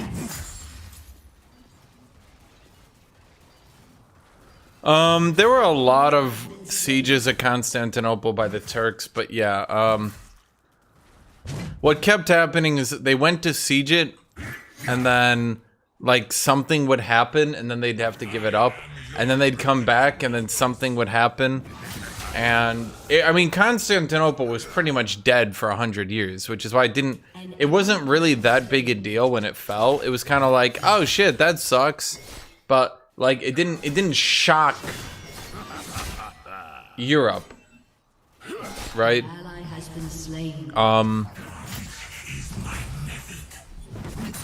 And I mean, it had already. They tried in, what was it, like 1403? So you remember, all of you obviously scholars, you'll know it fell in 1453, correct? So I think there was like a 1403 somewhere around there.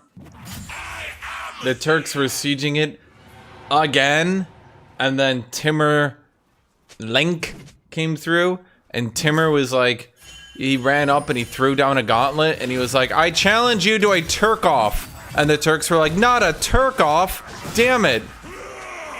And so then they Turked all over each other, and then Timur was like, I'm the superior Turk.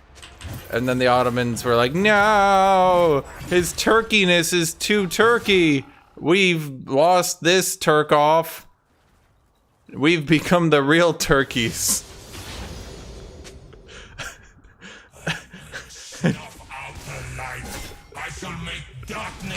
And yeah, they gave up the siege and then fell into civil war. That feels racist. How is that racist? They were both Turks and they Turked each other. They were literally shit-talking each other for years. I shit you not, this is true. The Ottoman Sultan and Timur Lenk were literally exchanging hate letters at each other. They were basically shit-posting on that time's Twitter at each other. Timur Lenk was like, dude, after I kill you, I'm gonna fuck all your wives. And the Sultan was like, oh, Timur! They loathe the incarnation. I shit you not, this is all true. People have not changed that much since ancient history.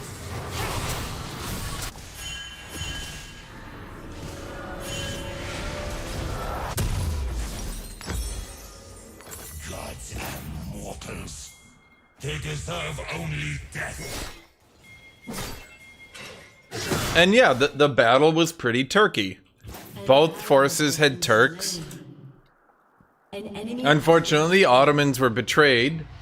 Some of their Mongol Turks betrayed them. The Ottomans had a more modernized army, but unfortunately, it wasn't large enough, and the Turk army out-Turked them.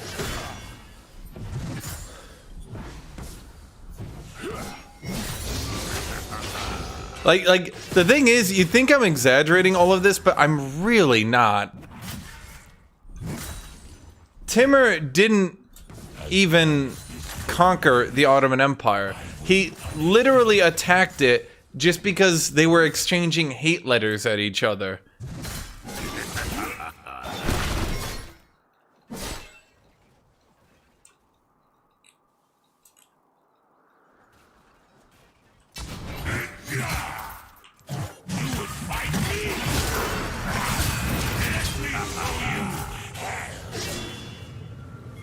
Rampage.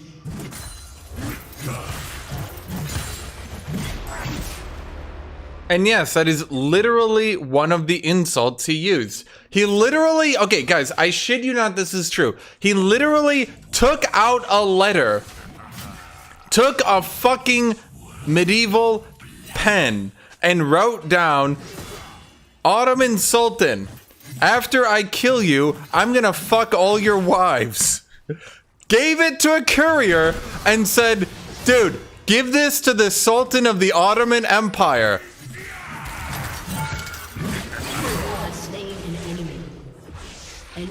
The courier took the letter, rode all the fucking way to Constantinople, gave the letter to the Sultan, who opened it and went, damn it, you bastard.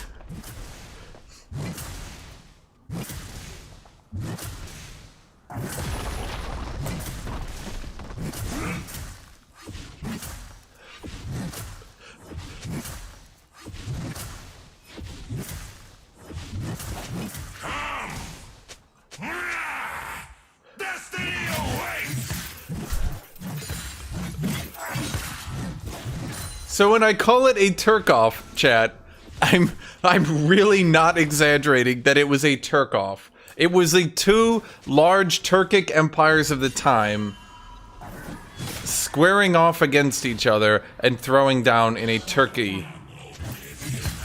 An ally has been slain.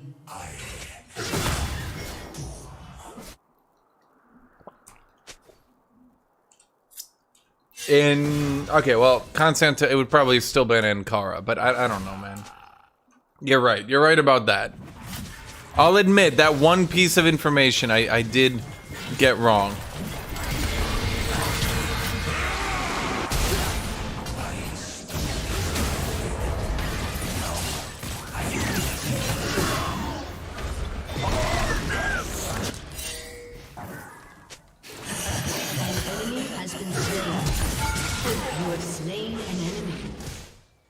I mean, do you want to see? Okay. I gotta fucking go find these letters now to prove to you guys. Timur Lane letters to Ottoman Sultan.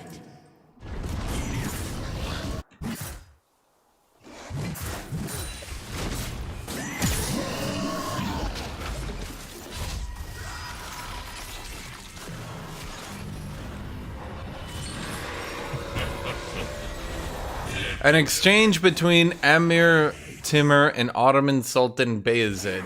Timur noted in one of his letters, "You are a warrior who fought for the sake of God. With your sincere greetings, we expect you to hand over Kara Yusuf.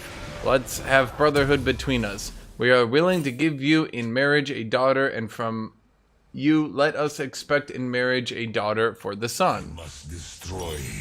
Okay, that's one. An enemy has been slain. I need a. It's hard to fucking.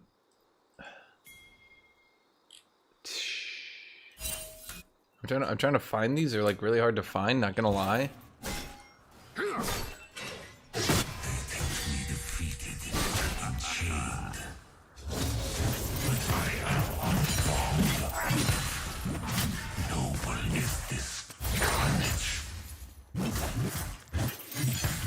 Because I'm also playing a game, which makes it difficult to look shit up, as you might imagine. Your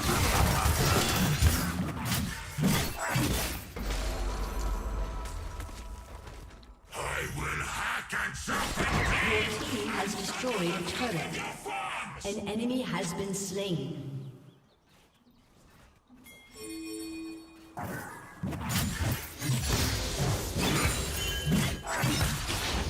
Yeah, Timur-Lenk was one of the worst humans in all history. Complete sack of shit beyond any possible redemption. But he was one of history's greatest fighters who assembled a fighting force that beat everyone and everything.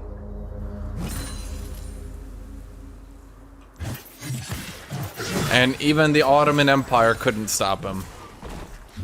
Because in their Turking off of Turkey ways, they were just out-Turked.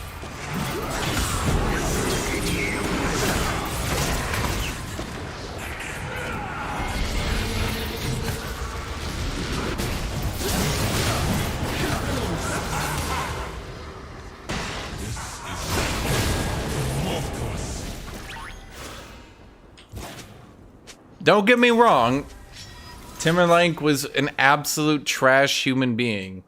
Unfortunately, for some reason, being a complete trash human being does mean that you somehow get the power of raising and fighting really good. Shut down. You got Timur-Lenk, you got Richard the Lionheart.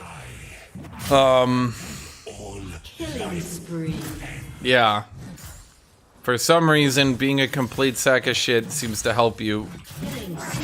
Except for Alexander the Great. Alexander the Great was, you know, great. How did that axe reach me? I don't fucking know, dude. That's what I was saying.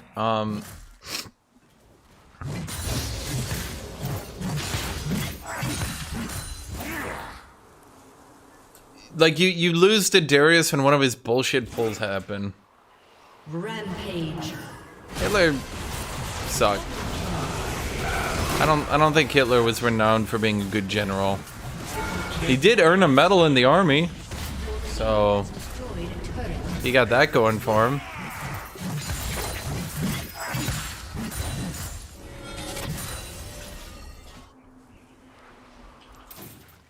I don't think Hannibal was bad. I always like Hannibal. Scipio the Elder was also pretty good. An enemy has been slain. Caesar. I think of everyone, Caesar probably has the most feats of any general and any leader in history. It's really hard to beat Caesar. Like, the thing with other people is that they would defeat like one empire, or basically just have a curb stomp, or have an extremely sorry, that lemonade hit the back of my throat.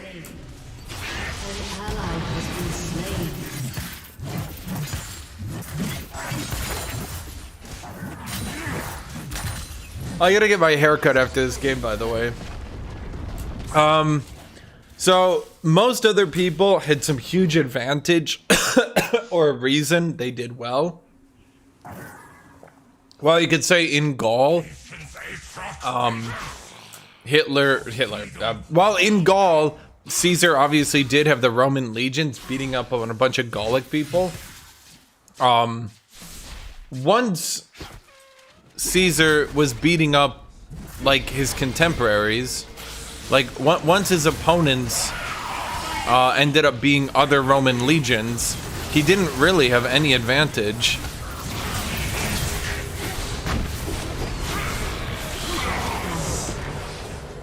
An ally has been slain. So like during the Civil War, when he was fighting all the other Roman legions, he was fighting on completely equal grounds and still stomping them.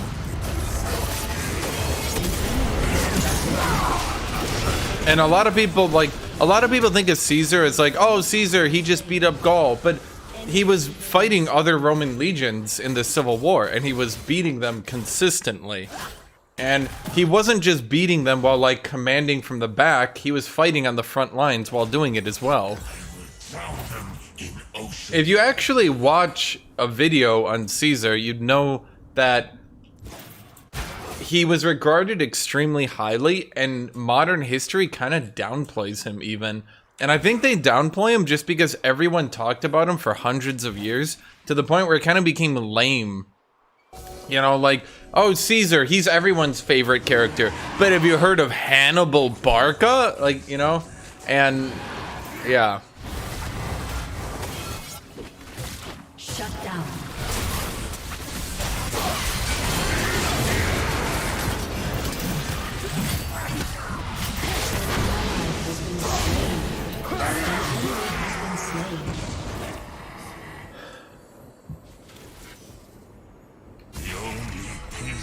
Yeah, that's actually a meme. The whole Hitler thing is kind of a meme. The whole Hitler lost the army for the Germans. Like, Hitler basically left everything to his generals. He didn't really make many command decisions. I know I've said this before, but Stalin was the one who was fucking up his army. Stalin kept making decisions over and over and over and over and over. And then eventually his generals had to kind of be like, Stalin, could you shut the fuck up and just let us win the war? My darkness was not born. It was forged by my prisoner. A little dream. I know very little about Khalid ibn al-Walid. El-Walid. In fact, I don't think I know anything about him. Not really. I watched a video, but I don't know if it's the right guy. Because now you're making me think there were two of them now. Kneel, mortals, so I may split your shoulders from your spine.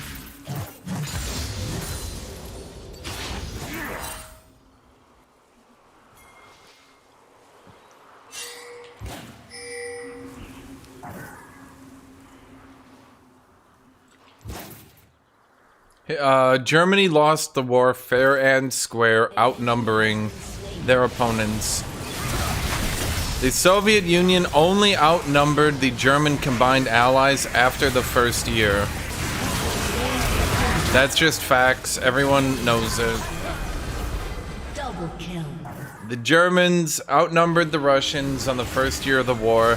Then they had to start putting massive amounts of troops. I think there were like 200,000 in Norway, for God's sake.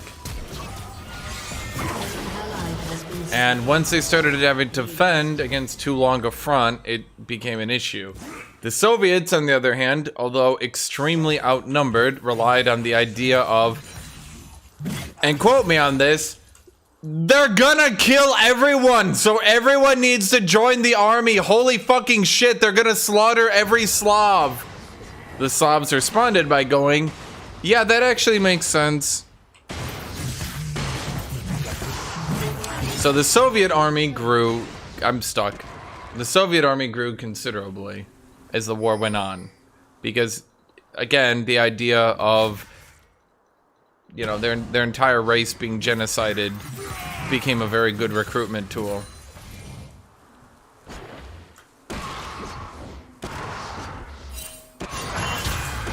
Oh, I don't mean like fair and square matters.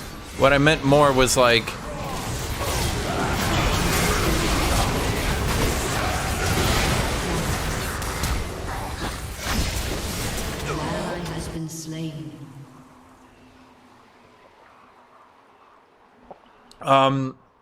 what I meant more was that a lot of people use the whole like, oh my god, the Soviets were outnumbered. Or sorry, no, the Germans were outnumbered. They had to fight the entire world at once. Failing to realize that the invasion of Russia included Finnish troops, Italian troops, Vichy France, Romania, Hungary, and the entirety of the German Empire. Against the Soviets with some American trucks. It was, yeah. Not exactly the 1v100 that everyone makes it out to be.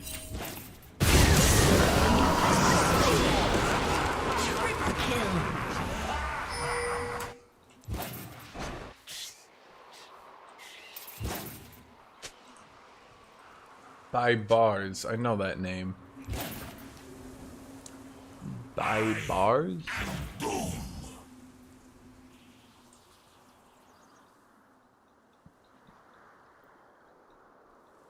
Oh! He was the guy at Ein Jalut. Yeah! He's one of the funniest people of all time.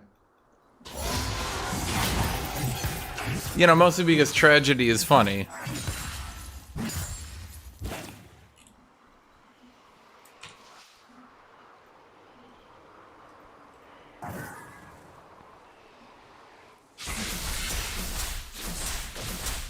For my imprisonment, they will suffer.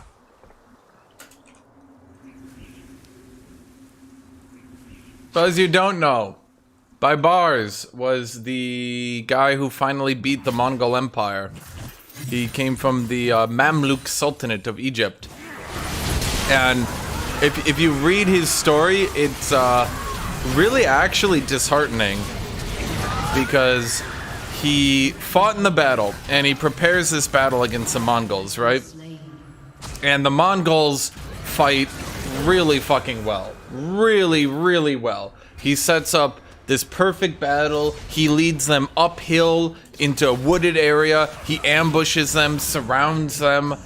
They still manage to defeat, they're like beating his army still. And he's like, holy fucking shit!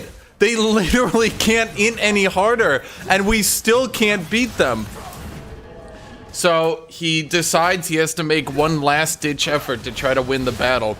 So he takes himself and his personal honor guard, and he throws off his helm, and he rides into battle himself personally onto the front lines. And his troops are finally inspired enough by this act that they manage to defeat the Mongols and throw them back.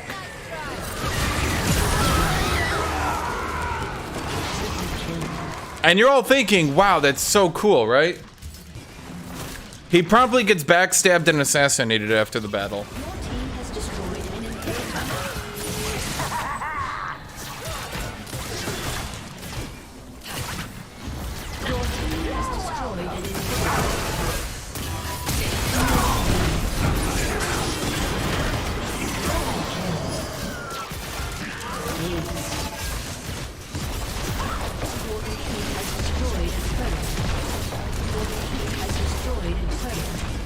Was that not him? Am I getting this guy wrong? God, there's so many people throughout time.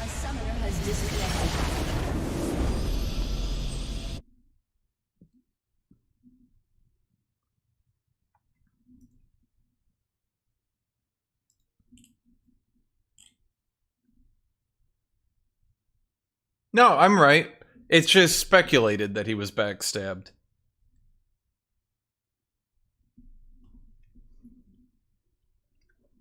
Because after the battle, he went. I'll literally just read you the Wikipedia article so you can.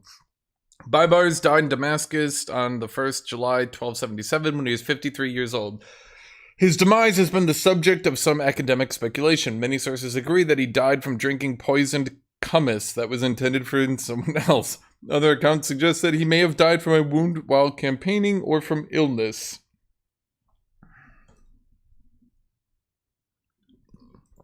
It's a Turkic name. I gotta go. Kotas got backstabbed. Was it Baibars or Kotas who was the one who led the counterattack? Well, the second attack. Oh, fuck. Now I gotta read it. God damn it. You're killing me here, man.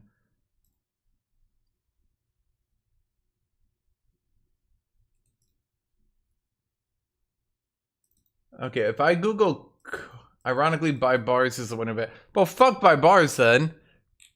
Wait, so wait, Baibars was the one who killed the guy who won the battle?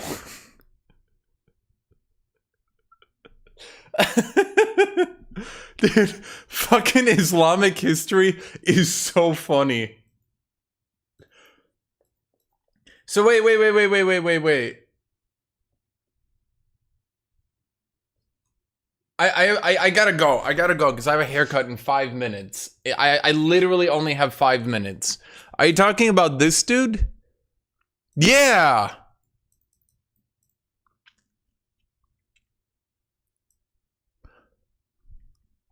Baibars, who was known to be a swift commander, led the vanguard and succeeded in his maneuver and lured the Mongol army to Ain-Jalut, where the Egyptian army led by Qutuz waited. The Egyptians at first failed to counter the Mongol attack and were scattered after the left flank of their army suffered a severe damage, but Qutuz stood firm. He threw his helm in the air and shouted, "O Islam," and advanced towards the damaged side, followed by his own units. The Mongols were pushed back and fled to the vicinity of Beit Shi'an, followed by Qutuz's forces, but they managed to gather and return to the battlefield, making a successful counterattack. Qutuz cried loudly 3 times, "O Islam, O God, grant your servant Qutuz a victory against the Mongols." The Mongols, with their Christian and Muslim allies, were totally defeated by Qutuz's army and fled to Syria, where they became a prey for the local population. Qutuz kissed the ground and prayed while the soldiers collected the booty. Kitbuka, the commander of the Mongol army, was killed and his head was sent to Cairo. On his way back to Cairo, Qutuz was assassinated.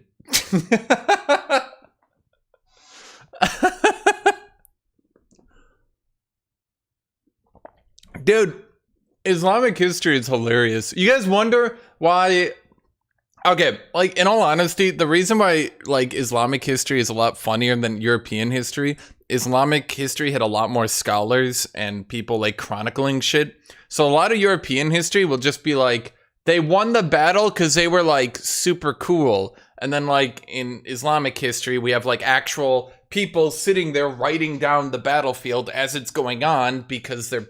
It's just, it's like a different culture, right? So Islamic history, until you start getting to like the 14 and 1500s, Islamic history is just way better recorded. So, yeah, you get funny stories like this,